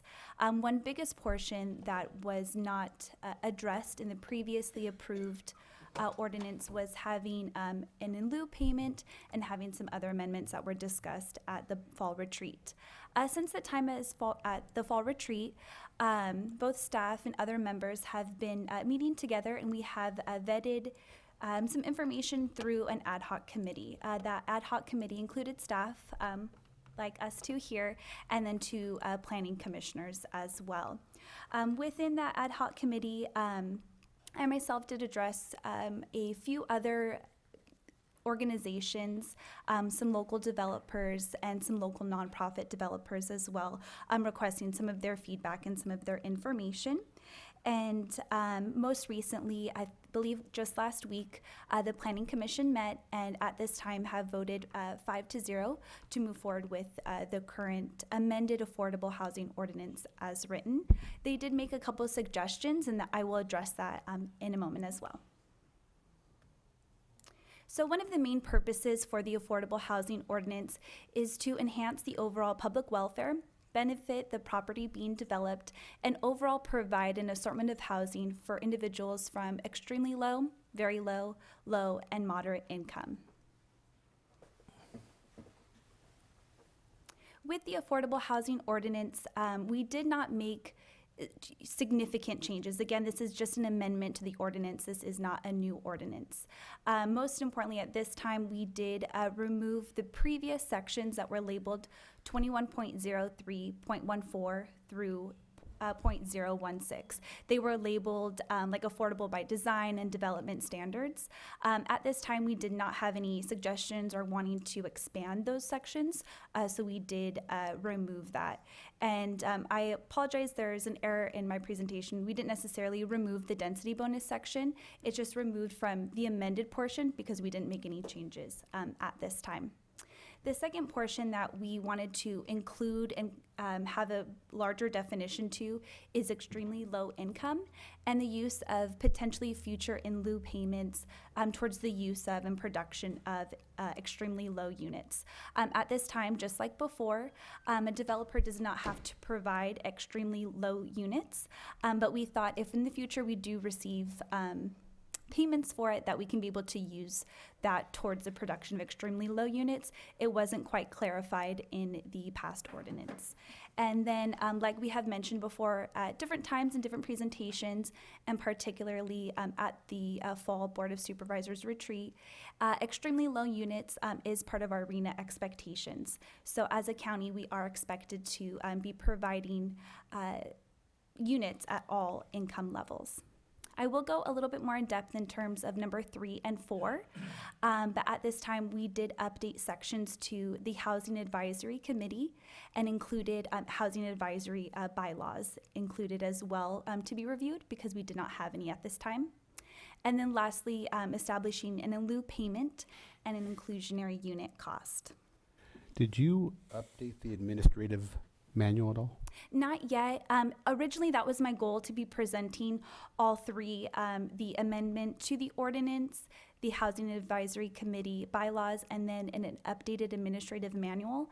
But with time and wanting to present information, we still just have what was approved in 2004. So it is my goal at this later time, once we get some more direction regarding the amended ordinance, to provide the administrative manual, which is basically what provides my day-to-day operations. So it's not necessarily something that would change due to the ordinance, but can kind of affect depending on how a Board of Supervisors approves certain portions. Great question. So the first section that was amended was, like I said, establishing Housing Advisory Committee bylaws. With our ad hoc committee, we felt that it was important to include an additional member to our Housing Advisory Committee. One of those reasons, it's a little bit easier to have a majority. Previously, it was 2 planning commissioners, 2 Board of Supervisors, and only 2 public members. But as a committee, we felt that it was important to add an additional public member. With our Housing Advisory Committee, we would like to see the public members with a background in affordable housing development, building development, and then a financial or accounting background that can be able to help provide different insight. So that is our goal with our Housing Advisory Committee. And then before I do get into the next slide, I want to explain something that I believe helped clarify in the amended affordable housing ordinance. One thing when it comes to an in lieu payment is that sometimes people or even the public may be under the interpretation that when a applicant comes, if they choose not to provide affordable units, that they will just then write a check to the San Benito County for a payment to us for not providing those units. But I really want to address and let it be known as well that as the Board of Supervisors, it is your authority and your power to determine whether an applicant can provide that full in lieu payment. So it's something that they have to prove on record and show as a developer that they cannot provide affordable housing within their development. As a Board of Supervisors, you would be able to make that choice. It would not necessarily be the applicant themselves making that choice. Did you have a question, Chair? Oh, okay. No, ma'am. Actually, I have a question. Yes. So, if the developer asks that if they can show that they cannot provide the component, the unit, does that mean they get to build it off-site or? Yeah, pay so it? they have that option as well, and they would have to prove that if they really cannot even provide off-site, then the last option and what would be approved by or could be approved by the Board of Supervisors is that in lieu payment. So again, it's not just something that's a quick decision based on the applicant. They really do have to vet and show that they cannot provide those affordable units on site. Is the lieu of payment, is that a set dollar? I'll go over that shortly, and at this time it technically is a set dollar amount, but the whole purpose for the public hearing, this is just an introduction. So I'm here to be able to take your opinions, take the public's thoughts, and see how we can address it as well. And I will be addressing that in the next slide. 2 things in which will be shown in the next 2 slides is items that we did not amend in the ordinance. These are still maintained in the current and then what will be hopefully in the future ordinance as well is the expectation for on-site development. So just as an example, if a developer were to want to build 100 units, the expectation is still to provide 15% on-site. So that would be 15 on-site units or affordable units.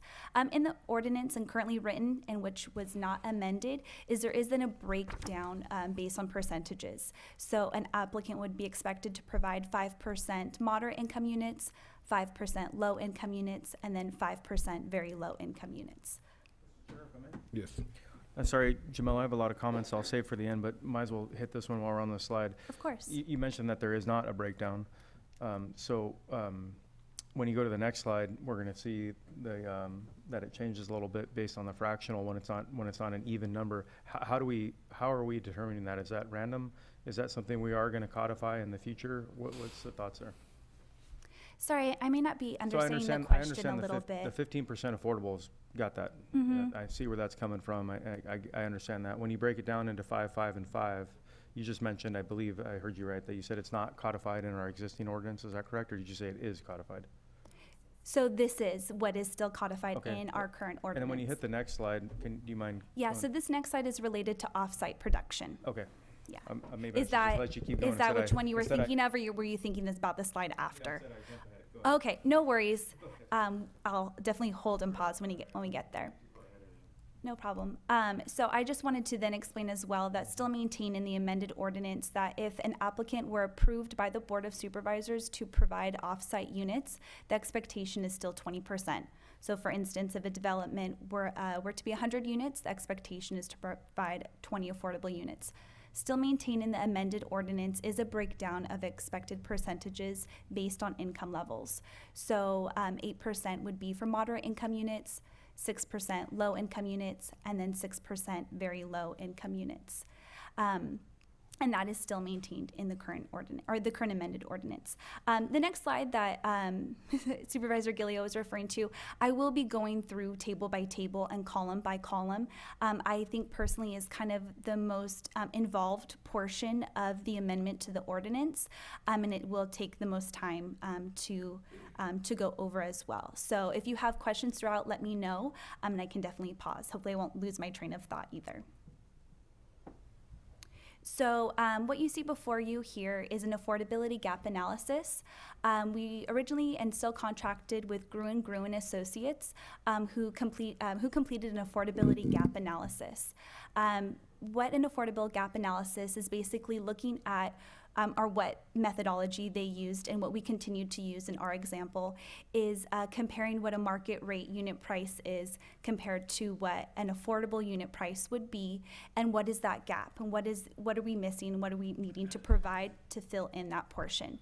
So just still using Gruen's methodology is we did compare 3-bedroom and 4-bedroom units. With the main difference, though, is we did include extremely low income into our gap analysis.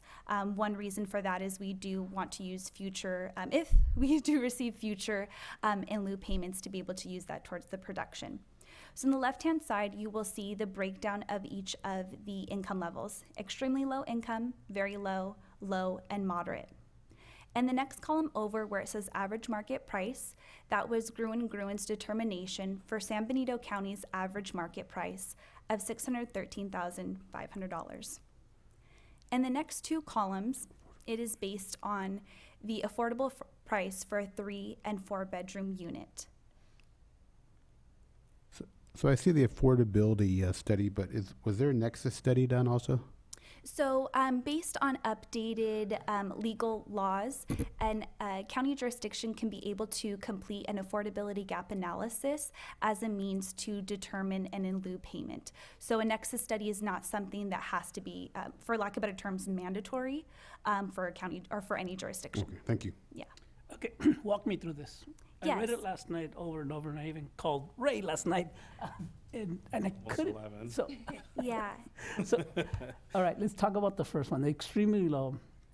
So you're saying that on the market it'll be $613,000. Yes, that's Gruen's determination for the average market rate price in San Benito County. And then an affordable price at the 3-bedroom, 4-person, that's the income, right? That's how much they're gonna be able to make to qualify for that? So that's the affordable unit price. The affordable unit for a house. That's how much a house will cost for? To be sold for to purchase from for those income level sections. Okay. And then the next number, 83,000, is the. The. Okay, got that. And then the Okay. average affordable price is 79. Yes. So the gap is $533,000. I'll go over that next, and I'll explain those next two slides, because that's where it does get a little bit, it took me a moment reading Gruen's report, honestly, where I needed to understand their methodology. Okay. So their next methodology is where it states average affordable price. So they took the average between each income level, extremely low, very low, low, and moderate.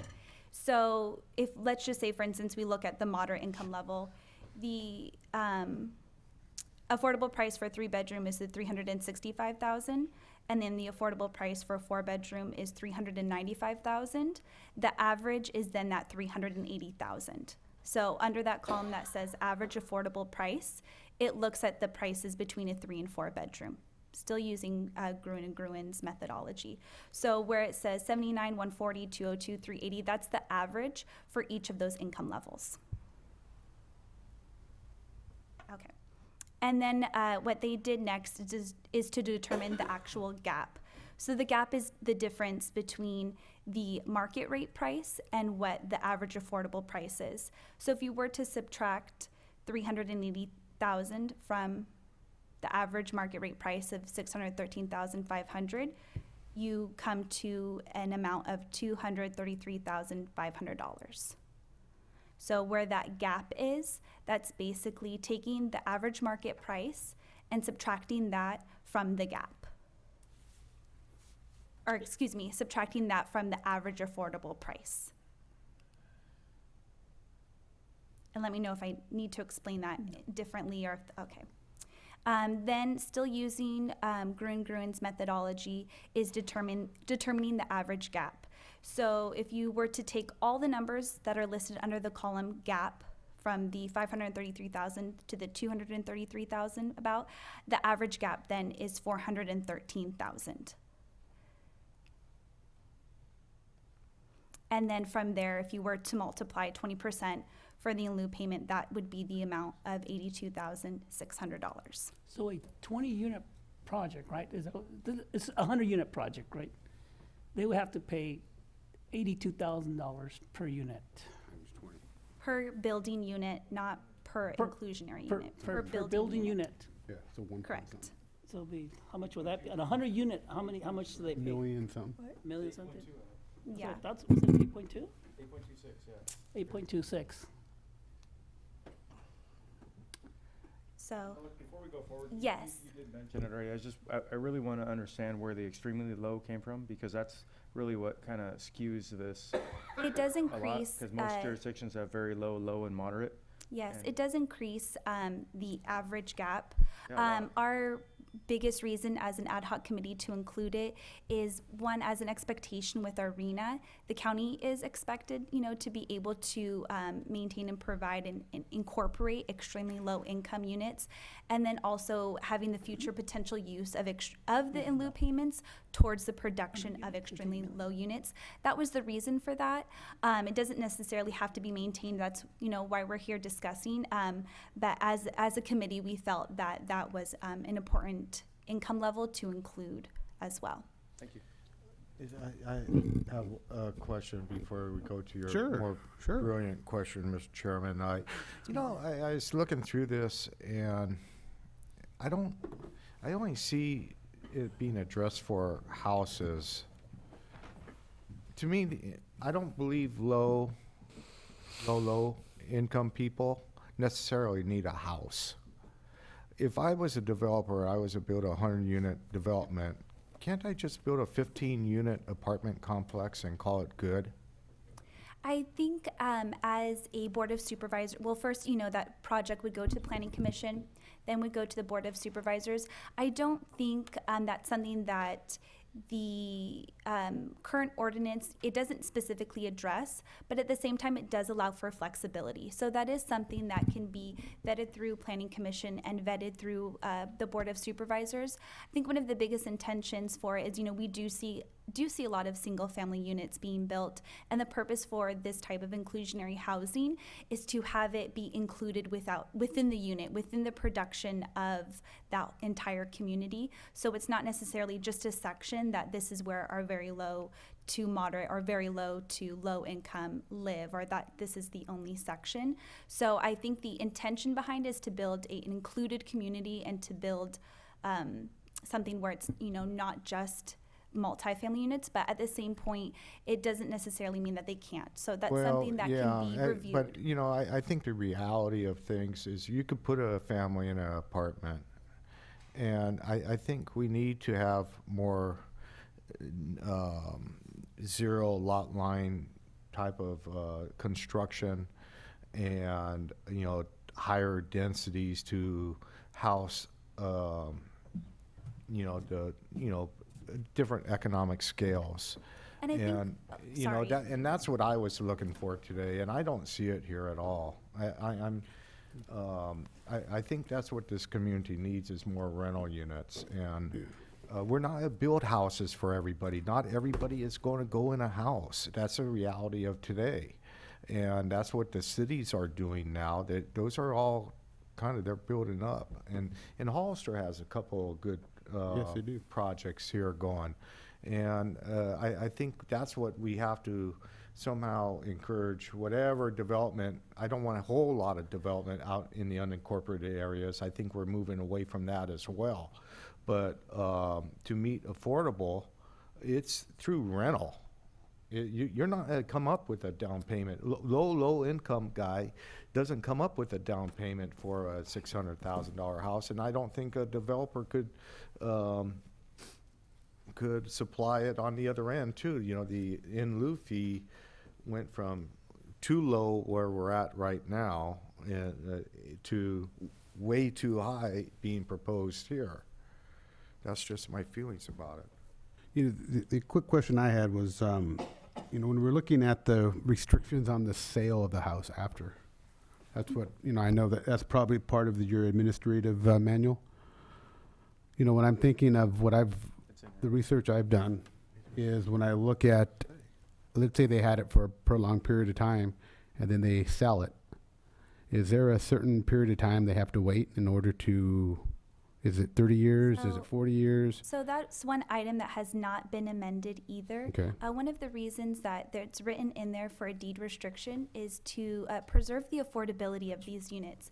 It gets to be slightly difficult when reporting to the state if we have a constant influx of, well, this unit is affordable, this unit is no longer affordable, well, now we have these numbers. So part of the reason for having a deed restriction is to preserve the affordability.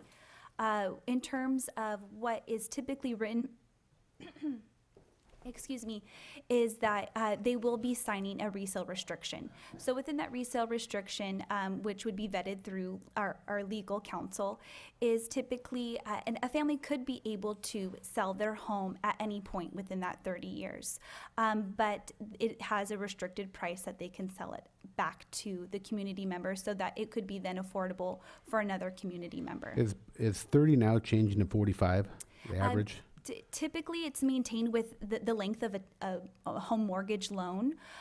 There are some jurisdictions that go higher than that.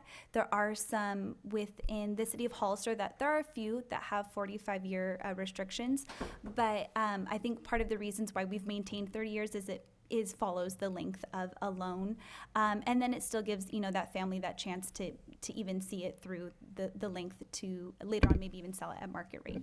Well, I know there's still a lot of comments to be done, but you know what I'm looking at right now is there's just, and I know you guys put a lot of time and effort into this, and I'm the last person that likes to kick things down the road. But what are the chances of possibly looking at kicking this back to the Planning Commission and to the ad hoc group and doing a little bit more work on some of the things that we brought up? And I know there's still two other people that probably want to speak, along with some people out in the audience here. So that's just how I feel right now, because I've done some research over the last couple days since I received the agenda, and there's just a lot of gray area still that when we do something, I want to do it right, and I want to do it right the first time. I absolutely agree. So our goal was to provide and move forward we recommended to the July 23rd Board of Supervisors for public hearing. But I believe as an ad hoc committee, as the person who it is their job to, as the housing programs coordinator, to work with the Board of Supervisors, work with our planning commissioners, and work with staff. I have no problem going further and taking recommendations. I think that's it's- the most important part. And it's, I can speak for myself, it's my fault because I know we wanted to hurry up and we wanted to have this in front of us. But then everybody knows I want things done fast and then I second guess myself. So, I take all the responsibility, but I just wanted to, make sure that we do it right. And, I want to let Supervisor I've got tons of questions, Mr. Chair. Dela Cruz and Supervisor Hernandez, they can have the floor, but I just wanted to let everyone know my thought Of course, I process. appreciate the honesty. I have a concern that, by delaying this, I don't know what's occurred, was it $4,500 right now? Technically, per inclusionary unit, 413,000 as written in the amended ordinance. 413,000? No, I'm talking about the in lieu of. Oh, that is the inclusionary unit cost. Right now it's 82,000 Well, yeah, per building unit, yes. for building units, okay. I understand. Oh, sorry, did you I mean just made it currently? right There just now. is, oh, sorry, I apologize, thank you. Yeah. Currently, Come there, up with it. that's the whole reason for coming with an So amended there's ordinance. nothing right now? There, what's currently written in the ordinance is to be determined, basically. So it asked, and at the time in 2016, it stated that the county would come back with a report and a study that determined an adequate price. So I it have an is- issue with that because we Nothing we currently. have set the development agreements. Some developers will pay this and some will pay that. And I mean, one that I can say that it's going to be good for a community is Santana Ranch. They're doing the 555, and that I commend them. But I can't say that for some other projects. And so I understand, Supervisor Patel, you're concerned that the extremely low should not own a home, especially if it's a 2,100 square foot facility. I mean, home, that's a lot. I mean, a lot of people will be happy with a 1,500 square foot home, but you're talking about 2,100. So I have some issues just on that parameters. But I think this conversation right now for the next couple minutes is a board policy, and I mean not to exclude both you and Dulce, but I think the board, if we are going to go in a direction where we need to address the extremely low and not talk about this, and go into rentals, don't forget. Two bedroom rental can go for about $2,500, and the extremely low ain't gonna be able to afford that. So if we're really serious about addressing how to help the extremely low, I hate to say this word, but we need to make sure that the rent control is in place too. There is, when you do the, Just for rentals? when you do the rentals, it has to be capped at certain levels, so you can't, Yeah. they can't ask market value. That's Right, part of, right. that's part of, it's part of the ordinance. Because, I mean, You're correct, Jaime. Yeah, I agree with Supervisor. But also, if you increase demand, supply, you could lower the demand a little bit too. well, I've seen that, and that doesn't happen with rentals. Yeah, I know. It doesn't happen. But I think it's easier to help more people with, Right.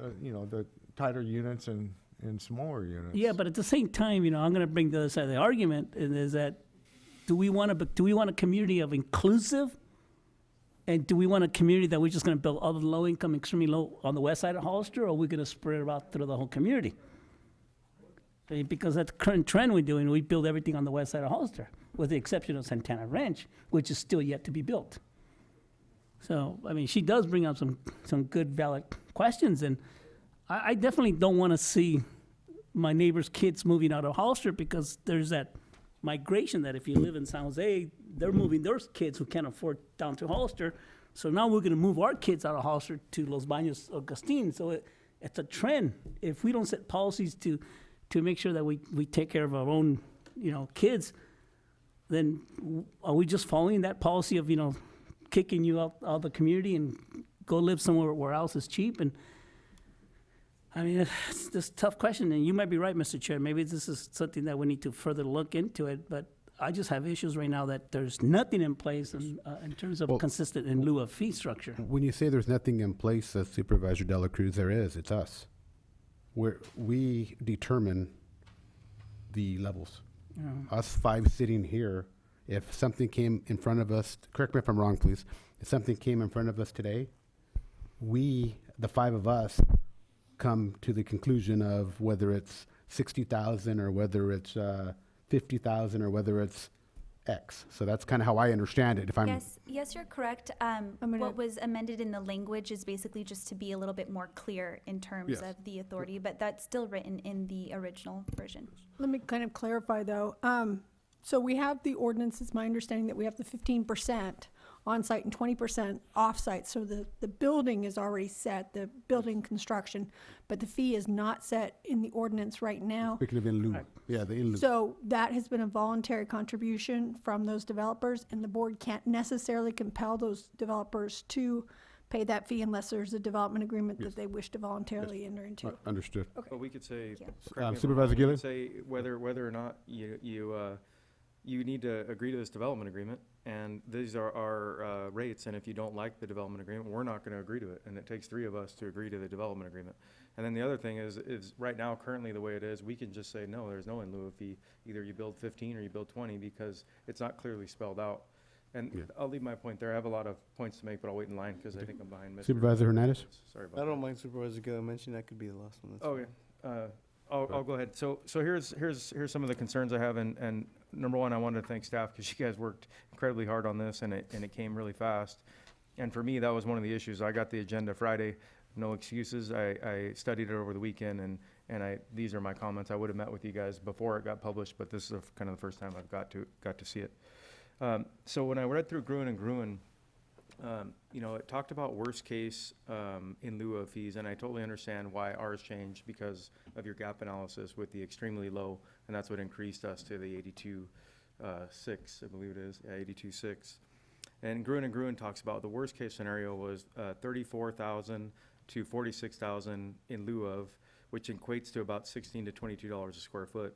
And then they further went on to say, well, basically, based on what you're building in your community, the Santana Ranch, trying to think of other developments in the county, but based on what we're building, those square footages and not these bigger homes, you're looking at an in lieu of fee of about 16,000 to 21.4.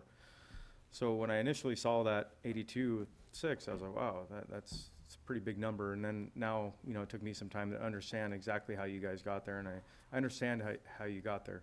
But what that's going to do, frankly, and Gruen says it, by the way, in their study. Here's some wording exactly from their study that we paid for. It says, however, imposing the maximum in lieu of fee of approximately 34,000 to 46,000 per market rate unit, that's their worst case scenario, not our worst case scenario, is likely to cause land values to be close to zero, if not negative. Therefore, landowners would have no incentive to sell or develop land or produce single-family housing units if the maximum in lieu of fee is based on affordability gaps are imposed. So what we're doing essentially, as long as we all understand this, and maybe this is what we want to do, I'm not saying we don't, I'm just making some points. What we're doing is we're saying by imposing this in lieu of fee, we're saying you are going to build on site, because I don't believe that anybody, I would like to get more industry feedback, frankly. I haven't got any of it yet.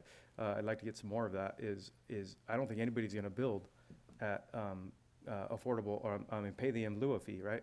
Because now they're going to have to pass that 82,000. By the way, the developer isn't going to pay it. The person who's buying the house is going to pay it. So now we just increased all of our single-family residential by 82,000 if they're going to go the in lieu of route. But I think what we're telling them is we don't want them to do that. Like Supervisor Dela Cruz said, we would like them to build their affordable on-site. And I think that is important. I think we want to encourage that. That's the point on the in lieu of fees. And I'll let you guys hash that out. I'm okay wherever you land on that. But here's some of the technical stuff that I would really like to see worked out before we move forward on this. And this is why I would support, I think, I'm not sure who said it, remember Chairman, maybe kicking it back and getting some more ad hoc feedback. One thing is, it is more of an industry standard now to go beyond the 30-year. You'll see a lot of jurisdictions doing the 45-year. Our current ordinance is under 21.03.006 is 30 years, and it also allows transfer to family members, I believe, siblings, children. And some of them, I don't know the right answer, by the way, I'm just pointing it out. Other ones I researched are death, sale, or transfer, so you can't keep transferring it down through generations of your family. And maybe we want that, maybe we don't. But then I guess we have another issue. We have to make sure that the person who's getting the benefit is also qualified. So maybe maybe my mom was low income and now I make more than that level, and we gotta make sure that we're examining those people, which I'm sure we would, but it's just another complication. So an example of like one other issue that I see that I'd really like to try to get worked out is, we talk about a minimum number of 50% of the affordable housing units shall be 3-bedroom units.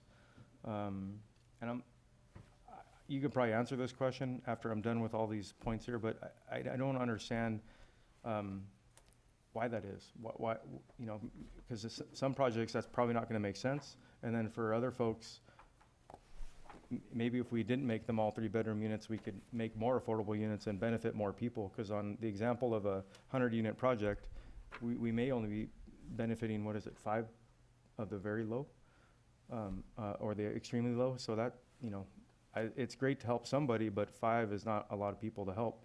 And we're not going to be building thousands of units in the county. So if you look at the few hundred that we're going to be building and we help 10 families, it's great to help 10 families, but I want to find a way to help more folks. So there's that point. And then one of the things that I still don't see addressed that I've brought up from here and also at the retreat, folks are calling it the missing middle. I call it people that are just working really hard to try to get by, and how do we address, and I don't know the answer, by the way, I'm just bringing it up as a topic we need to think about and provide some good leadership for. How do we address the folks that are mechanics that are making $80,000 a year, or police officers or nurses or teachers, firefighters? How do we address that? And again, this is more of a hypothetical question because I don't have the answer, but I don't think we're addressing that here, and maybe that this is not the place to address that. But if it is possible, I would sure like to come up with a one-stop solution to address all of these 4 levels here, as well as what some people term as the missing middle folks. Another technical issue, sorry, I'll get back to those now. Second mortgages. I talked to folks that have these ordinances out there, and one of the issues is it's apparently it's a lot easier to limit the sale, but one of the things we need to really make sure is that there's a notice of intent on the deeds to, if somebody wants to do any type of transaction on the deed or on the home, that there's a notice of intent, that there's a subordination policy that goes straight to the county so that we have the say. Because a lot of times you'll see County of San Benito on deeds. I don't know if you've ever seen a deed or your house. It's pretty normal to see that, so it doesn't really raise a lot of red flags. And again, this is maybe more of an administrative thing, but how do we ensure that somebody who gets one of these homes does not go out and get a $150,000 second mortgage, and then I'm gonna stop making payments and I just walk away with $150,000? Because we really want this home to benefit folks that need it and try to curb abuse as much as we possibly can. So there's that thought. And I think that can be handled by a notice of intent or secured by deed of trust, San Benito County. And then I think we need to really examine how we're going to handle our sales. So if somebody gets in there, they're there for 5 years, as you mentioned, you can sell the home. You're not, we're not going to keep you there. You're not a prisoner in your own house. So if you want to sell the home, do we as a county, do we guarantee the sale that we're going to buy it back and then we're going to reissue it to somebody else? And do we guarantee that's going to happen within 90 days or 60 days? And then my final thought is, and I don't think this matters as much because of the gap analysis that I see here, but does it make sense to tie this to square footage as opposed to single-family residential units? What I've been told is that there's a potential for developers to want to build the 3,000, 4,000, 4,500 square foot homes because there's, if you take, let's just assume they make $10 a square foot, whatever that number is, I don't know. And they build obviously a 4,500 square foot home versus a 2,000 square foot home. What are you gonna make more money on? That one. So we may end up having a net negative increase of housing because there's a loophole that we're not thinking of. And maybe you guys have already thought of that, and maybe tying it to square footage doesn't make sense. But I'd like to understand that a little better. And with that, Mr. Chair, those are my comments. Thank you. Thank you. Supervisor De La Cruz? Yeah, well, I was kind of holding back on my questions, but I guess Supervisor Gill, you open it up. I do have some questions. My first one is, there's a section in the language that says, the definitions that says that priority will be set on people that reside or work here. Why can't it say people who work and live here? What's the difference? There was no changes made to that wording The from definitions? the previous ordinance, so that's still maintained. That is something that can be discussed. I think the purpose of it was, to address different types and different types of groups of individuals. So Okay, and, yeah. that's something that can be reviewed. Yeah, and I guess on that same subject matter, there are sections in the ordinance that affordable housing doesn't have the same definition as the three components. And so somehow in the definition, we need to put that affordable housing will be defined as those three. I'm sorry, 4. 1, 2, 3, 4. That will be 4. And then I actually have the same questions that Supervisor Gilio, such as why 3 bedrooms is 50%. Sometimes we should max out the number of units. I'm not going to repeat the same thing with Supervisor Gilio. I actually agree with them on that one. And then what happens when the house is sold, and what is the price determined and what income? So I think so. There's some language in that, what can be defined. So, I have those kind of questions. I'm still kind of, I think, I gotta admit, Supervisor Botello hit my nerve. I guess I have to admit that, because I'm a very strong advocate of very low-income housing component in our community.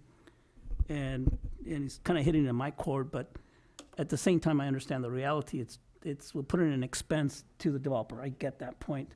And I think there's some kind of compromise we can all agree and reach. And I think probably the best way, the way Chairman Medina said it, is take it back to the Planning Commission, let the ad hoc committee look at it and see if they can come up with some better ideas. I totally agree on that.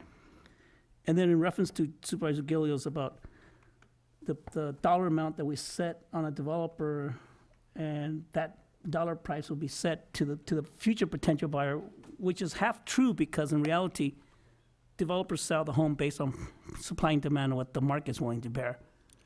There's 2 different types of pricing. As one is what the market bears, and the other one what we guide as a development policy. So there's some truth to it, but not reality, because if a house goes for $600,000, all of a sudden we impose a $80,000 fee, the house is not going to increase for $680,000. Somehow the developer's going to absorb some of that cost. I agree with that. That's absolutely. But not necessarily true that the new home buyer will pay the entire cost. Thank you, Mr. Chair. Supervisor Hernandez?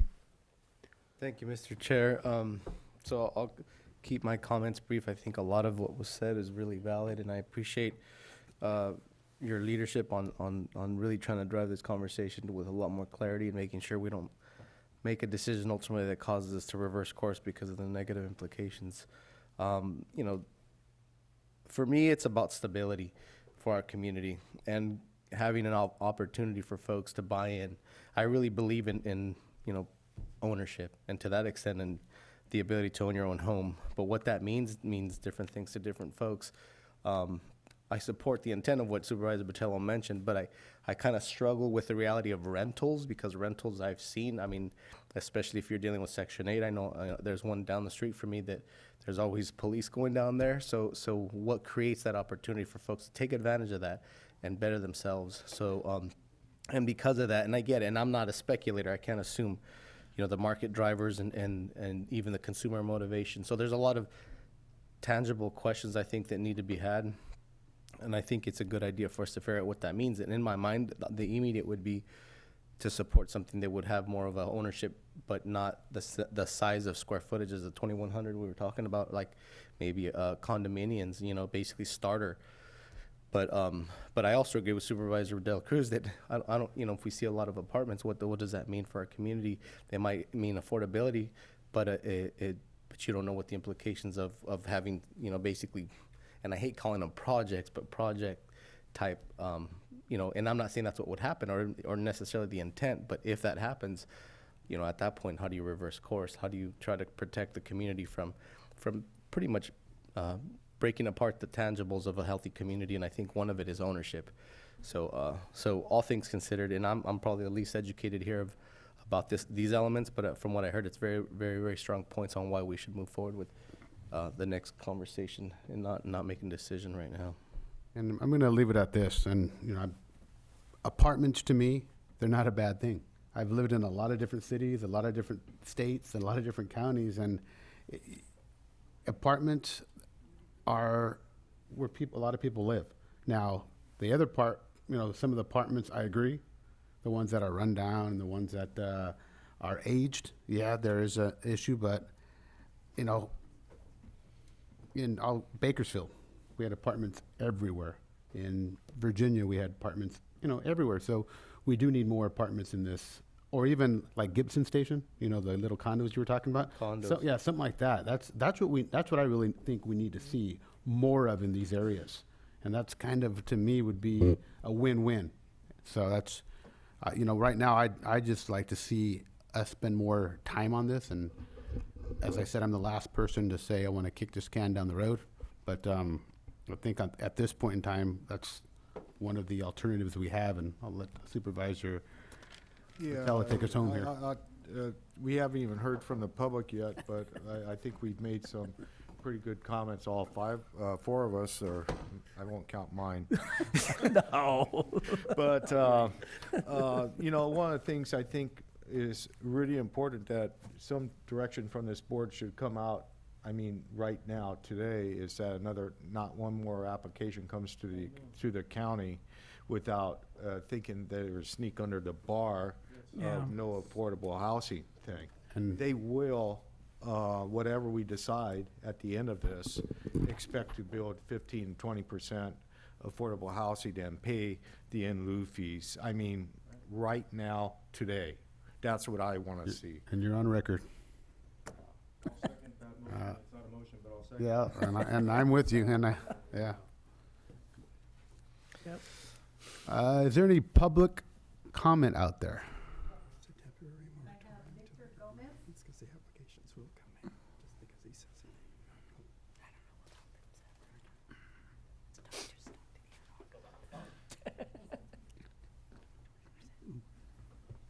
Honorable Chair, members of the board, first of all, I want to thank Supervisor Botello and Supervisor De La Cruz for their kind little debate there, because I think it is important, and I do agree, Supervisor Botello, that you just need to get your foot in the door for home ownership. My first place was a condo, and it worked out just fine. 24 years old, I bought a home, it was mine, loved it, that was great. So it's important, and apartments are a component of that. I also agree, because I grew up right down the street from Supervisor De La Cruz in Villahermosa, that it shouldn't all be stacked on one side of the city. And I think that's, at least in kind of thought, is what you're trying to do here with this inclusionary housing ordinance and in lieu. But I do want to thank staff, for their work on this. I understand the desire to identify opportunities for affordable housing. That is critical. But unfortunately, your approach here today, you could actually be creating unaffordability by trying to create affordability. Supervisor De La Cruz, you're right. Not all of that cost is going to be passed down to the consumer, but it is going to be passed down to the consumer. Not all of it, but certainly a portion of it will. So you're actually going to be creating a larger unaffordability gap by adopting a fee this high. I agree with the sentiment that you should be concerned about moving forward without having an in lieu fee. I don't think anybody here is going to fight against that, but it should be a fair fee. That way, you're not creating the unaffordability that could be a result of this. The fees included in the staff report, unfortunately, ignore the consultant recommendations. And again, unfortunately, stump the type of housing that we actually need in the community.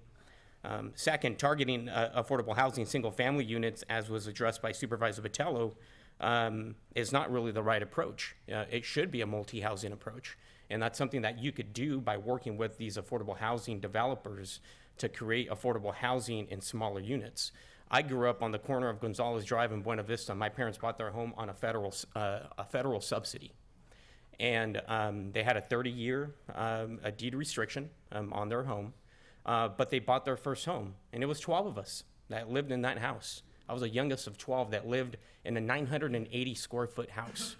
And yeah, I was stacked in a room with 3 of my sisters, and oh my God, I never had money, but it was a place to live, right? And to me, it was home. Now I go back to see my mom, and I'm like, oh my gosh, this place is tiny, but when I was a kid, it was home. So I think the opportunities that you're trying to create are good, but let's take a step back and work with the industry to make sure that we find some common ground. Thank you. Thank you.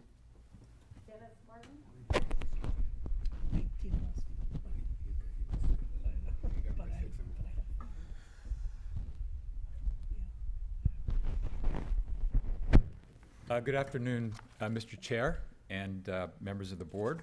I'm Dennis Martin. I'm speaking on behalf of BIA Bay Area, the Building Industry Association of the Bay Area. We represent builders and associated industries that are affiliated with home building, both single-family homes and multifamily. So we do have members and expertise in both areas of home building. And I will say that the program that's sort of laid out in this affordability gap analysis is, to I think most of our builders, an unworkable program. To award a home on the basis of a $533,000 affordability gap is not reasonable. For sale single-family homes are primarily going to be qualified to moderate income families. So those families that are making between 80 and 120% of average median income possibly can qualify. But it's a very different challenge to low, very low, and especially extremely low families. Because there's not only the mortgage costs, there's not only the down payment, but there are also costs associated with maintenance, home ownership associations, and other costs that come up, special assessments that come up and that can hit a low-income family very hard if they're trying to make their mortgage. So I would encourage you to think about this program not just as a single-family or for sale program, but also to consider how you're going to transition to providing more rental housing. Now that rental housing can be stable. It can be deed restricted as well and restricted to income so that you can provide the very low and extremely low income units, and those units can be stable income, stable rentals that are not subject to market conditions. So I think that as well, we would encourage you to incentivize the development of for sale single-family homes to service providers in the areas, police, fire, nurses, teachers, so that you can keep those people in your community and not driving out to Los Baños to live. Also, work to develop a program to provide multifamily housing to low, very low, and extremely low income families. This is how you can keep those families in the community and not displace them to outlying areas. Collect fees. By setting a fee that is unsustainable, unpayable, you're basically, to my mind, instituting a dishonest program. The fee has to be payable. And it may be at a point where you're balancing, where you're balancing whether or not to pay the fee or whether to provide the units, but this program is not a workable program. So I thank you for taking my comments. Thank you, sir. Is there any more speaker cards? I think Ms. Salinas.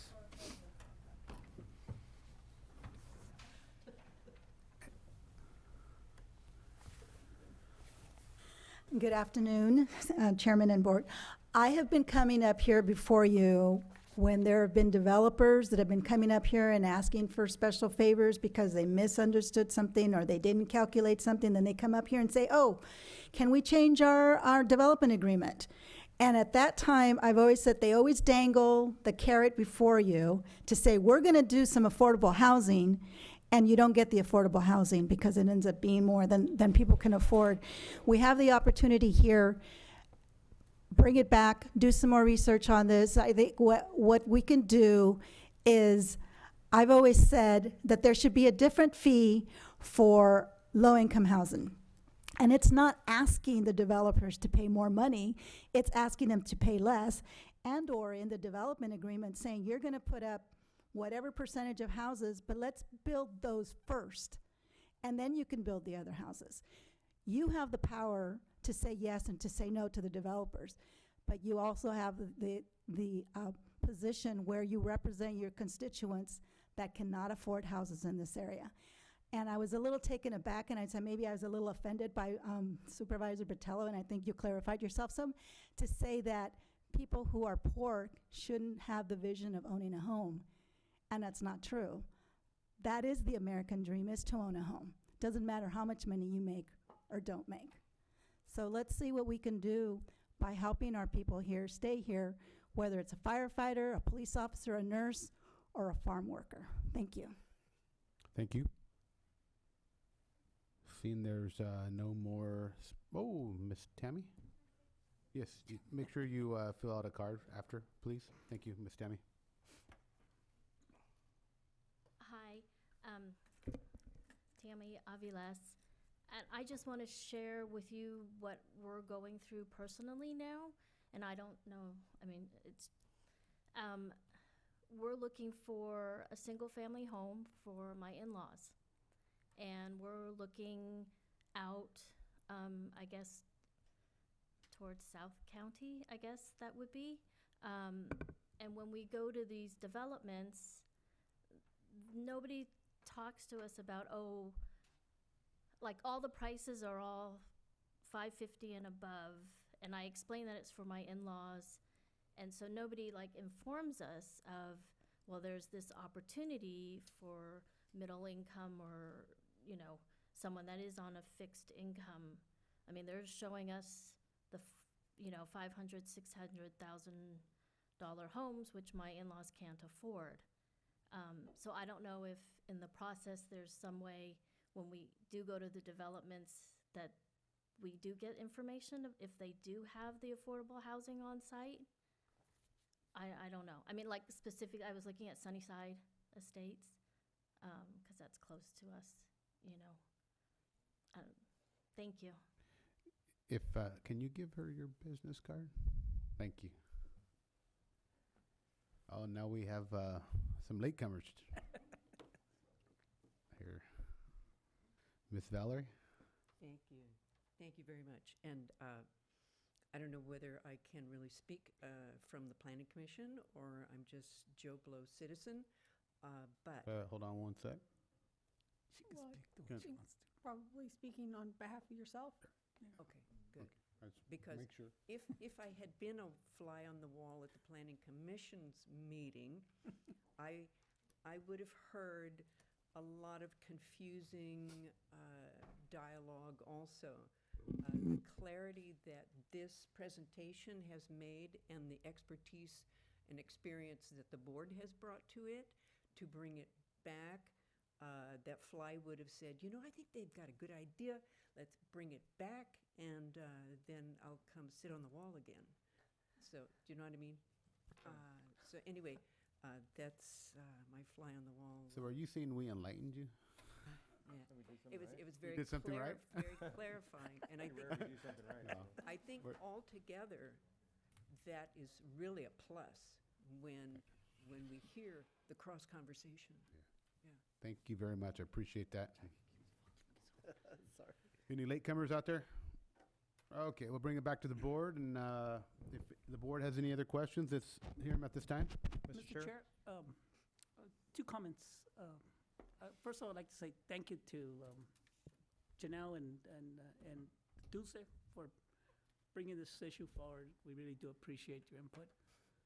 Second, Mr. Chair, I know that the recommendation, or we have already a committee, or we're going to push forward on increasing the number of committees. In the interest of saving time and pushing forward, I was wondering if you could appoint me to that committee. I'm very passionate about this, and I think we should start meeting, start talking about it, and hopefully come up with some good ideas. I'll point yourself and me. Perfect. Perfect. Mr. Chair, if I may? I'm sorry, I'll defer to you. 16 years is definitely more senior than 4 months. Okay, well, my comment's not long, and it's, you know, I sometimes it gets late in the afternoon, I get a little shorter. And, you know, I was disappointed not seeing some sort of incentivizing on zero lots rental units. I think that has to be part of this ordinance and an opportunity for developers to provide, we need rental units.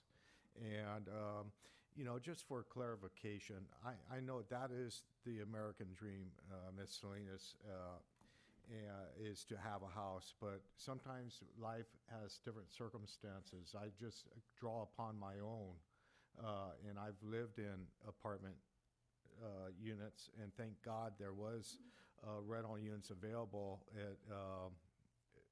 when I was a kid. And I grew up in an apartment myself, and I had that opportunity when I was a younger person, getting my education and my first jobs. You step up from things. You don't automatically become an adult and you're able to afford a $500,000 house, or you're a young family, you're able to afford a $500,000 house. You kind of grow into these things, and I think that's what we're trying to strive and create those opportunities for our communities. And I personally would love to see more inclusive neighborhoods and areas. All the low income shouldn't be on the west side of Hollister. It should be scattered throughout our whole county. And that's what I think we're trying to strive for in this ordinance, is to create a quality lifestyle for all our citizens. And I believe it's achievable. Thank you. Supervisor Gilliam? Thank you, Mr. Chair.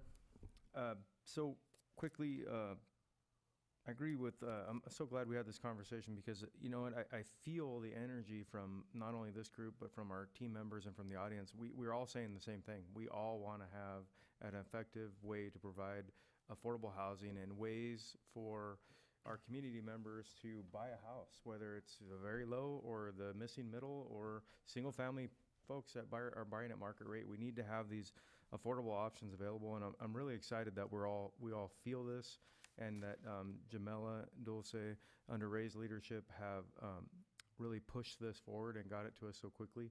And I'm equally excited, and I think under the leadership of Chairman Medina, that he's not going to let his foot off the gas on this. And I think that this is something that we're going to get done. We're going to get it done soon. And I would just challenge our board members to ensure that if we do have any developments that try to sneak under the radar, so to speak, before this is done, that we all hold the line and pay attention to what the end result that we want is, so we don't have that happen. And I think we can make that happen. And then my final question would maybe be a question for staff or the board. Who do you foresee sitting on this board, or to move this forward? Is that something we should discuss today, so we don't lose a month of time to talk about it, or have you already decided that, or what are the thoughts on that? I heard here we appointed Chairman Medina and Jaime, but Supervisor De La Cruz, but what's the rest of that going to look like? There was a developer, there was... Yes, so there'd be a total of 3 public members. It would be ultimately appointed by the chair board of the Board of Supervisors. And again, it would be an affordable housing builder, someone within potentially the nonprofit industry. Is that someone like a Sunny Flores? Is that? Yes. Yeah, definitely. And then Dulce is going to kind of add a little bit more about kind of the application process that an individual would go through. So there would be some type of vetting. It wouldn't necessarily be, do you want to expand a little bit? Yeah. That's something we can get going pretty quickly. We don't That have to wait a wouldn't month. be for developing the ordinance itself. It'd be subsequent to the ordinance being adopted. We're talking about developing Exactly, this 'cause ordinance. It would just be an Oh, you're talking about developing committee of the board. Well, we can do that both ways. That's You right. could do it. It's not any type of violation whatsoever. No, you just have to agendize everything. It would be, if you have any other members of the board subcommittee, it's a Brown Act committee. If you have officially other members as part of the board's committee, Jaime's got the answer. go ahead. Well, I mean, we can invite 2 members of the planning commission. Would that violate the Brown Act? Nope. You can invite them to attend, but they can't be Thank you. members of We can the invite 2 committee. members of the planning commission, and then this group can make some recommendations to invite 3 people who you think qualified on your guidelines, and they'll become unofficial members until we officially develop the policies, and then we can continue talking that way. I guess why not just make it official and just notice the meeting? I mean, what's the I difference? totally agree. Totally agree. I'd go with Jaime. Yeah, we can make it a meeting. It's all up to what everyone believes in. As long as we don't have a Brown Act violation issue. But on like an ad hoc committee, we don't give That's right. notice. Ad hoc committee is composed of solely a minority of the board or not a Brown Act committee unless they're It could be under minority of the board also, right? two. But once they have actually, if a committee has members other, like Oh, of another the boards? member, Okay. if another member or another individual is part of the, like, part of the board subcommittee, then it's a Brown Act committee. If you have other people besides a minority of the board. So what it is here is it's timing. It's how fast you want to move this forward. Because if we need to, I recommend we do this officially, eventually, for sure.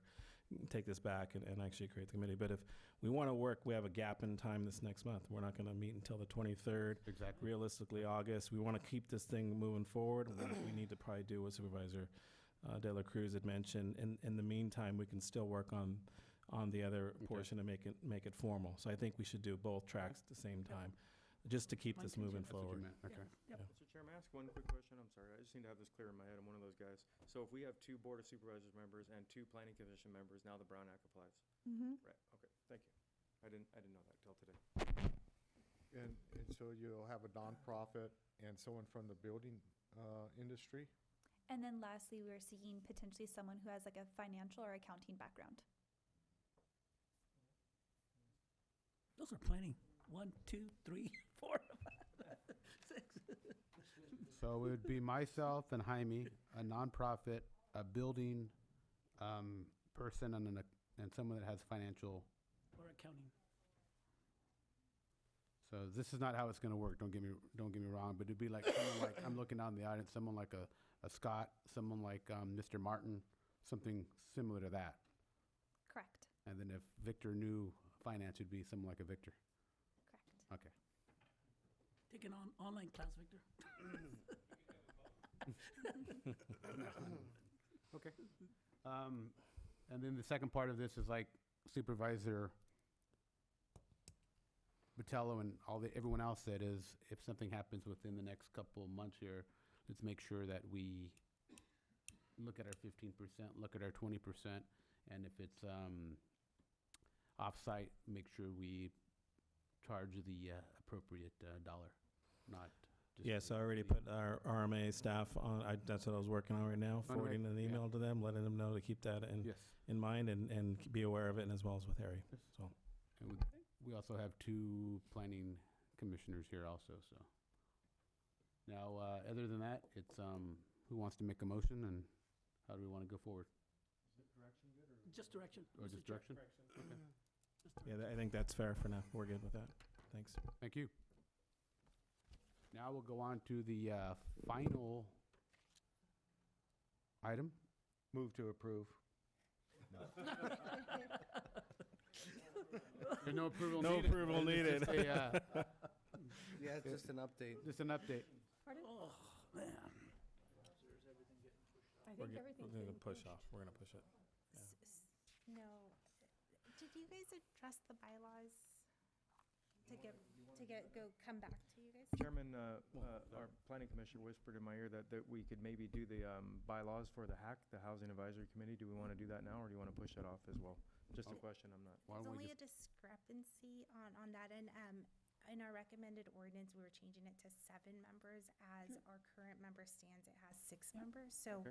the That's fine. bylaws address 7 members, so there's. I think we should address it. It yeah. doesn't align. Well, You're more than welcome to address it if you want to go ahead and make a formal vote on it. it's 3:17, so you know, just the day's over anyway, Anthony. I'm sorry. Yeah, I Make guess. a minor I'm not a amendment to the good chairman. bylaws. Okay, yeah, we'll address it. Bring it back. Okay. So Ray, I'll bring up the. Sorry about that, Dulce. Okay. We're done with that. So, No, I think No, I we're think that gonna we're do doing we're gonna make the bylaws. change, or maybe make the change. Yeah. Well, no, she's bringing this other thing up. Oh, never mind. All right, I misunderstood. You wanted to vote on it, right? Oh, I thought we were gonna do the bylaws. Yeah, we're Oh, I'm sorry. No, We're gonna my do the bad. bylaws and vote on it. I'm Dulce. sorry, my bad. I'm like moving on. No, to it's my bad. It's tell Okay. me. So bylaws, we need to. We got to eat lunch today too. Hmm? So we haven't had lunch, and my head's still off.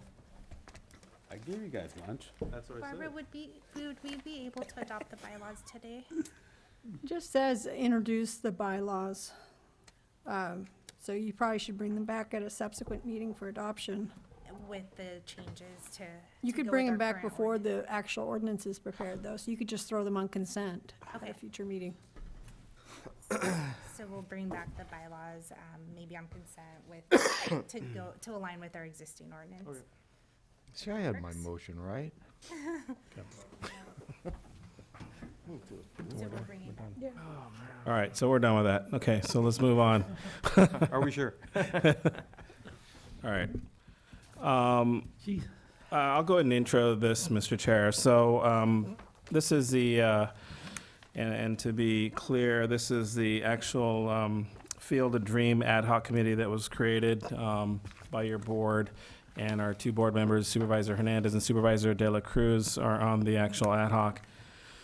We've met the last month or two, probably a couple of months now. We've been working on moving this forward. And what I wanted to present to you briefly, and then I'll turn it over to the ad hoc, is kind of where we're at, just from a timeline perspective.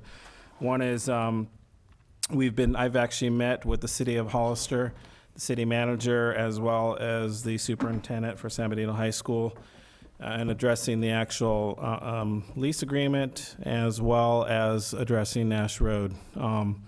And one of the requests from San Benito High School is that they'd like to see that Nash Road closed permanently. That was part of the original agreement that we're going through, through the school year.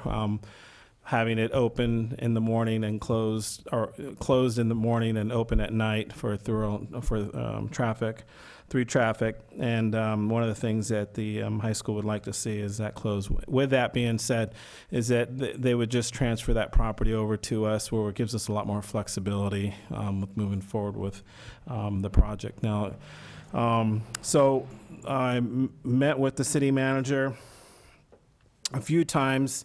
And it looks like they're going to be bringing it to their city council August the 5th in the evening time. And we will probably be bringing our item on August 6th.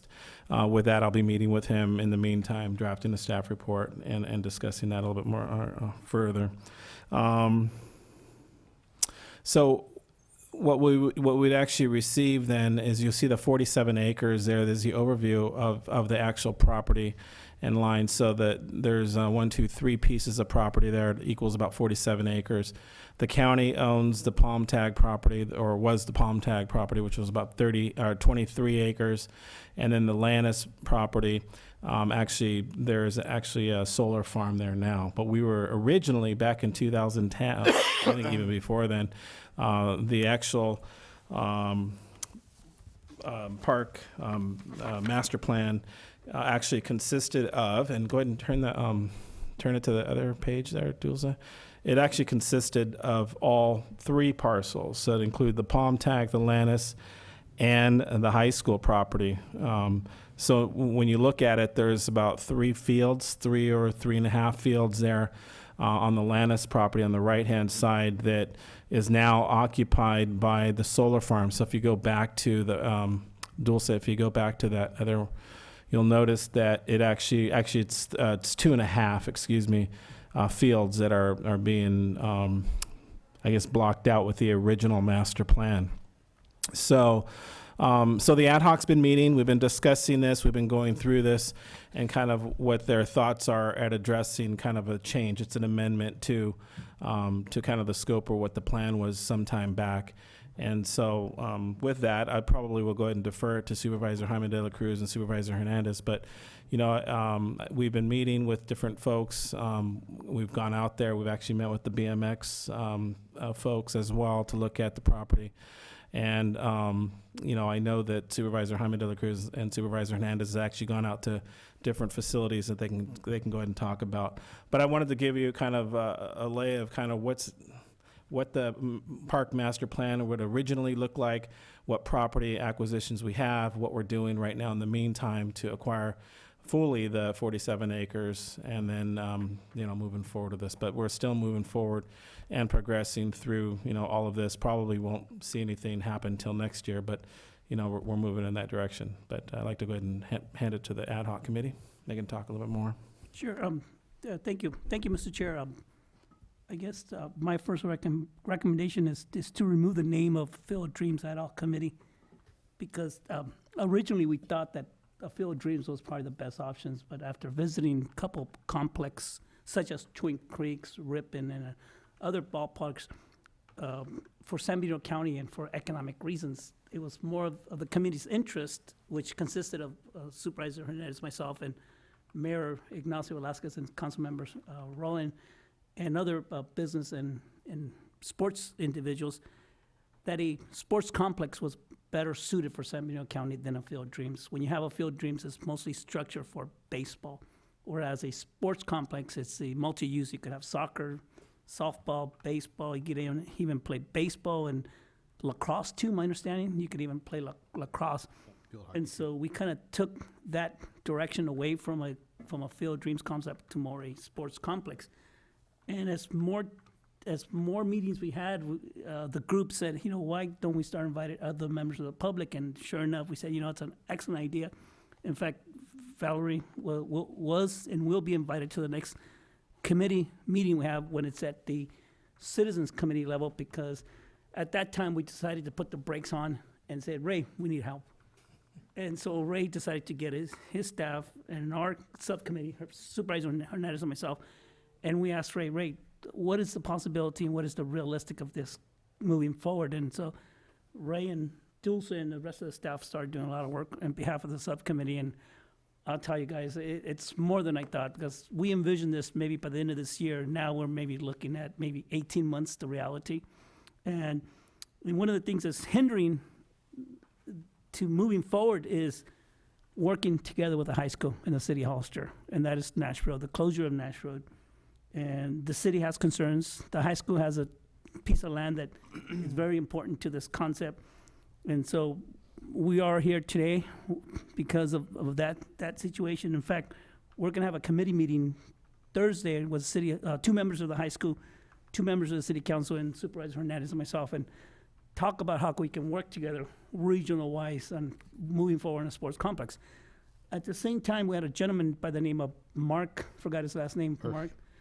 Hirsch, thank you, who thought that a BMX park might be doable, especially if it's temporary, knowing that the sports complex will probably take about 18 months to move forward.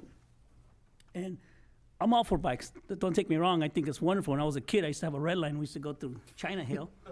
We used to drive on China Hill all the time. That was how guts I had, is, to top of the park hill and ride straight down.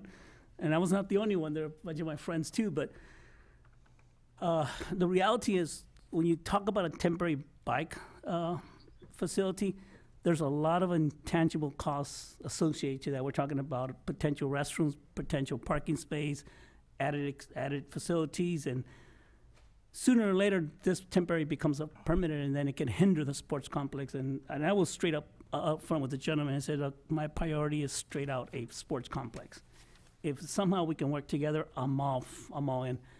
We have had other interest groups. We had an indoor soccer request. We had building our own soccer field. We had building our own facility for other type of sports arena. And I kept telling a lot of folks, the interest of this body, unless it's subject to the board of supervisors, is to move forward with the sports complex.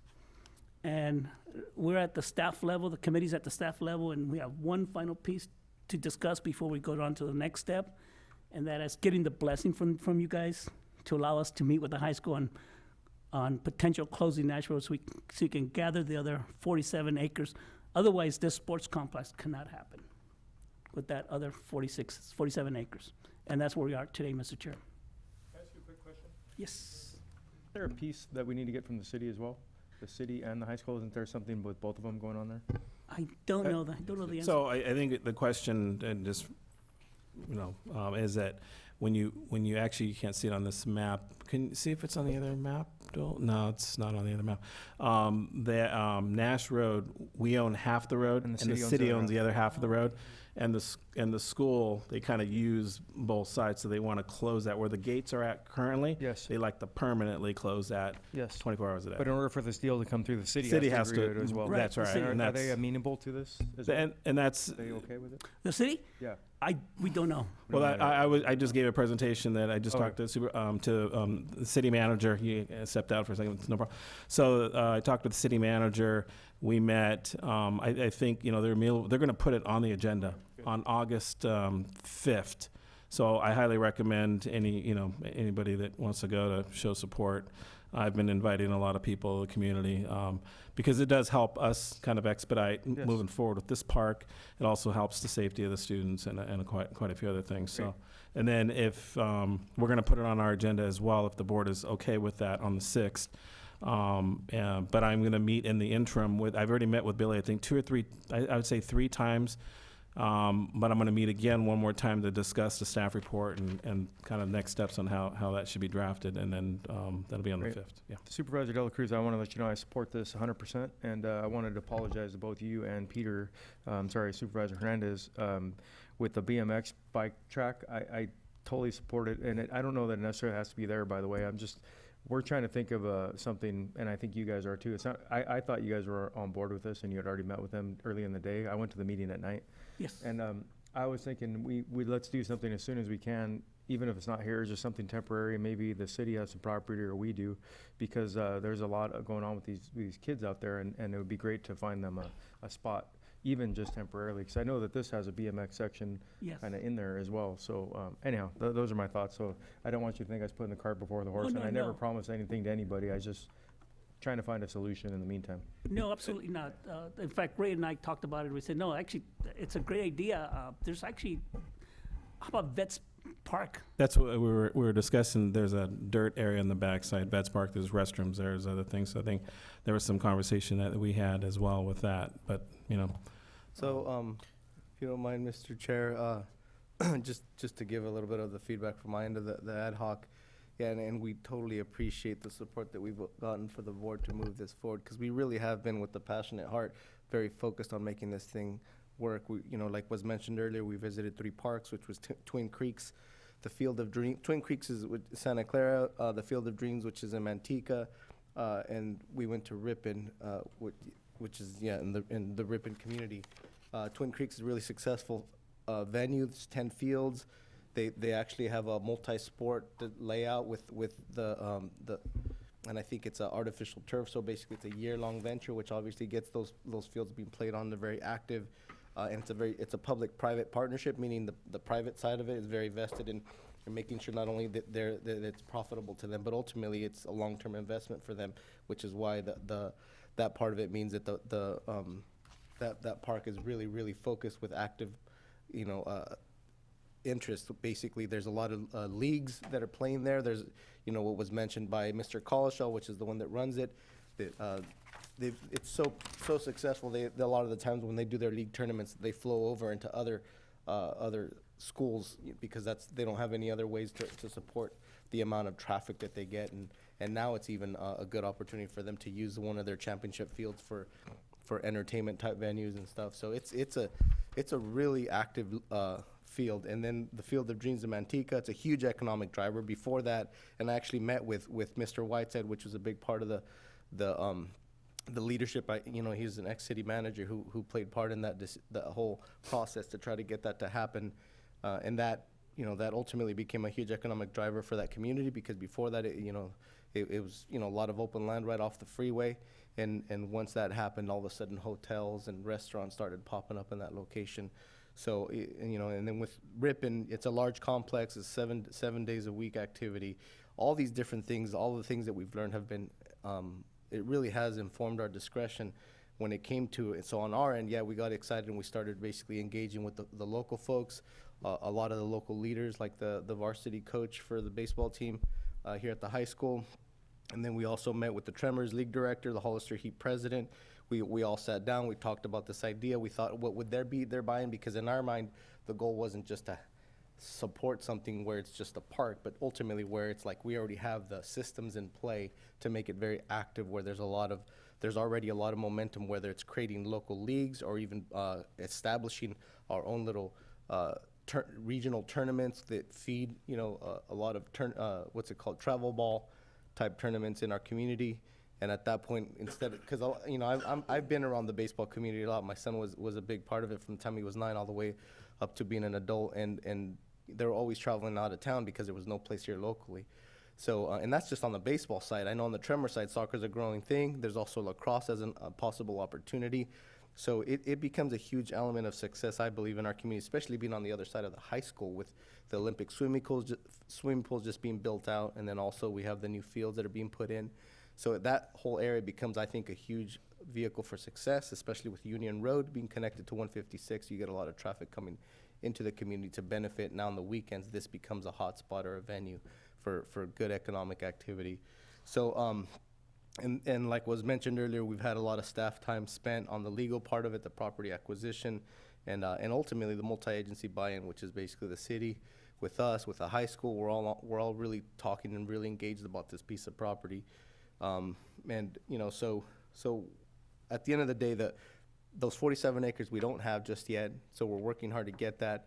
But the feasibility, which a big element I believe is also we need to make sure that we're always planning ahead on the parking side, right? Because that location, parking always seems to be on the back end of the burner, and ultimately then all of a sudden you wish it's like you can never have enough parking as far as the location goes. So I'm trying to just basically explain that there's a lot of considerations in how this field can be used, and we want to be careful that we're not trying to throw two different ideas together on one location without basically making sure we flesh it out. And ultimately, like I said earlier, where we even protect the idea of a pump park, because ultimately, if that's what the community wants, I agree we should support it. And it's just making sure that we're trying to get that everything in place so that both venues could be, or both ideas can be successful. So yeah, I mean that we're about to have that meeting pretty soon with the superintendent of the high school. I think it's going to be a really productive one, and I believe because of the momentum that we've gotten, it's really going to be a win-win for our community. And I would love definitely to make sure that we move forward with support from our respective board. Thank you, Mr. Chair. Mr. Chair, just 1 minute at best. Sure. In the transition, it changed my mind, and it changed a lot of the committee members' mind. That is, the number one gathering is soccer. Soccer tournaments really dictates a lot of benefit in our community. In fact, proving that your family, your son made it to the second place. I commend your son and you as a parent for the soccer stuff. And it's very important, and I know Valerie's out there, and some of her concerns was about why is it all the parks always being private gated? And we're looking at a private-public relationship. That's the only way it can really work. And every time we talk to somebody in private or investors, they need to understand that the Monday, Tuesday, Wednesday will be used for the public, for our community, because otherwise it's not a go. It has to be that way. And then the Thursday, Friday, Saturday, Sundays will be tournament play. Thank you, Mr. Chair. Just good work on everything. Just to let everyone else know, is my son just returned from a tournament in Boise, Idaho, and the commercial that aired, which my wife sent me, was the economic revenue in 1 week's time was approximately $14 million. The field is a public-private field, just like Supervisor Dela Cruz stated. Simplot, which is a large agriculture corporation, it's a Simplot field, and this is just it's amazing because I never realized what type of revenue was out there with these venues. So I want to make sure that when we do something, we do it right. We look at these different match plays and different softball, baseball, lacrosse, and so forth and so on. So Yeah, it's all good. The only thing I have is more technical. Maybe I have amnesia or whatever. We already have possession of the 47 acres, and through an agreement with the high school and the city of Hollister that we approved, and that we were going to review in 3 to 5 years' time to, as far as the closure of Nash Road permanently, and we're coming back a little bit sooner than that, but we already have the property. It's mine. Go ahead. We have an MOU by which that they could enter into a 99-year lease, and that's what we're working on, to bring back the formal 99-year lease. But the lease is not as beneficial as actually owning the property if you were looking for developing a project. So instead of waiting longer in time to close the road and to get permanent ownership of that property, we're hoping to get fee title of that property earlier. Yeah, and that makes sense. And the other thing that is, I'm supportive of doing the ball fields, whatever it is. I just want to see green down there. We need some clarification as far as Hollister's plans with West Side Boulevard too. Is that still in books? I talked to the mayor, and he thinks that if it's going to happen, it's going to be 99 years from now. Yeah. So also, But, Supervisor. it's something in our design and something that we keep in mind, going, as you spend money, because we're talking about millions of dollars, so we know what it takes to develop a park. And you don't want that West Side Boulevard going right through the middle of the heart of your. Absolutely. Yeah, and I appreciate you mentioning that, Supervisor Botello, because ultimately that was definitely part of the conversations, because we need more space rather than less, because there could be an opportunity for trails and other things outside of that venue, so it becomes a lot more of a regional benefit in that sense. And one of the things that actually, because I had also talked to the mayor, and he mentioned that maybe at that point we start talking, and I believe even Harry mentioned that it would be a good idea to maybe look at changing that design plan so that becomes more just a park zoned area, and then instead of West Side Boulevard going right through it, we have a lot more park space, and then maybe even talk about Riverside as a long-term game plan to basically become a relief valve to the west side of that area. So, Yeah, and for clarity, for those of you that don't know, so when you look at the map there, it's right on the right-hand side. It kind of goes underneath, kind of there's like a boulevard right there that comes on the bottom side of that. So but it's dirt right now. It's not. I was in on the meetings with when they put the solar panels. Hollister agreed that the solar panels could go there as long as they could be removed when they put the road in at the undeveloped price. And as long as we have enough history with Nash Road being closed and all three agencies are comfortable, I'm fine. It's good. Yeah, and that's another key point here, Mr. Chair and Supervisor Botello, is the river walkway. That's going to be important, because that's going to give character to the sports complex. It's very important that we support that part of it too. In fact, Valerie's out there. She will lobby for it. And there's also potential increase in cost. So when you look at that, there's going to have to be, bridges and other things, walkways underneath to go from the River Parkway to the actual park itself. So, but we've been discussing that, and more to come with that. I'm going to be meeting with the city manager, as I mentioned, and we're going to be taking this item back. So, Mr. Chair, to wrap up this presentation and allow public for input, I'll wait till the public input first and then ask a question to the board. Valerie? I could be quiet, Henry.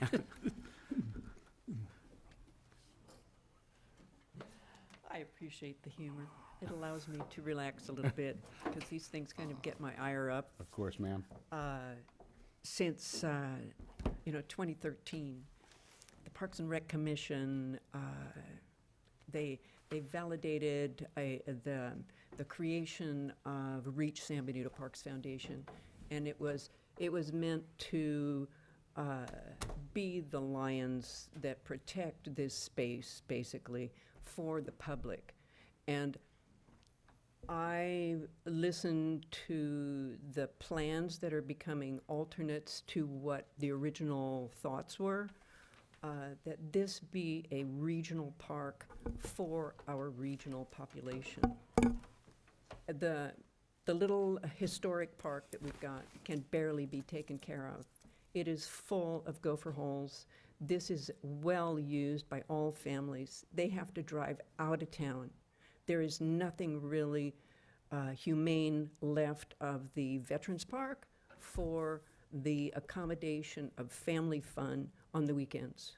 We've got little tiny spaces, but this is extremely important for the population to have a good space left after you've developed what you feel is going to accommodate travel teams, which I believe and have always preached the viability of parks and the association to our economic well-being. So it's just for me to say that it's extremely important to maintain in our minds that we are accommodating our families, that they're going to be able to walk down into that space and they're going to find a place to picnic. They're going to find a place that they can share a baseball team with the neighborhood, that they don't have to wait for a day in the week when all we've got is the weekend. That's not right. It's just not right. And Reach will fight to the nail for that, for our community. Thank you. Thank you for your passion. I love it. Anyone else out there? Bring it back to the board? Yes, Mr. Chair. Direction? Yes, I'm asking, the committee's asking if- with a blessing to continue to the next phase, and that's to negotiate with, work with the city of Hollister and the high school. Nope. The one thing I just learned about was that West 5 Boulevard issue. I'd really like that to go just beyond one council member's opinion, because Yes. 20 years from now, none of us are going to be here. So if you can encourage them to bring that to the full council or the city manager to get some sort of resolution, because that would be a shame to lose this over a roadway. Thank you. I think you are correct, Supervisor Gilliam. Okay, we'll head into closed session. Can you provide us with details? Number 49, closed session, conference with legal counsel. Anticipated litigation, significant exposure to litigation pursuant to subdivisions D2 and E2 of Government Code Section 54956.9. It lists number of cases too, but we're only going to actually talk about the first one, which is potential litigation relating to a letter received on January 22nd, requesting the county enforce the zoning contract between the county and the Ridgemark Corporation. The other matter under that agenda item will be deleted. Number 50, closed session conference with real property negotiators, section 54956.8, Buena, street address is 0 Buena Vista Road, APN 01902300002 on Buena Vista Road. And the agency negotiators are Ray Espinoza and Barbara Thompson. Negotiating parties, Granite Rock, under negotiations, price and terms of payment. And the closed session is number 51, conference with legal counsel, anticipated litigation, initiation of litigation pursuant to D4 of Government Code Section 54956.9, number of cases 1. Is there any public comment? See none? We'll head to closed session.